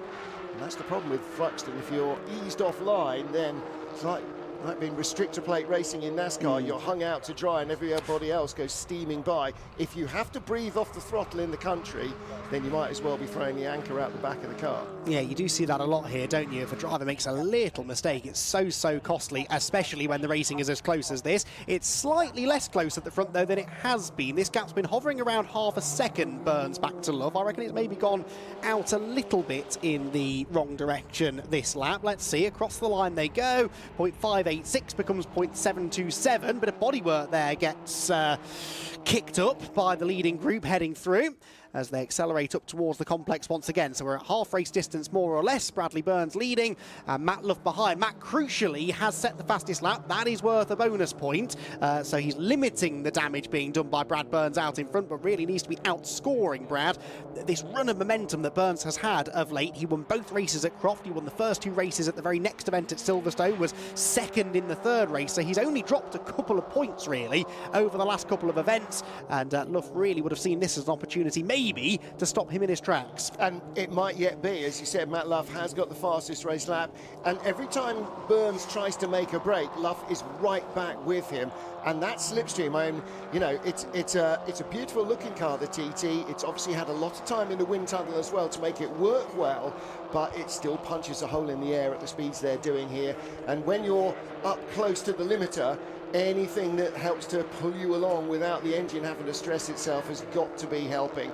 So Brad Burns leading from Matt Luff by not very much. Sam Heading not quite in touch. Carl Swift has dropped back, but the rest of the group, the Ross McCarr, Luke Handley train, which is sort of 5th down to about 14th now, they are not quite close enough to challenge. We've got 6.5 minutes just under remaining. Brad Burns the leader from Matt Luff. And at the moment, Sam Heading there in 3rd place. You don't really see how he's going to lose a spot on the podium unless something goes wrong with the car. Yeah, Carl Swift's, 3 seconds nearly behind him now. That lead gap did come down by about a tenth, so you're absolutely right. Matt Luff seemingly able to respond whenever Brad Burns stretches the margin, but simply responding to that isn't the same as going up there and challenging Brad Burns, is it? That's what Luffy really wants to be doing. There, meanwhile, Ross McCarr, 5th position, Luke Handley 6th, now under all sorts of pressure from Andrew Dyer in the number 15 car. Andrew was one of those drivers who did come out and race with us last year when this championship began as a series of races. He's got a really good run out of the complex, found a gap, wriggles up the inside into Noble, full commitment, never lifted, and he's got the move made. Has he through the left-hander? Yes, that was really good racecraft. He saw the gap, committed to it, and Luke Handley, in fairness, saw him coming.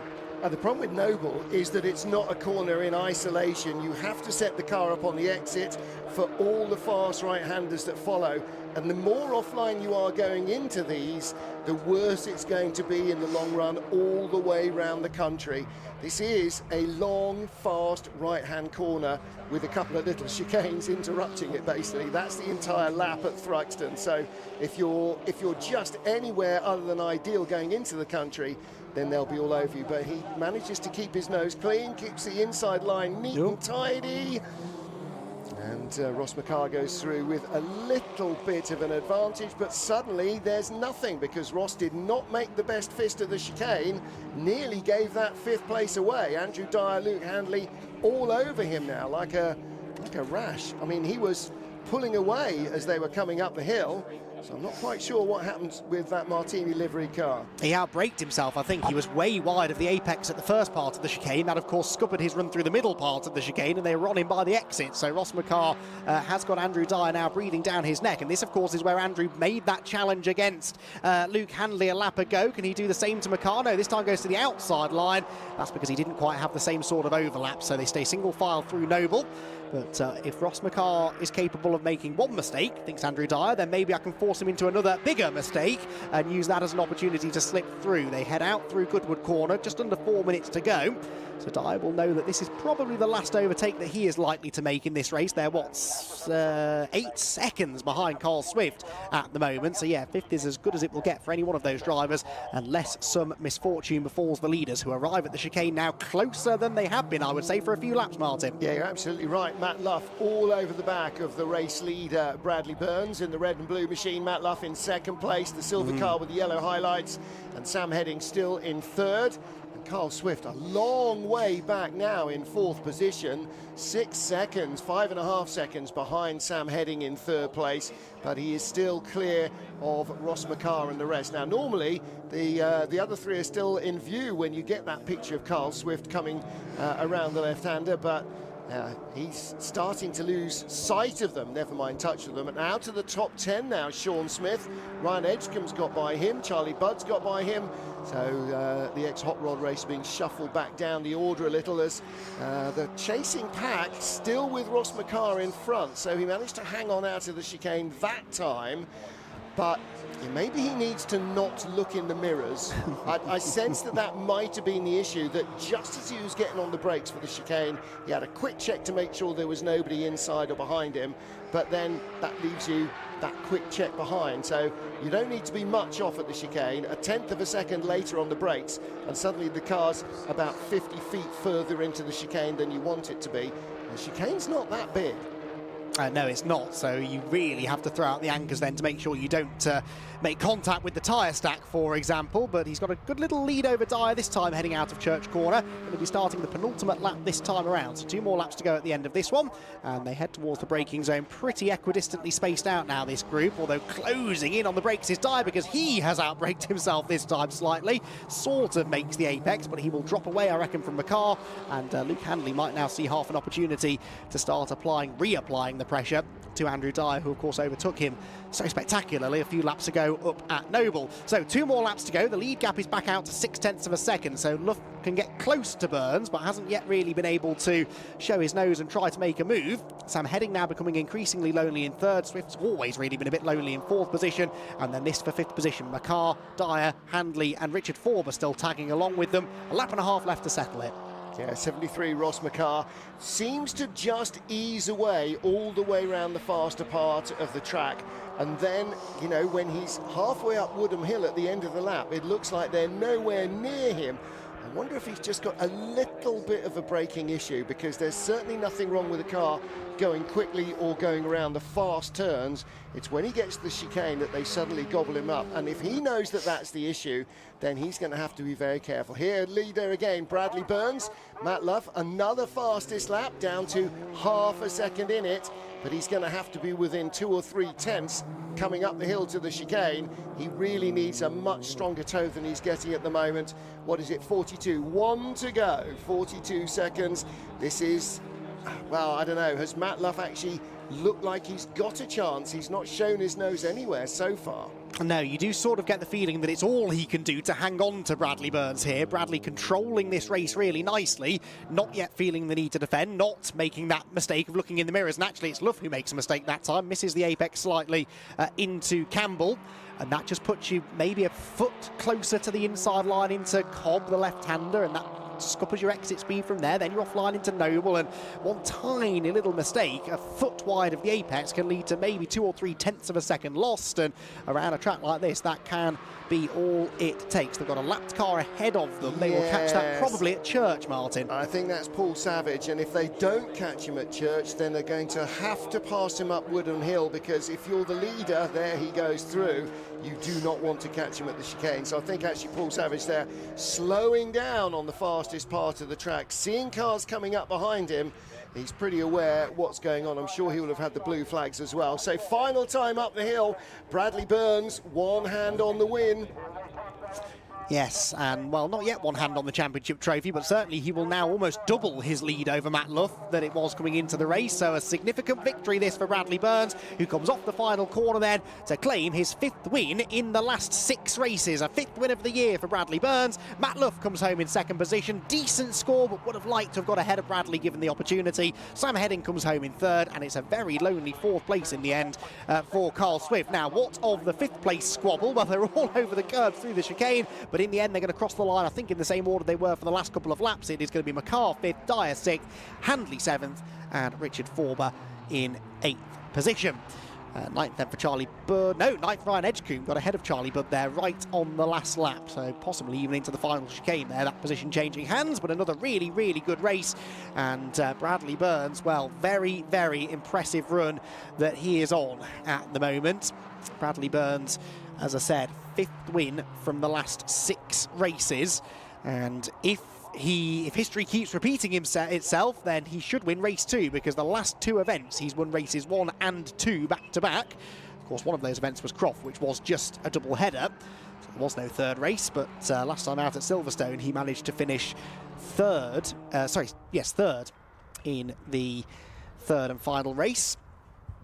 But that was a significant win, you feel that, in the context of the championship for Bradley Burns then, who manages to fend off Matt Luff to get his 5th win of the year. Luff comes home in 2nd position. It's 3rd then for Sam Heading, 4th Carl Swift, 5th Ross McCarr, 6th Andrew Dyer, with Luke Handley, Richard Forber, Ryan Edgecombe and Charlie Budd completing the top 10. Sean Smith in 11th position is the leading Masters driver home. Bradley Kaler in 12th, Oliver Devine King in 13th, and Daniel Budd in 14th place. 15th for Mark Rice, 16th Steve Foden, Jonathan Williams, Patrick Booth, Jason Pelosi and Ruby Smith complete the top 20. Paul Savage and Morgan Root a lap down, and Sam Meager a retiree, unfortunately, after that incident on the opening lap. So Bradley Burns then with a not commanding win necessarily, but a controlled win, I would describe that really. He never really looked like losing it, did he? As close as Luff was, never more than 7 tenths, I think, between them at any point in that race. It just never looked that likely that Luff was going to really challenge him. And Matt will know, therefore, the significance of trying to, maybe get a slightly better start tomorrow. Started 3rd for this race, of course. Did get a good start, moved into 2nd place ahead of Sam Heading. That was significant. But if he could now start on the front row tomorrow, which I believe he will be, then he might well have a chance of challenging for the lead into turn number 1. All of that to wait until tomorrow, though. For now, it's time to get all of the reaction to race number 1 of the weekend with Martin Haven. Another cracker from the Audi TT Cup. And we're going to have a chance to catch up with our top three.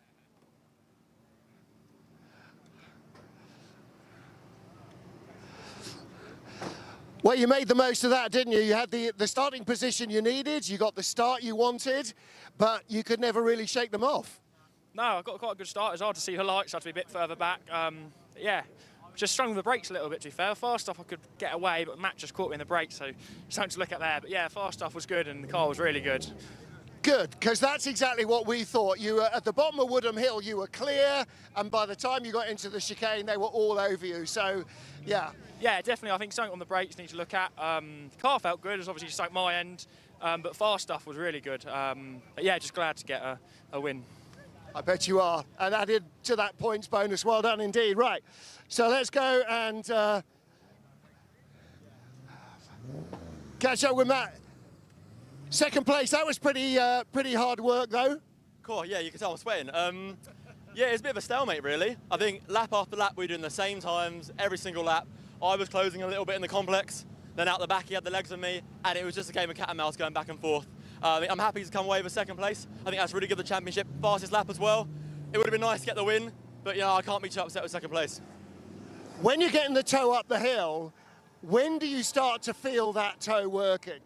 When you reach about 90 miles an hour. As soon as you exit the complex and you got your foot down in fourth gear and you start to change up to fifth, that's when it kicks in, which is a real pain because sometimes you're behind someone and now you haven't got any grip on the front, so it starts washing out wide. But yeah, the toe is huge. You're going so fast, like 140 miles an hour into the chicane. So yeah, no, toe is massive.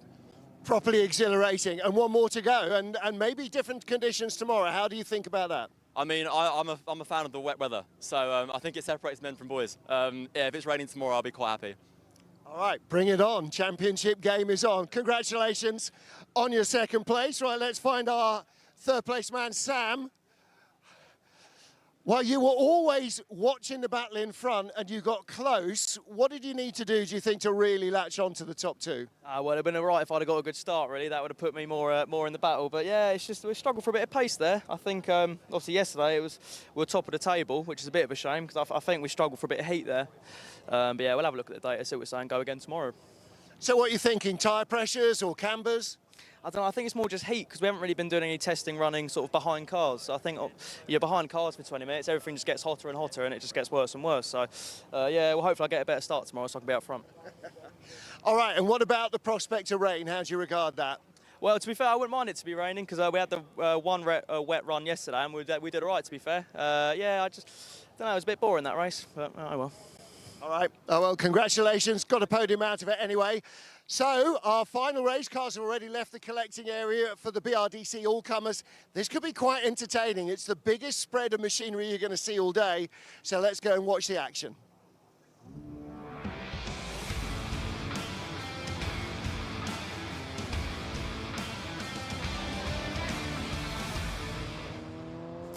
Yes, thank you, Martin. Cars already well on their way from the assembly area then. And yes, the all-comers race, well, it does what it says on the tin, really, doesn't it? If you have a classic touring car of any generation, come and race it in this race. It's a 15-minute race. There will be lots of intra-class battles, and we'll try and monitor those as and when we get going. The grid, though, as follows, and we've got Josh Lawton starting on pole position alongside David Blackie on the front row of the grid. Mike Manning and Oliver Owen sharing row number 2, with Kevin Willis and James Allen together on row 3. Fourth row, Alex Thistlethwaite and Martin Reynolds, with Jim Pocklington and Ian Knight completing the top 10. Then you've got John Hillier and Jonathan Corker on row number 6. Seventh row for Jamie Sturgis and Sean Morris, ahead of Stuart Kay and Melvin Hooker. Nick Williamson and Pat Keneally are next, with Philip Waller, Cavan Granger and Mike Seaborn at the back of the field. We may or may not be missing a couple of them if they've been sort of wounded in action, the cars anyway, from earlier races, but hopefully we've got most of them out there, and a couple of cars that I don't think we have seen yet racing here today. So an eclectic mix of cars, and a couple of them perhaps starting a little bit out of position as well. But at the head of the field, it is the Honda Civic of Josh Lawton, where we saw how well that car went in its race earlier on today. And we know the Civic, that was in much wetter conditions, of course, but we know the Civic is a pretty handy car around Thruxton. David Blackie in the BMW M3 starting alongside him. They were out in the same race, weren't they, earlier on, and they were doing battle for a time. And then Mike Manning's Ford Sierra Cosworth RS500 also we saw going well, and now in drier conditions, perhaps able to deploy all of that power a little bit more securely. Oliver Owen then leads a couple of BMWs, he and Kevin Willis, with James Allen's Honda Civic EP3 lining up next. So, an all-comers race. I like a good all-comers race, Martin, because you do tend to get, again, more of those David and Goliath style battles, obviously, and cars racing against each other that generally would never be sharing the same piece of real estate on a racetrack, and it can sometimes produce some fascinating battles. Yeah, it does, and we've seen, as you said, we've seen some of these cars in action already, so would they know the potential? You can see there with the blue nose, the 85, the Datsun that we saw in the pre-66, pre-72 cars. So those, you know, those are the front runner, the Civic, Josh Lawton Civic. We know that set the fastest lap when it was out already. But there are a bunch of cars in there we haven't seen yet. The Group 44 liveried Jaguar XJS, that's yeah, just there with the Marshall standing behind it. That's the car that's now running a supercharged V8 rather than the V12. The Motul livery BMW 535i, that's a properly sort of period correct livery. Whether it's an original race car or not, I'm not entirely sure, but you don't often see a 5 Series racing. Not since Tom Walkinshaw won the Counties Challenge back in 1978 or 79 or whatever it was. And a Camaro with a BMW Touring right behind. So, yeah, there's something for everyone. Whatever your vintage, there is definitely something in there. Behind the Rover V8, the SD1 Rover, you can see an Avenger. So, again, you don't see many Avengers ever, anywhere. Not entirely unrelated to a Ford Escort in terms of performance and ability, but just the popularity never matched anything that the Escort had. So Avengers kind of all ended up rusting away or in the scrapyard. And then the silk cut Jag at the back, obviously not actually silk cut, but the colour livery is unmistakable, isn't it? It is certainly one of the more distinctive cars on the grid, and yeah, a couple of the Jags actually towards the tail end. One car I think worth watching probably is a car that wasn't, I don't think, on my grid sheet, but David Jefferson appears to have slotted himself in at the back. Now, he didn't start his race, did he, earlier on, but had qualified towards the front of the grid, so that car out of position, very much so, getting a bit of track time in, having missed his race earlier on, and David Jefferson in the BMW. If they've got the Gremlins fixed, there it is, the grey BMW heading through the final part of the complex, then that should definitely be a car to watch. Whether or not he can sort of cut through some of the slower traffic quickly enough to get away with the leaders, we'll have to wait and see. But if that car's working well, there's no reason why it can't be among the fastest on the track. Well, you're probably right, I think, but again, traffic might be an issue, and maybe just doing this because he's looking towards tomorrow. I mean, he may already actually have been entered into the race. Some of the drivers I was chatting to said, oh, they're doing the all-comers because for an extra 99 quid you get another why wouldn't you? Yeah. I mean, yes, having spent the time, the effort and the money to prep the car and travel down here and stay down here and the entry fee anyway, for another oneer, yeah, definitely, I'm having a second race. Yeah, absolutely, and we are more than happy to have them out there. 20 cars hopefully starting the race, well, probably a couple more now, actually, as you say, with them being added onto the tail of the grid. Bone dry Thruxton circuit now greeting the drivers. How things have changed since this morning. It's turned into a glorious afternoon, actually, with the sun beaming down. A good crowd on hand as well, actually. Quite a few people out and about on the spectator areas. It's always a well-supported circuit, Thruxton. Possibly because it doesn't have a race meeting on every weekend like most racetracks do these days, so the locals do tend to come out and support the track, and I know the whole Thruxton team do put a lot of hard work into the upkeep of the place. It always looks great. It's a very friendly place to come.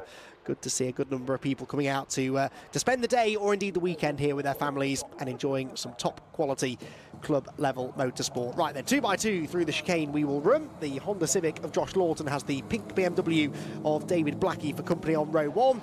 Who will get the jump into Allard and who will be in front at the end of 15 minutes? Well, let's find out. The red lights are on.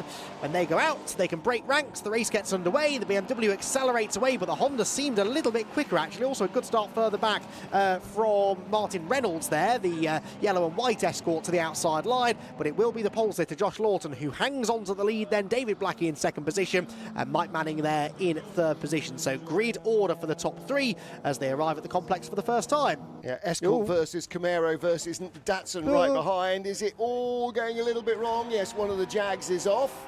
That's the number 441 car, the Group 44 car of Melvin Hooker. Talk to Melvin, you'll hear from him about the history of that car tomorrow lunchtime. But the Silk Cut Jag has made it through, hoofing off down the straight. That's got to be a lot of battleship to try and get around some of these corners. And the Camaro, I would say, is possibly not the nimblest thing here either, although it is going to certainly hoot up the hill without too much of a fuss. Ain't no substitute for cubes when you've got a hill to climb.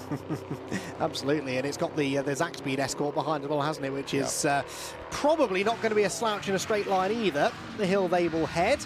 Datsun comes through as well. Second time we've seen that car out on track. And here comes Jefferson. So Jefferson's silver BMW is making short work of some of the older cars on the grid. The question is, how much of an advantage have the likes of Josh Lawton and David Blackie built up by the time Jefferson gets up there into the top 3 or 4 positions? Probably quite a lot is the answer, because they've already been and gone across the line before Jefferson even arrived at the chicane. He crosses the line momentarily, will cross the line anyway. I can tell you where he is. He is 10th position. He's 14.5 seconds off the lead then. I was going to say 24th to 10th in one lap, but he, as you said, it's not the distance, it's not the numbers rather, it is the distance, the time he is behind. And what was his lap time? Bear with, caller, I'm just going to squint into the dying sun. 1:33.8. Leader had the fastest lap at 1:19.3. So he's not catching him at all, but he is carving his way through the cars that were on the grid in front of him for certain. Yeah, that was the first lap though. There was a lot of traffic, so as the field thins out, I'm sure that Jefferson will be able to go more quickly, but yeah, I think Lawton might well be gone now. He's 5.3 seconds clear of Blackie even, and Blackie no slouch, as we saw earlier on today. Pair of battling BMWs, that's also something we've seen a bit of today as they head through the sunlight at Church Corner. And then the Camaro coming through behind, but this then, I reckon, is the battle for 5th position. Am I right? Kevin Willis and Oliver Owen. Yes, it is. Willis has got ahead of Owen on this lap for 5th place. In fact, I think we caught the back end of that move through Goodwood. And the two BMWs continue their squabble now towards the end of another lap. Yeah, the Camaro are just about hanging on in the chicane, and right behind the BMW has got ahead of the Escort now. Oh, and it's very close on the grass. Luckily, it is dry enough at the moment to hang on there. Well, that is the second time that car's been on the grass in this race, because that was the car that you can see the tyre tracks on the grass there on the inside into the complex. It went skittling into the Rover on the opening lap, and Ian Bauer being shown as the driver in 141. He was another late addition, I think, to this race. That's why he started at the back, but Bauer is coming through the field quite nicely. Actually, he started behind Jefferson and is ahead of Jefferson on the road in a much older BMW, so he really has made good progress through the traffic. Sweeps to the outside then of Alex Thistlethwaite's Camaro, and that is now 7th position for Bauer, and Jefferson not able to follow him through. No, he's trying to find a gap past the Camaro, which isn't the easiest thing. And again, you know, you always think about something like Chevy Camaro as being a big, wide car. BMW's not doing that bad on the width it stakes itself. He does squeeze through this time though, so he chases off up the hill after David Bauer, and that wrestles the Camaro of Alex Thistlethwaite down to, what is that, 8th place now, ahead of Martin Reynolds in the yellow and white Zaxpeed Escort. Which looks up the inside into the chicane, but the Camaro just about late enough on the brakes, I think, to hang on. Yes, it is. It's sort of wallows its way through the chicane. Doesn't really want to change direction, but in fairness, Thistlethwaite doing a good job of wrestling it through. He was a bit slow off the corner, though, so here comes Martin Reynolds, and finally, that move that's been on the cards, really, since the start of the race has now been made. Reynolds moves up into 9th position, and again, it'll be interesting to see now what pace he's got in clean air. Josh Lawton, by the way, 3 laps completed, just the 20 seconds, his lead over David Blackie. That car is in its element. It really is, isn't it? And it's, I mean, it's a fantastic looking thing, but you really have to squint hard at it. It's only really, I think, in the side profile that you go, oh, that is a Honda, isn't it? It's a very, very different thing. The Jag with a massive lock up there ahead of the BMW 5 Series. Managed to get away with that, but again, you know, as you just go over the rise there and the road starts to drop away into the braking zone, that could be quite tough. Battle for 3rd, Mike Manning and James Allen behind him in the Civic Type R. steaming up the hill, getting the benefit of the toe. Yeah, and here comes Bauer. Now, where is Jefferson? Jefferson nowhere in sight, so Ian Bauer really has broken away from David Jefferson on this lap. The BMWs come through, still squabbling. Kevin Willis and Oliver Owen battling over 5th position. There are no classes as such, this being an all-comers race, so it is just a straight-up fight, and every car you come up against is a rival that you need to try and find a way past, and James Allen is trying to get himself within striking range here of Mike Manning. Again, 2 more different cars you could not hope to see, really. The Sierra Cosworth versus the EP3 Honda Civic, albeit a highly modified EP3 Civic, and is that Oliver Owen slowing? I think, it is, isn't it? That's a shame. That was a good battle. Yes, it is, and that looks like that's under the bonnet rather than anything else. I mean, possibly transmission, but it looks like it's more engine related. So past him goes David Jefferson in the grey BMW, moves up a spot. And Mike Manning, car number 35, the Texaco liveried ex-Eggenberger Works Sierra, still in 3rd place. David Blackie ahead of him in 2nd. Josh Lawton ahead of everybody else, and probably coming up behind these fairly soon, such as his lead. But Mike Manning hanging on to 3rd place. Had a good race earlier out in this car, mixing with a bunch of other Group A cars. So getting plenty of bang for his buck out of the Cosy this weekend. And the first race, of course, that he was out in, that was the one where it's quite greasy, and the Civic runs out very wide past the slower Avenger, but came in very hot behind the Avenger into the chicane, and I think was rather surprised that the Avenger didn't get off the chicane quite at the sort of speed that he needed it to do. Yes, that was a bit of a close call. Luckily, he made the decision to go left rather than right into the back of the Avenger, hammers the curb through Campbell, and again through Cobb. Look at that, bouncing up on 2 wheels. This thing extremely stiffly sprung, but he's not helping matters by climbing up the curbs like that. Very spectacular driving. But James Allen needs some of that spectacular driving now to have any chance, really, of closing back in on Mike Manning, because he lost quite a bit of time with that lap to traffic at the chicane.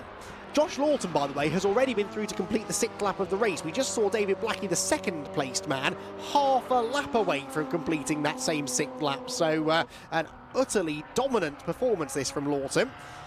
Rate at which he's going, really just past half race distance. He could lap the whole field if David Blackie and Mike Manning and the rest drop in performance a bit towards the end. There is Blackie, all on his own, up through the club chicane, and he's not using quite as much curb as some of the others behind him, but keeping nice and neatly on his way, as here the real battling is being done. In fact, no, that's Lawton, isn't it?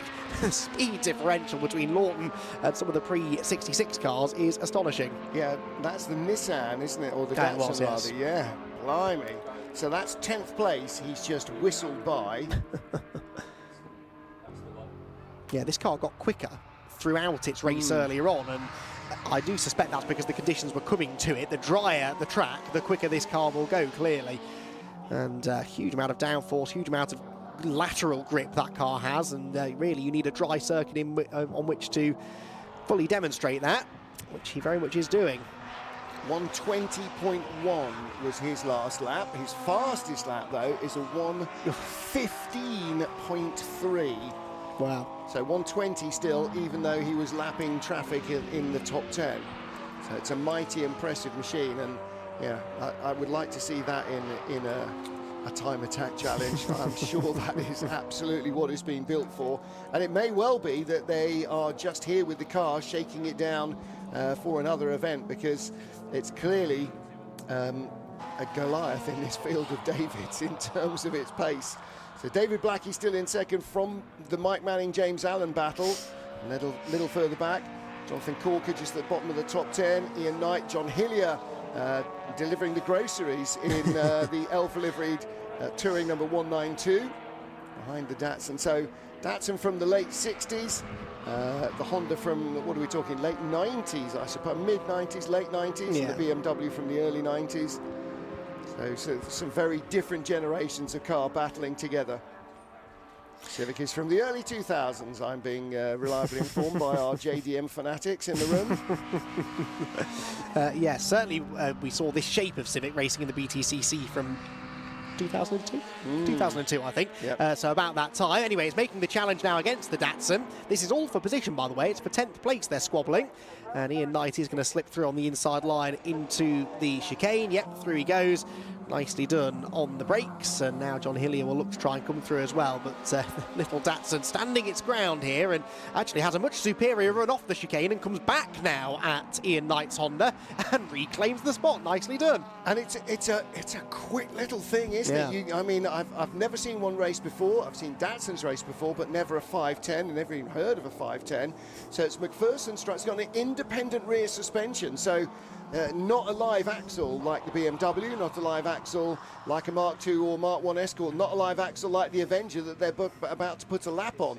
So a 2-litre, which probably is producing, I don't know, I should think sort of 175, 180 brake horsepower probably, maybe a little less. But with a full independent rear suspension, that's why it's getting off the corner with such alacrity.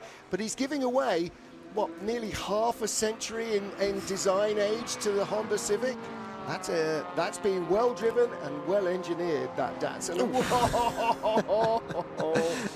Having a big moment there as well, as he's determined, isn't he? They shall not pass.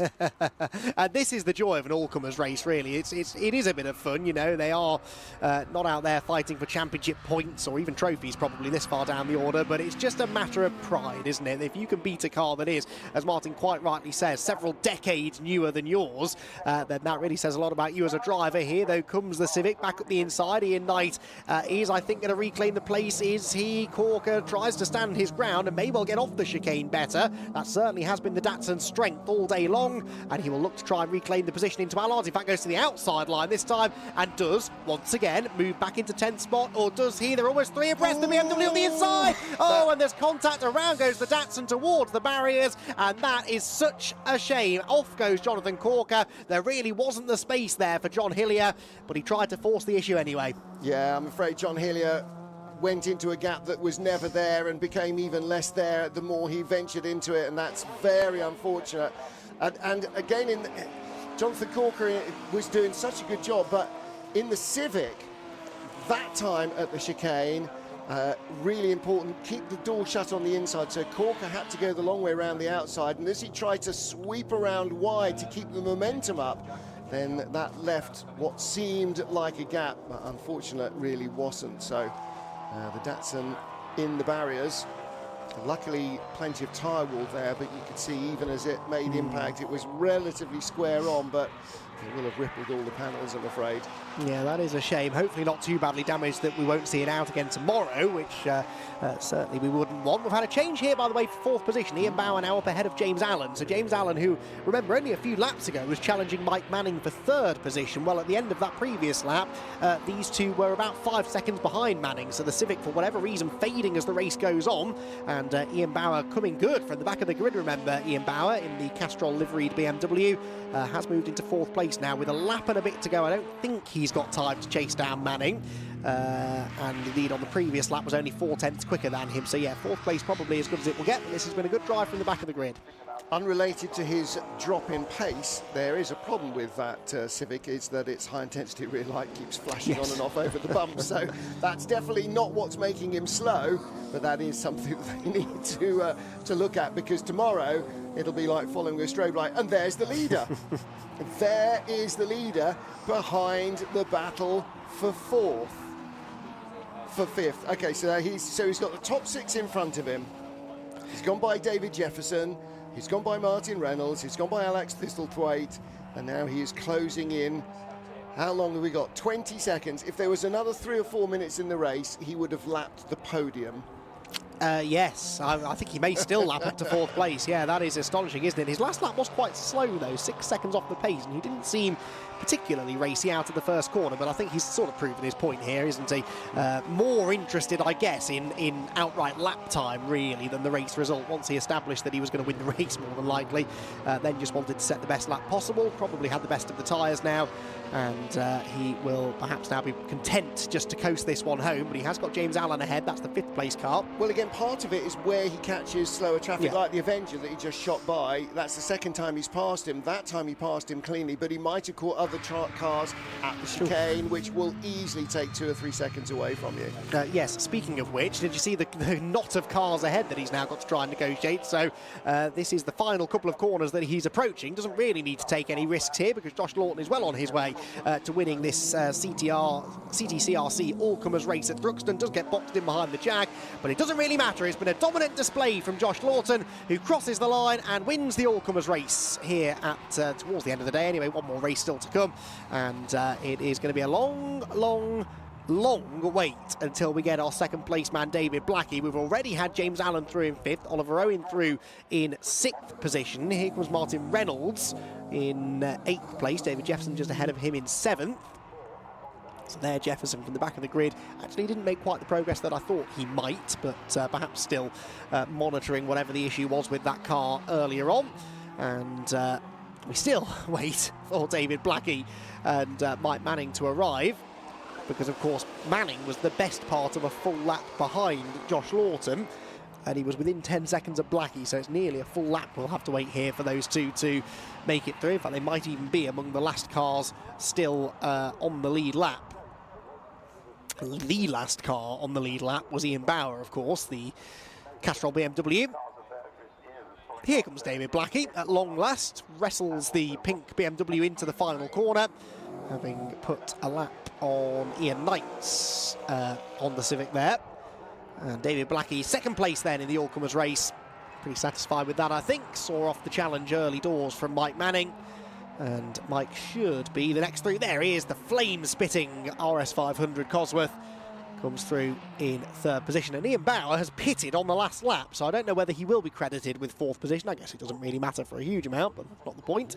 He probably should have come through to see the checkered flag, but maybe felt there was an issue with the car. He's arriving at Parc Fermé now. Didn't seem obvious that there was an issue with the car, so I think maybe a bit of a miscalculation. Perhaps he thought he'd been shown the checkered flag because he would have been in close proximity to the leader, wouldn't he, at the end of his penultimate lap, and perhaps thought that the flag was being waved for him.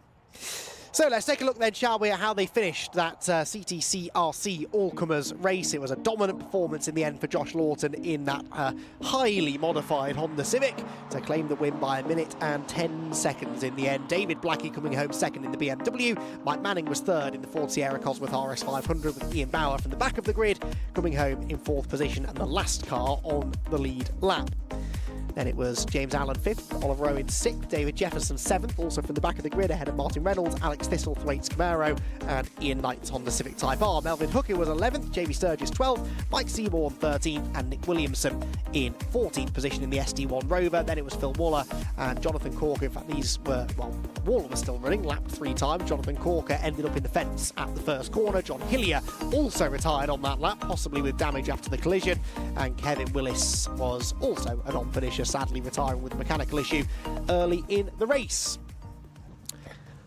So with that, cars arrive back in Parc Fermé. Martin, I believe, is ready to chat to our podium finishers. So let's head straight over to him and hear from our race winner. Well, take a look at this. This is Josh Lawton's Honda Civic. If you look at the door, you can see it's forebears and behind the door, but this has been modified more than any Honda I think I've seen, and a stunning win. Right. Slowest thing you've done all day is take your helmet off.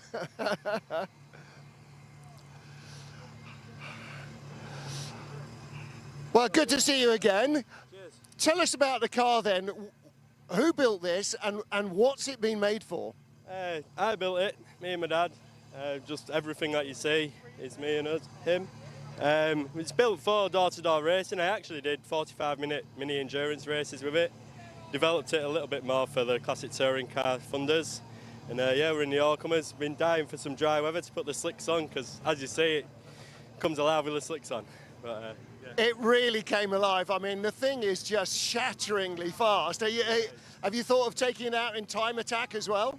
Yeah, we've done a round of time attack before, so maybe think about that again, yeah, to see what next year comes. Just about funding, as with all motorsport, but yeah. Well, it's an astonishing looking thing, and the speed is absolutely relentless. So congratulations, well done all round. Cheers, thanks a lot. All right, now then, let's see who we can find. We're looking for Mike Manning, and he is right with us. And we are looking for David Blackie. So the same top three as we had in the Boss and Thunder race, just in a different order. So they've all had a podium finish and a win apiece for the Honda and for the Sierra. So how was that? It was a bit better than the last one. It was completely dry that time, so we got the slicks on this time. So we didn't lose tyres halfway through, and was nursing it to the end. But no, we got there, but can't keep up with Josh. That thing's a spaceship. So no, it was good. It was good. Aye, no, not bad. It's an absolute weapon, isn't it? Aye, it's next level. There's no touching that. I hate to say it, Tom, but yeah, it's a good car. That it's all the aero works well, so no touching it. Having said that, anybody sitting in the passenger seat of the BMW would have known what they were doing as well. And Mike Manning, second race and second podium of the day. Yes, good third there. Thoroughly enjoyed that one. Nice to have it dry. Yeah, the other boys were saying nice to get the slicks on. I'm sure it was the same for you as well. Yes, it was, yeah, but I couldn't quite catch them, so hey, I'll start with third. All right, and then a chance to go out and play again tomorrow. Yes, I think it's probably going to be wet races tomorrow, which yeah, suits me. Should have a good dabble tomorrow. All right, congratulations. Some epic racing here. Fantastic stuff from these boys. So much variety and so much competition. And that Honda, I mean, what a thing for a homebrewed car. It's just remarkable.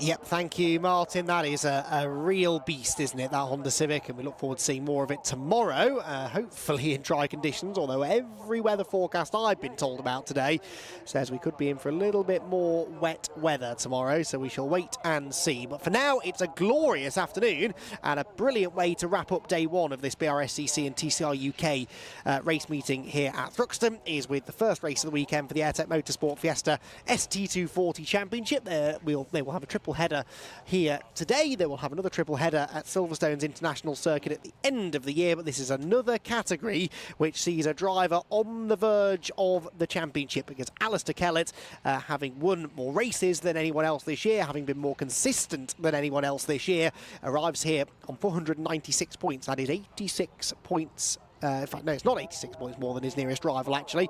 His nearest rival on total points is Gary Miller, but Zach Lucas, once the drop scores are calculated, is a little bit closer. But still, it is 58 points between Alistair Kellett and Zach Lucas at the top of the championship table. And they're both in a very good position then, heading for the final couple of rounds of the championship. But yeah, Alistair Kellett, who is such an experienced campaigner in these Fiestas, is going to be a tough man to beat, that's for sure. He set the pole position time earlier on today as well, so he's taken a bonus point for that. And the bigger bonus, I guess, is that he gets to start from pole position, which can be an advantage here at Thruxton. These are cars that will slipstream pretty well, so if he can't escape at the start of the race, then he might have his hands full of Zach Lucas, who was half a second slower than him in qualifying and starts on the outside of that front row of the grid. But Zach Lucas and Gary Miller, in fairness, both know that their job this weekend is simple. They've got to try and outscore Alistair Kellett, and they've got to try and keep their championship hopes alive going to Silverstone for the finale. So a great looking grid of cars, the Mark 7 Ford Fiesta, which of course has been brought into the Fiesta Junior Championship now. This is a much more highly modified version. They're running on slick tyres, they're turbocharged as well, so they generate an awful lot of power.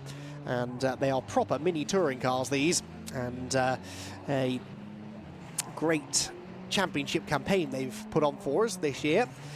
And what will the three races here at the Thruxton Speed Bowl have in store for us? Well, let's take a look then, shall we, at how they're going to line up then for this first of three races this weekend. The final race of the day here on Saturday at Thruxton. Alistair Kellett taking the pole position. Championship leader putting himself in the perfect position to further extend that championship lead. But Zach Lucas, second in the championship, starts alongside him. Then former Fiesta Junior drivers Dan Lewis and Joseph Knight share row two. Gary Miller, third in the championship, is fifth on the grid alongside Archie Johnson. Then it's Morgan Kidd with Henry Howarth on row 4. Row 5, James Pope and John Cooper. 6th row for the very experienced Simon Horrobin and Connor Blackburn. Charlie Ellis is next alongside Sean Reynolds. Then it's Harry Hayes and Christopher Blackburn with Caitlin May and former Mini Challenge and Renault Clio Cup driver Luke Waugh bringing up the rear of the grid.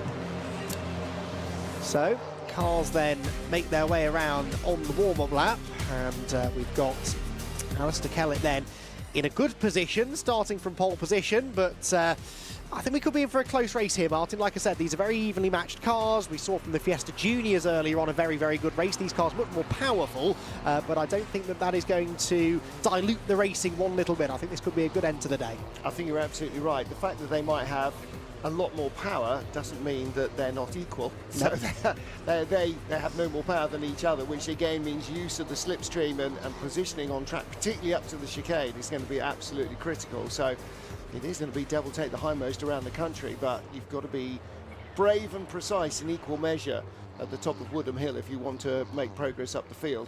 And as so often in these one-make championships, it's the first 100 metres that makes a big difference. If you get a really good start and the gaps open up for you, as opposed to somebody for whom they don't, then that can make a huge difference. And again, qualifying in mixed conditions, you really, in a field of equals, want to start as far up to the front end as you possibly can. And so being on the front couple of rows immediately puts you as a bit of a shoe-in for a potential podium spot, whereas if you're down in 10th or 12th or 14th, then it's going to be an awful lot more of a struggle. Yes, indeed. So there are a couple of drivers, I'd say, slightly out of position. Simon Horrobin, I mentioned, running through the grid, really should be better than 11th, you would have to say. He's had a bit of an up and down season, Simon, but he's still there 4th in the championship. So Simon has had 2 wins, I seem to recall. Yes, won a race at Alton Park and won a race at Croft. So he's been a winner, but he either seems to win or be on the podium or be at the back end of the top 10 or beyond, and that seems to be the case after qualifying this morning. But I do kind of enjoy days like this that start off wet and then become dry, because if you have a wet qualifying session, mixed qualifying session as was the case for this championship, and then a dry race, often there will be drivers starting out of position, but it's just because they didn't get the setup right or they didn't get the lap at the time at which the track was the quickest in qualifying. And actually, they've got every bit of potential to go up there and still run at the front runner's pace. So it should generate a good bit of overtaking here, hopefully, and a good end to our first day of racing here at Thruxton. There's a couple of cars there pulling into position, including the 777 of Sean Reynolds. Behind him, Christopher Blackburn. And do we have Caitlin May and Luke Waugh at the back? Yes, I think we do. There's Caitlin May with the white car and the, I think, Union flag liveried roof, and Luke Waugh should be there behind the 111. Have we lost Zach Lucas from the front row of the grid? Oh, you're right. You're right, we had. But where? Where did we not see him go off or pull off? I have to imagine he was there in assembly area. Yeah, you're right. I was that focused on the back of the grid. I hadn't spotted Zach Lucas. No, I hadn't either. And I'm just lining up thinking, it's not a 3x3 grid. No. So we have just the yellow and blue car of Alistair Kellett on the front row of the grid, and you can see the orange car behind him, but there is no 2, 3, 4, so Zach Lucas has gone AWOL. A second in the championship, Zach Lucas. Luke Waugh, by the way, is a pit lane starter. Just seen him accelerating past our commentary box position, but what on earth has happened to Zach Lucas? We'll get to the bottom of that if we can once the race gets underway, but for now, 20 minutes on the clock. The red lights will go on very shortly. We hope. We have had a green flag from the back of the grid. There's an element of confusion here, I think. Marshall's walking around at the back, and you normally don't see that. The starter does not look like he's necessarily ready to start. Is Zach Lucas at the chicane then? Where is there a car? There's definitely... Well, they've been given the 5-second board, so wherever he isn't in the race. And the red lights are on. Right, OK, we'll figure that out if we can when the race gets underway, which happens now. And it's a good start made by the pole sitter, Alistair Kellett. Good start too by Dan Lewis, though, who will actually move up to challenge him, I think, into the first corner. 4 abreast further back.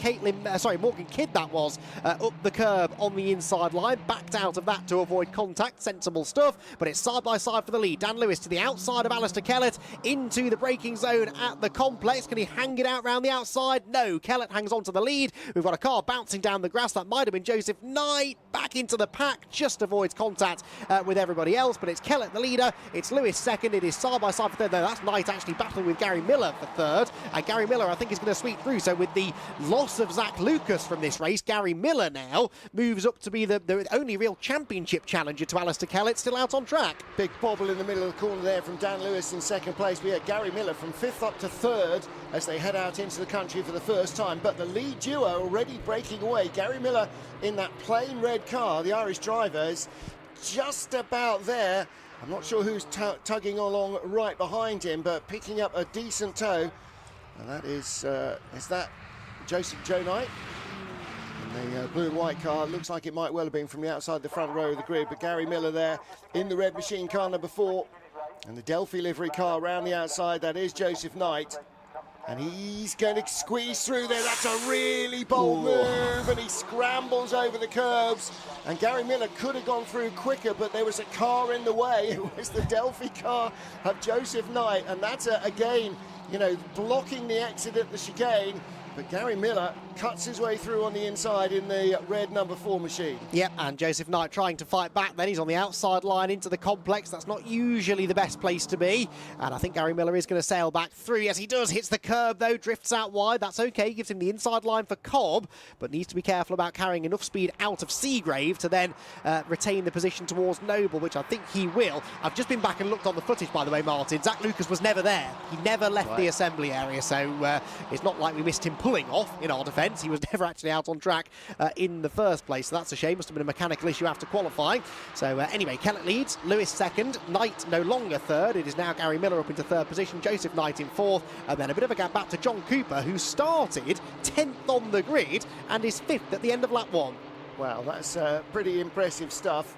I wonder if he managed to find a little gap through all the elbowing and argy-bargy when they were 3 and 4 wide in front of him. Here's the battle for third place then. The red car, Gary Miller, streaming up the hill. Joseph Knight right behind him.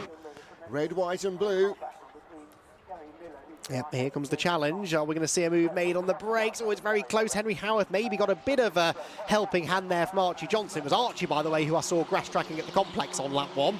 But he has rejoined straight into the thick of battle here, as Joseph Knight and Gary Miller are again side by side. Almost every time we cut to these two, they're trading positions. They are still wheel to wheel heading out of Allard Corner and up towards the complex, where a lap ago Gary Miller was on the inside line. This time around, though, Joseph Knight, well, isn't on the inside because Miller clears him before the braking zone. So Gary holding on to third. Lunge further back from Archie Johnson there. That was going to end in tears, was it not? It nearly did. John Cooper hanging on, but he does look like a driver who qualified in 10th place, doesn't he, really? Maybe not quite as quick as the cars behind, but defending well. And Morgan Kidd in that magenta livery car, squeezing through a gap that really, I'm not sure where that looked like it was coming from, but it did open up, so that's pretty impressive stuff. Pops up the order as well, up to 7th place ahead of Archie Johnson. And Archie Johnson was right behind Henry Howarth halfway round the last lap. Yep, and a move made there by Archie Johnson again, actually, to get back ahead of Charlie Ellis, so gaining one of those places back. Charlie Ellis then losing a bit of momentum as well, and Sean Reynolds coming up to challenge too. Out of Church Corner they go then. Luke Waugh, by the way, has been in and out of the pit lane again, so he's obviously facing some mechanical woes too. But this battle, you daren't take your eyes off it, do you? Up the hill they head towards the braking zone. John Cooper again under threat from Henry Howarth, who is late, supremely late on the brakes, but there's nowhere to go with it really. And Morgan Kidd closing in too. They're 3 abreast further back. Someone's going to have to skip the chicane. 2 of them do in the end. Sean Reynolds and Archie Johnson again are the 2 that skip the chicane, and they both get back on the road in front of Charlie Ellis. Which is something that either they or the stewards are going to have to sort out. I don't think that they're particularly in the mood to be sorting things out, and it might just be that they're both going to say, well, Charlie Ellis came up the inside and shoved everybody wide, where were we supposed to go? But if you leave the door open at Thruxton, that is literally what happened. So I'm afraid there might be a little bit of mea culpa. They need to look at their own line there as opposed to somebody else's pointy elbows, because that's going to happen every time. It is exactly what you expect. I mean, from the very earliest days with the Fiesta SI, this is what Fiesta racing has been all about, isn't it? And some great touring car drivers have come through the Ford Fiesta Championship back through the 90s in particular. It was a real hotbed of young touring car talent. And the likes of Gordon Sheridan and Colin Turkington, to name but a couple, came through this very championship. It's changed a lot since then, of course. The cars certainly have changed, but still providing us with some good racing and generating a lot of good, promising talent. Morgan Kidd thinking about the inside line at Church Corner. She decided better of that. Now, by backing out of that move, has Morgan now left herself susceptible to a challenge from Archie Johnson, you wonder? Archie trying to reclaim that 7th place, but isn't quite close enough to have a go into the club chicane, and they all get it stopped, hit the apex curve, and stay ultimately in the same positions. Yeah, purple car is Henry Howarth in 6th, and there was a bit of bollard straddling going on there as well, right behind, wasn't there? Is that, wasn't James Pope, that might have been Sean Charlie. Reynolds. Oh, Sean Reynolds, okay. James Pope got shuffled back down the order and back up again. Oh no, he's dropped down to 16th place, so he didn't have a great run. Yeah, the purple car ahead of the magenta car, so Henry Howarth ahead of Morgan Kidd still, right behind Archie Johnson, and then everybody else. Was that Gary Miller going slowly? Was that Gary Miller in the red number 4 that lot just overtook? I think it might have been. Might well have been. Let's see. I'm squinting in the sunshine to try and see. Yeah, there he is, going very slowly indeed. Right front tyre is not pointing in the right direction, I don't think. I suspect he might have a broken steering arm or a ball joint that's gone there. Possible. They do run a lot of camber on these cars, but that does seem excessive to me. It just seemed to be steering a bit more right, following the road rather than the line of the car. But whatever it is Gary Miller out of 4th. That means John Cooper's up to 4th, and the Henry Howarth, Morgan Kidd, Archie Johnson, Uncle Tom Cobley train. Whoa, and in fact, Morgan has gone ahead of Henry. There's a red flag. Ah, red flags. Yes, there's a car off there at the exit of the complex, and that is number 47, so that's James Pope. Yep. So James Pope has gone off. There's damage to the back of that car. Whether he's on his own, I don't know, but this, I'm going to guess, is the reason for the race being stopped. Now, how long did we have left? We were about halfway, I think, weren't we? Yeah. The timing screen's wiped clean now, but we will wait and see. Oh, checkered flag. Well, sometimes this is a bit of a quirk of the TSL timing system. It sometimes shows a checkered flag. That just means they've reset it to 0. So what time are we on? 5 to 6. 6 minutes till curfew. Is it a 6 p.m. curfew? I don't know. I think 6:30. And I think that possibly is why Alistair Kellett has just been redirected onto the grid again rather than the pit lane. I think it's 6:30, so we should have time for a restart. Well, tomorrow, as I've been fond of saying all day today, during our church break, we'll be hearing from some of our Fiesta drivers. Would you like to guess which ones I spoke to earlier? Are those interviews no longer going to be terribly relevant? Well, no, because they'll be racing tomorrow, but I may possibly have prejudiced. I just missed out on talking to Gary Miller. Right. But the fact that I was going to talk to him and he asked me to come back in a couple of minutes probably kiboshed him. James Pope. Okay. Yeah, spoke to him. And the as-yet-to-be-seen Zach Lucas was good. another of my victims. So a 100% curse of the commentator record among the Fiesta Championship drivers. So my apologies to all three. Hopefully tomorrow will be a better day for them. Well, and I pity all of those Fiesta Junior drivers who were itching to talk to you earlier on this morning, and I fear for what maybe you've brought for them tomorrow, because they've got more racing to be done, of course. They have, but yeah, that's rather unfortunate. So, well, we've had dramas now, though, for 2 of the 3 championship contenders. The one driver who hasn't had any issues of the championship contenders is the points leader, Alistair Kellett. Now, I know Alistair has driven brilliantly this season, there's no doubt about it. He deserves to be the champion if that's the way that this ends up going.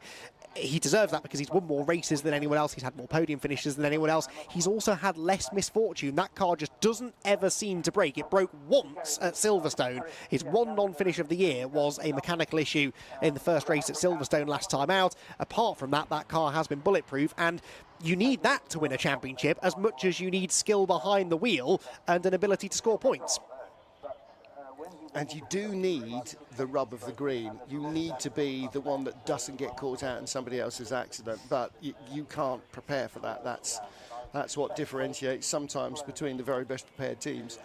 So, yeah, unfortunately there. Well, if we don't get a restart, then James Pope will be a finisher because he retired on the lap on which the red flag came out, I think. So James Pope could possibly still end up avoiding Haven's curse, but it may have done for him. He was down in 17th as the flags came out, and clearly the car's going no further. Now, I've just had a message from Peter Daly, who says that we will have a 13-minute restart. They have some barrier repairs to be done, because this number 47 Ford Fiesta did not damage itself. It hit the barrier pretty hard coming out of the complex, and that barrier needs to be fixed. So once the barrier is fixed, a 13-minute restart is in order, we are told, which is good news. We didn't want this race to end under the red flag. It's also good news for Gary Miller, because it gives the team a little bit of time here to diagnose the problem, because he was still, crucially, still running at the time of the red flag. He didn't cause the red flag. He wasn't stationary in the pit lane or out on track at the time of the red flag. So the team are able to look at the car, and yeah, there is a ding in the left front corner, isn't there, you've spotted?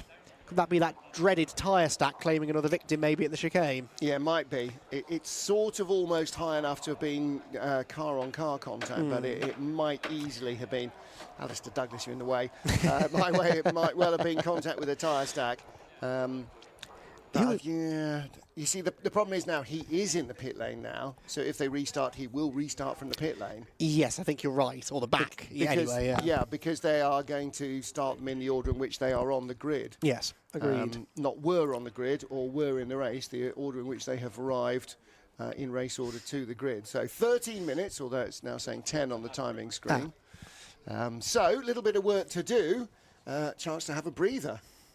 I think that sounds like a good plan. Let's take a quick break here from Thruxton then. We'll be back with a restart in a few minutes' time.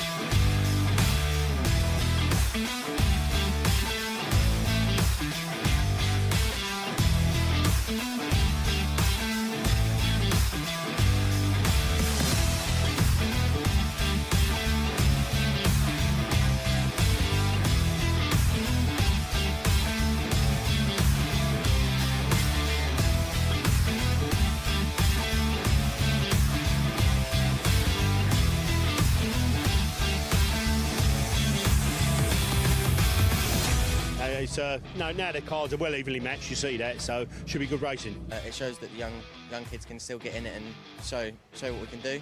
I'm feeling like I can really push it in the corners and get the most out of it. And these cars are just fantastic.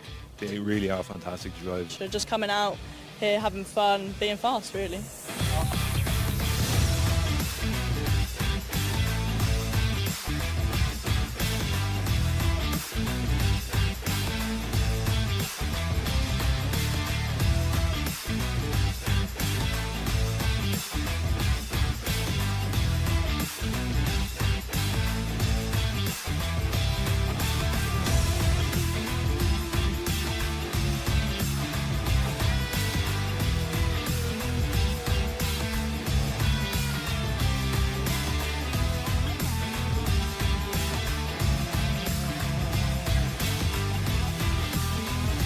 Performance for money, you can't beat the value. I mean, the nearest thing you're going to get to a mini touring car.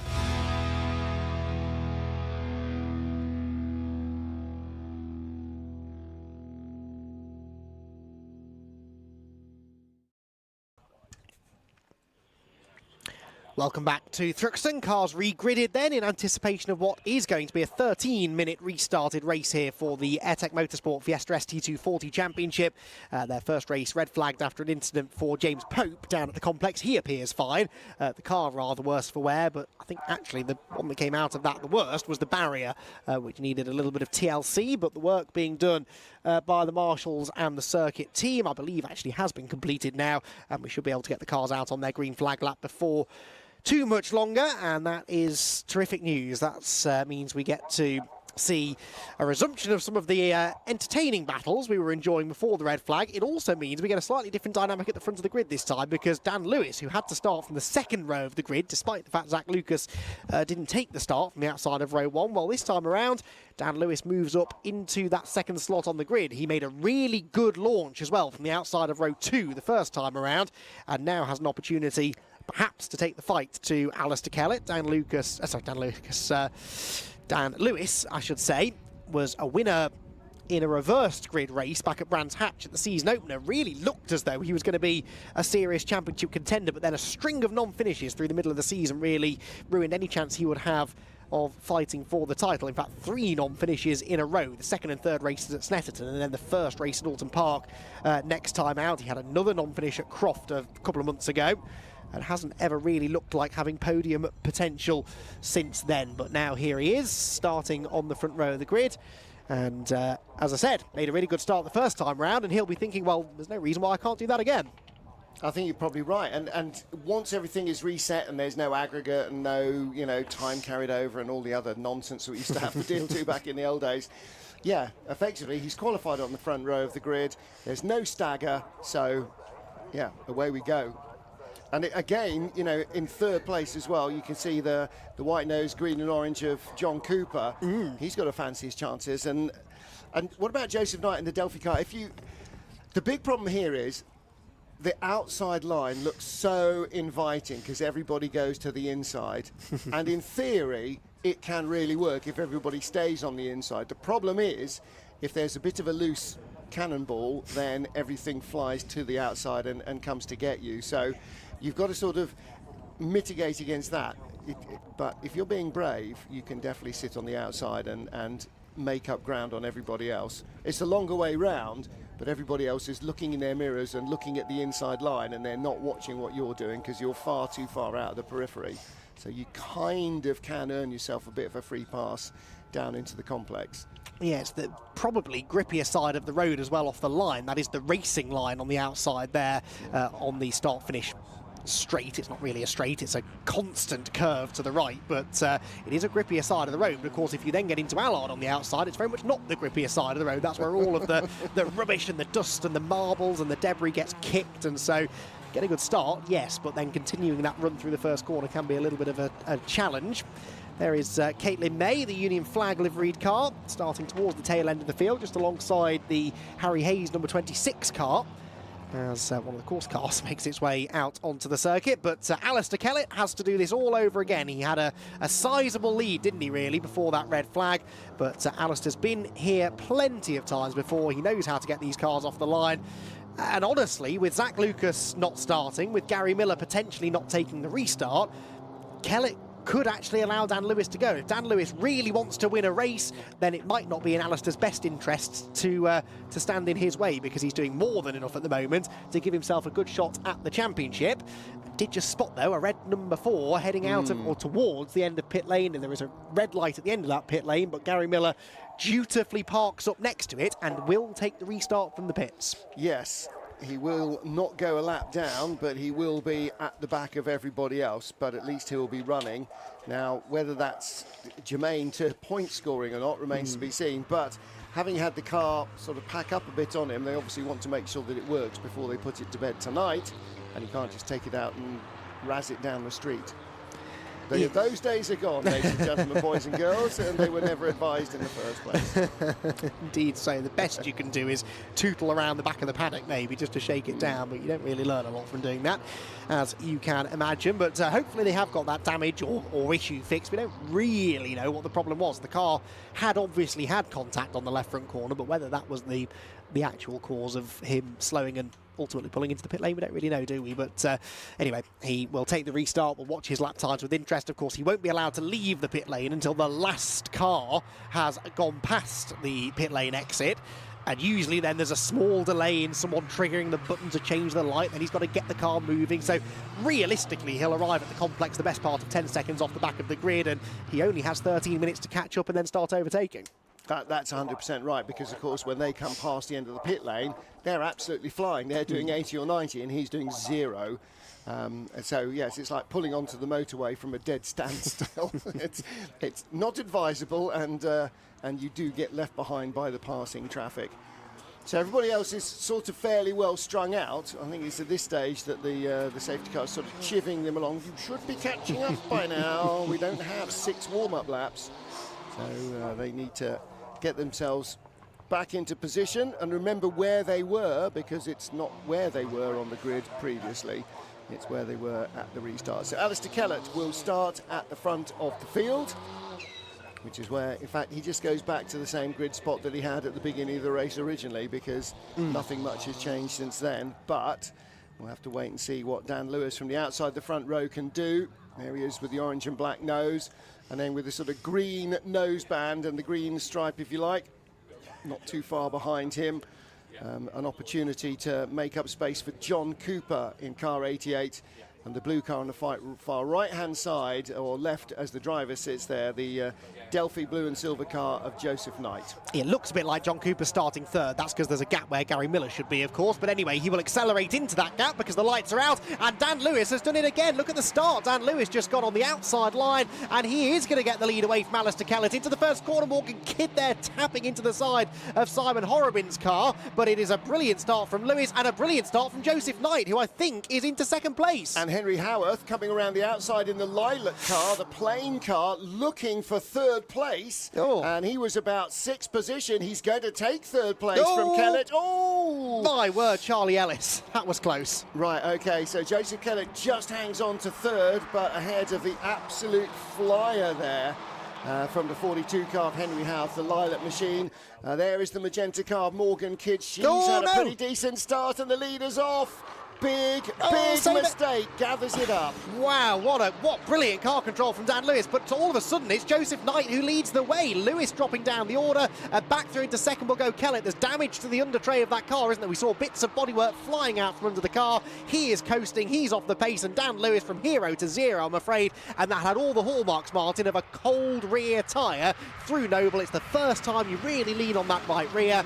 And I don't think he had the grip he was expecting. Yeah, he definitely didn't, did he? Either that or he was way offline. And as a result, it is the silver and blue car number 89, Joseph Knight, who finds that the lead has dropped into his lap. But the pole man and the points leader is right with him. So Joseph Kellett, Alistair Kellett didn't get away from the grid at all well, but that bright yellow and blue car is up to second. Henry Howarth third, John Cooper fourth, and Simon Horrobin, who qualified, when did he qualify on the grid? He was down in 11th place, is shuffling his way up to 5th position and having a look around the back of the green and white car of John Cooper for 4th. It's always races like these where the veterans seem to pick their way through. John Cooper, Simon Horrobin, terrible qualifying sessions by their standards, but here they are after a red flag and a couple of dramas up there in the top 5. We're getting a safety car though, I'm afraid. So we've obviously got a car, or a bit of a car maybe, in a dangerous position. It could be parts off Dan Lewis's car. I wonder if it's Dan Lewis's car. It could well be, because he was coasting, wasn't he? And did he make it through the end of the lap? No, he didn't. No, so I think he's probably somewhere very fast. That's just out of our camera sight, but you can see brightly waved yellow flags. I may have seen a roof on the approach to church. I wonder whether he stopped. Safety car boards are being shown there. Let's see. So safety car is going to pick them up. I don't think he got very far. So that little bounce across the grass has done a lot of damage under the car. We could see bits of undertray and stuff, and I wonder whether that's just torn a hose off or an oil line or something, or whether it might even have cracked the sump and suddenly it's lit up like a Christmas tree. But he didn't make it back to the pit lane, did he? And that's why we've got the safety car out. So we've had a red flag. We currently have a safety car. The sun is slipping almost down to the horizon, and there he is. Yeah. And that's a real shame for Dan Lewis. He made a great start from the restart grid, got his nose in front, got through the complex in one piece, and then just didn't have quite enough grip and ran out of road and onto the grass. Yeah, that is a shame. He was driving really well, looking really quick, and, well, looked like he'd absolutely nailed the restart, hadn't he? Got the lead, but a little moment on cold tyres maybe takes him out of contention. It does, though, mean that Joseph Knight inherits the lead. Now, Joseph, I think I'm right in saying, has never won a race in this championship, certainly hasn't this year. It's his second year, I think, racing in the Fiesta Seniors, as it always used to be sort of colloquially known, the Airtech Motorsport Fiesta ST240 Championship, to give it its full title. But Joseph Knight and Dan Lewis both moving up from the Fiesta Junior Championship a couple of years ago, and this does give me another opportunity. Oh, there's Gary Miller, by the way, before I go into my next point. Gary Miller is out on track, and he benefits from this as well. He catches up all of that lost ground that we were going through earlier on with his slightly delayed start from the pit lane. But yes, Joseph Knight, former Fiesta Junior driver, another opportunity to give the Fiesta Junior scholarship a little bit of a mention, because a lot of drivers do tend to go through the Fiesta Junior Championship into the Fiesta Senior Championship and often then go on to achieve great success elsewhere. Well, if you want to get yourself onto a Fiesta grid in the near future, the Fiesta Junior Scholarship is the way for you to do it. There are still places if you want to enter. You can do so online. The dates that you need to put in your diary are the 28th to the 30th of October. The venue, Blighton Park, as it has been for a while. And if you can win the scholarship, then you get a car to race in the Fiesta Junior Championship. You got your entry fees and registration fees fully paid for, tyres and fuel fully paid for, testing.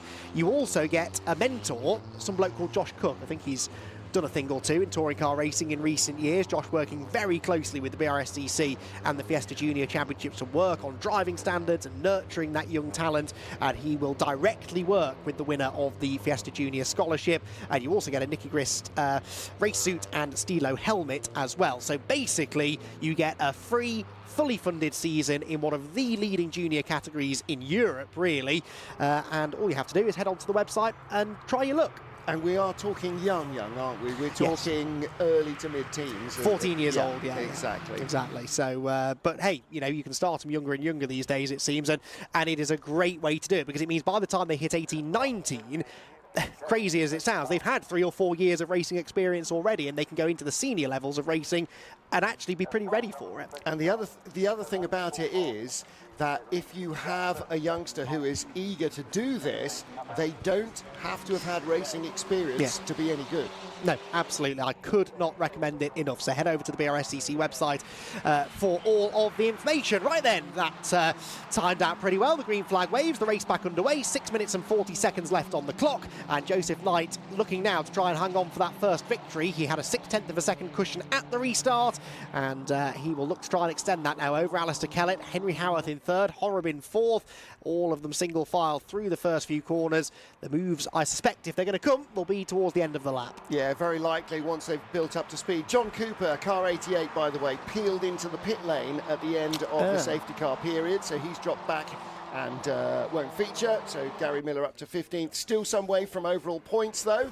But the race being led by Joseph Knight from the points leader, Alistair Kellett. So if Joe Knight hasn't won a race yet, this might be the one to do it in. 6 minutes just under remaining. Yeah, loose bodywork on the back of the car there. That's Archie Johnson. Simon Horrobin. Simon Horrobin. Oh, yes, that's right. So he's obviously had a scrape or two coming through. Now, it's fine as it is, but when you're doing 130, 40 miles an hour around Thruxton, loose bits tend to get looser rather than stay attached. So as long as there's enough fasteners to keep it attached, then the stewards won't bring him in. But if it gets much looser, then I'm afraid his top 5 result might not result in the top 5. Try some curb, Simon, why don't you? That was a very agricultural run through the chicane. John Cooper sets the fastest lap. I don't think he did. No, he's popped up from the pit lane to the lead, which is definitely a keen thing to do if you can manage it, but I'm not sure that relates really. Connor Blackburn and Lucas Hayden we saw battling, but at the front it is still Joseph Knight and Alistair Kellett. Kellett with the yellow highlights on his car, and 89 Joe Knight out front.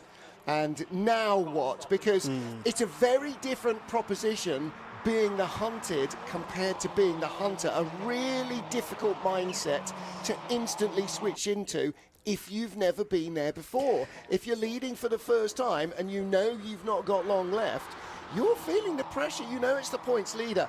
Simon Horrobin and Henry Howarth were battling behind for third place, and that is the very slow John Cooper. So he is back out, but whatever he called into the pit lane with, it's not speed. No, and it's not resolved itself, has it, unfortunately? So he likely will pull back into retirement. Here comes Kellett, though. The challenge is on for the race lead. And Joseph Knight didn't get over to the inside line quickly enough to cover. That was a bit of a rookie mistake, you'd have to say.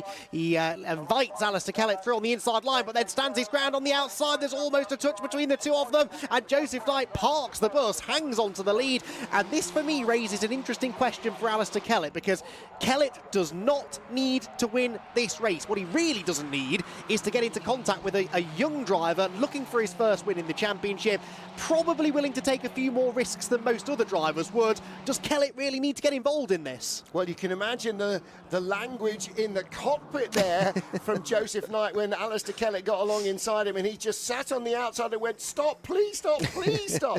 And you're absolutely right. You know, for Alistair Kellett, it is a lose-lose situation if he tries to attack and there is contact. Not because there's the inevitability of contact, but he's got far more to lose than he's got to gain just by getting those extra points. But of course, you don't become champion by not winning races, so he's got that instinct built in. And Henry Howarth and Simon Horrobin are very, very close behind now, so that's double jeopardy for him. In terms of what you do now, Kellett really has to try and attack Joseph Knight and at least try and put Knight behind him, but he's got to make it clean, and Joe Knight has got to get the door shut up the hill. He can't allow Kellett up the inside again. That's just not going to work. Kellett's coming though. The same and he's thing on again. the inside again. Exactly the same again. So maybe Joseph Knight prefers the outside line. It worked last time. What about this time around? No, Kellett's got him this time. And Alistair Kellett to the lead of the race. I really am mystified that Joseph Knight didn't move over that time, because he had actually a bit more of a lead over Kellett exiting Church Corner. But anyway, there's a reason I'm a commentator, not a racing driver, I suppose. He knew what he was doing, and what he was doing was handing the lead to Alistair Kellett. Kellett leads then. Joseph Knight second. Howarth now trying to defend third position from Simon Horrobin. But the pace we've seen from Kellett so far today, you would imagine he should be able to control this race from the front. He should be, shouldn't he? Battle for third we're looking at here. The lilac car, Henry Howarth, car number 42, 14 behind him. The grey and orange, Simon Horrobin. And Horrobin looked like he was about to make a pass up at the chicane at the end of the lap. Didn't quite get there. An awful lot of these cars, as the season progresses, have got little panel damage here, there and everywhere. And again, that's all part of one-mark racing. The cars, the whole intention of the rule set is to make them as identical as possible to allow the driver to shine. The problem is then they're all identical, and that means the driver has to push a bit as well. Behind them, Archie Johnson, 5th. Morgan Kidd in the plain magenta car in 6th place. So she's had a pretty spectacular race as well. From 7th on the grid, but she's been involved in lots of action. And Sean Reynolds, Charlie Ellis, Caitlin May and Lucas Hayden rounding out the top 10. Yeah, Morgan's been on a run of form lately, actually. Had 3 really good races at Silverstone last time, and now she's challenging to the outside of Archie Johnson for a position inside the top 5. It doesn't quite work this time into the chicane, but signalling her intent. She's got one more lap to try and find a way through, and Morgan Kidd is more and more often now becoming a regular feature at the front of the grid, which is really nice to see considering where she was at the start of the season. And another driver who I think will come into next season, if she does come back next year in this championship, as a regular front runner and maybe race winner. The lead gap going out, Kellett looking strong out in front now. The battles really still to be settled are the ones behind him, including this one for 5th place. Yeah, 3rd and 4th, Henry Howarth. 5th and Henry Howarth and Simon Horrobin. 5th and 6th, Morgan Kidd, Sean Reynolds. This is 7th and 8th. This is just Charlie Ellis and Caitlin May. And that's what happens when you hop the curbs, isn't it? In fact, that's Sean Reynolds, Charlie Ellis. Sean Reynolds hopping the curbs, the car bouncing around. And what's going on there with Simon Horrobin? Look, trying a very different line indeed to Henry Howarth. Howarth sweeping out, using all the road to keep the momentum up, and yeah, Simon Horrobin trying to take a tighter line, but that just did not work at all, and he's sort of lost contact a little bit. The thinking, I think, is that there's a new patch of tarmac on the inside that is grippier, so maybe if you go in on the tight line, you've got the grippier side of the road, but there's no substitute for momentum, is there really, out at the back of the circuit, and I don't think that really worked for Simon. But Alistair Kellett will be very pleased with this. His 2 championship rivals both scoring, well, either nothing, or in the case of Gary Miller, very few points, and Alistair Kellett notching up another race victory. Checkered flag flies for the championship leader. Joseph Knight is delighted still with 2nd position. I think that will be his best finish of the year. Yes, he'd had a 3rd place finish last time out at Silverstone, but I do reckon that's Joe Knight's best finish of the season so far. And Henry Howarth. I don't recall Henry Howarth ever having a podium finish either. Martin could double check that with him maybe in the post-race interview, but I think that's going to be 2 very happy drivers getting their career best finishes. Simon Horrobin comes home in 4th ahead of Archie Johnson, who did see off the challenge from Morgan Kidd, but they were only 0.3 of a second apart at the line. May have lost Harry Hayes here on the last lap because he should have come through ahead of Connor Blackburn and didn't. So I'm not sure where he got to, but anyway, one more car for the Marshals to recover post-race. But our final race of the day, it took a while to get there, but it was worth it when we did get there. Saw some really good battling, and Alistair Kellett moves one fairly sizable step closer to the championship with another race victory. And for Alistair Kellett, that is his 7th win of the year. And actually won a reverse grid race at Silverstone last time out, but it had been a little while since he'd won a race before that, so he'll be very happy to be more regularly now getting back to winning ways. So Alistair Kellett wins for the 7th time this year in the first race of the weekend at Thruxton Theatech Motorsport Fiesta ST240 Championship. Second place goes to Joseph Knight, and Henry Howard comes home in third, and I do think that's a career best finish for both of those drivers. Simon Horrobin then is next in fourth ahead of Archie Johnson, with Morgan Kidd, Sean Reynolds, Charlie Ellis, Caitlin May and Lucas Hayden to complete the top 10. Connor Blackburn was 11th, Luke Wall was 12th, with Gary Miller 13th, so he'll score some points. That will likely be a dropped score for Gary, so we'll wait and see how that affects things in the championship. Christopher Blackburn, meanwhile, was 14th ahead of Harry Hayes, who never did make it to the line, and John Cooper we saw in and out of the pit lane after the restart with some sort of mechanical issue. Well, whilst we wait to hear from our podium finishers, a reminder of the plan of action for tomorrow, because it's a full day of racing tomorrow. We kick off bright and early, well, hopefully bright and early, certainly early anyway. We'll wait and see what the weather conditions have in store for us, but it will be at 8:55 our first race. I think we're live at 8:50 in the morning with build-up to that first Classic Touring Car Racing Championship race. Then we have the church bell break, but don't worry, we'll have plenty of interviews and content from the pit lane and paddock to tide you over through that church bell break, and then we go racing with the Fiesta Juniors, the Miltech Sports Civic Cup, the Demon Tweaks Audi TT Cup are back out, as to are the Fiesta Seniors. We'll also have action from all of the various Classic Touring Car Racing Championship series, and of course 2 races from the TCR UK Championship. The first one kicking off at 3 o'clock, but we'll have build-up of the grid walk from about 2:30 before that, and their second race will round out the weekend at about 5:20. Right then, for the final time today, let's head down to Parc Fermé and hear from Martin Haven with our podium finishers. In the collecting area for the final time of the day after our Fiesta Challenge race, and a race of, I was going to say 2 parts, but at least 3 parts. So our winner steps out, Alistair Kellett. Right, before you get to say hello to the family, well done. That was interesting in the last couple of laps. Interesting at the restart. I got a load of wheel spin, missed second gear, made a total hames of it. Joe and they all got past me, and then Dan went off out the back, spun, nearly got collected, got behind Joe, and then it was a great race with Joe. Brilliant, side by side, toe down the back straight. Quite happy to sit in second place, to be honest, but I had to have a go for the lead. And when I got past him, he got past me again and did the same thing again. Brilliant, absolutely brilliant. Yeah, you came up inside him into the chicane the first time. He just sat on the outside, and we were thinking, oh, this could go horribly wrong for you, but you made it through, both of you. Yeah, I seen him on the outside, and I wasn't going to squeeze him. There was no point. He was fully alongside me. Give him space, went through, done the same thing in the next lap, made sure I braked a little bit later, so he couldn't get in, got in, and that was it, done, job done. Perfect. Great way to end the first day here at Thruxton. Well done indeed. Joseph Knight, well, what about that? What's it like leading a race with that man behind you hoovering up the hill? Scary, very scary. It's this is such a mental track, and you've got to make the most of every overtaking opportunity. Alistair did it, but it's so much fun leading a race. It's so much fun racing with these guys, and this, like I say, this track is mental, scary. But for a first time here, I'm going to take second any day of the week. It's honestly mega. It's really good. I'm really happy with it. You are literally shaking with your adrenaline, aren't you? It's absolutely pumping.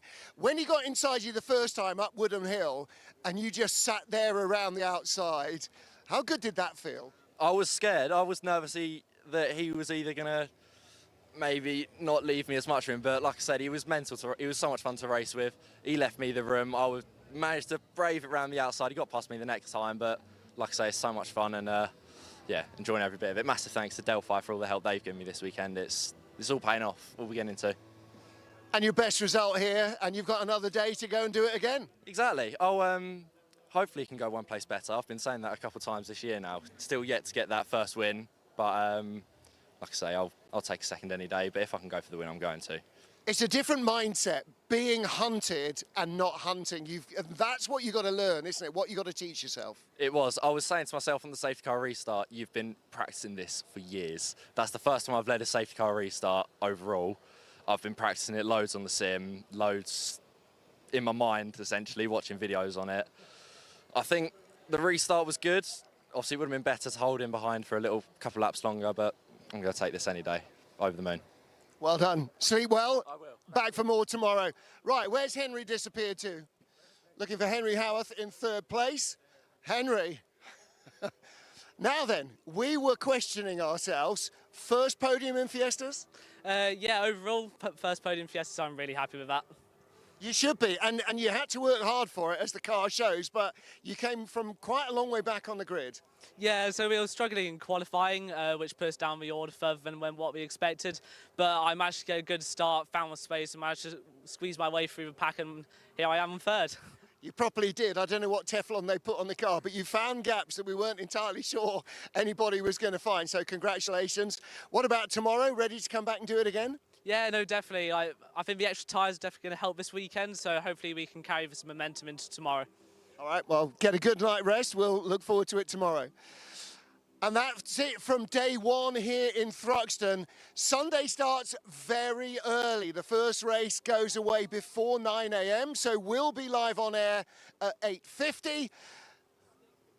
And that might be our last glimpse of the sun, but there will be plenty more action tomorrow. 14 races here from Thruxton, and you can see all the action live. So till then, from the whole crew here, have a good evening. We'll see you tomorrow morning, bright and early.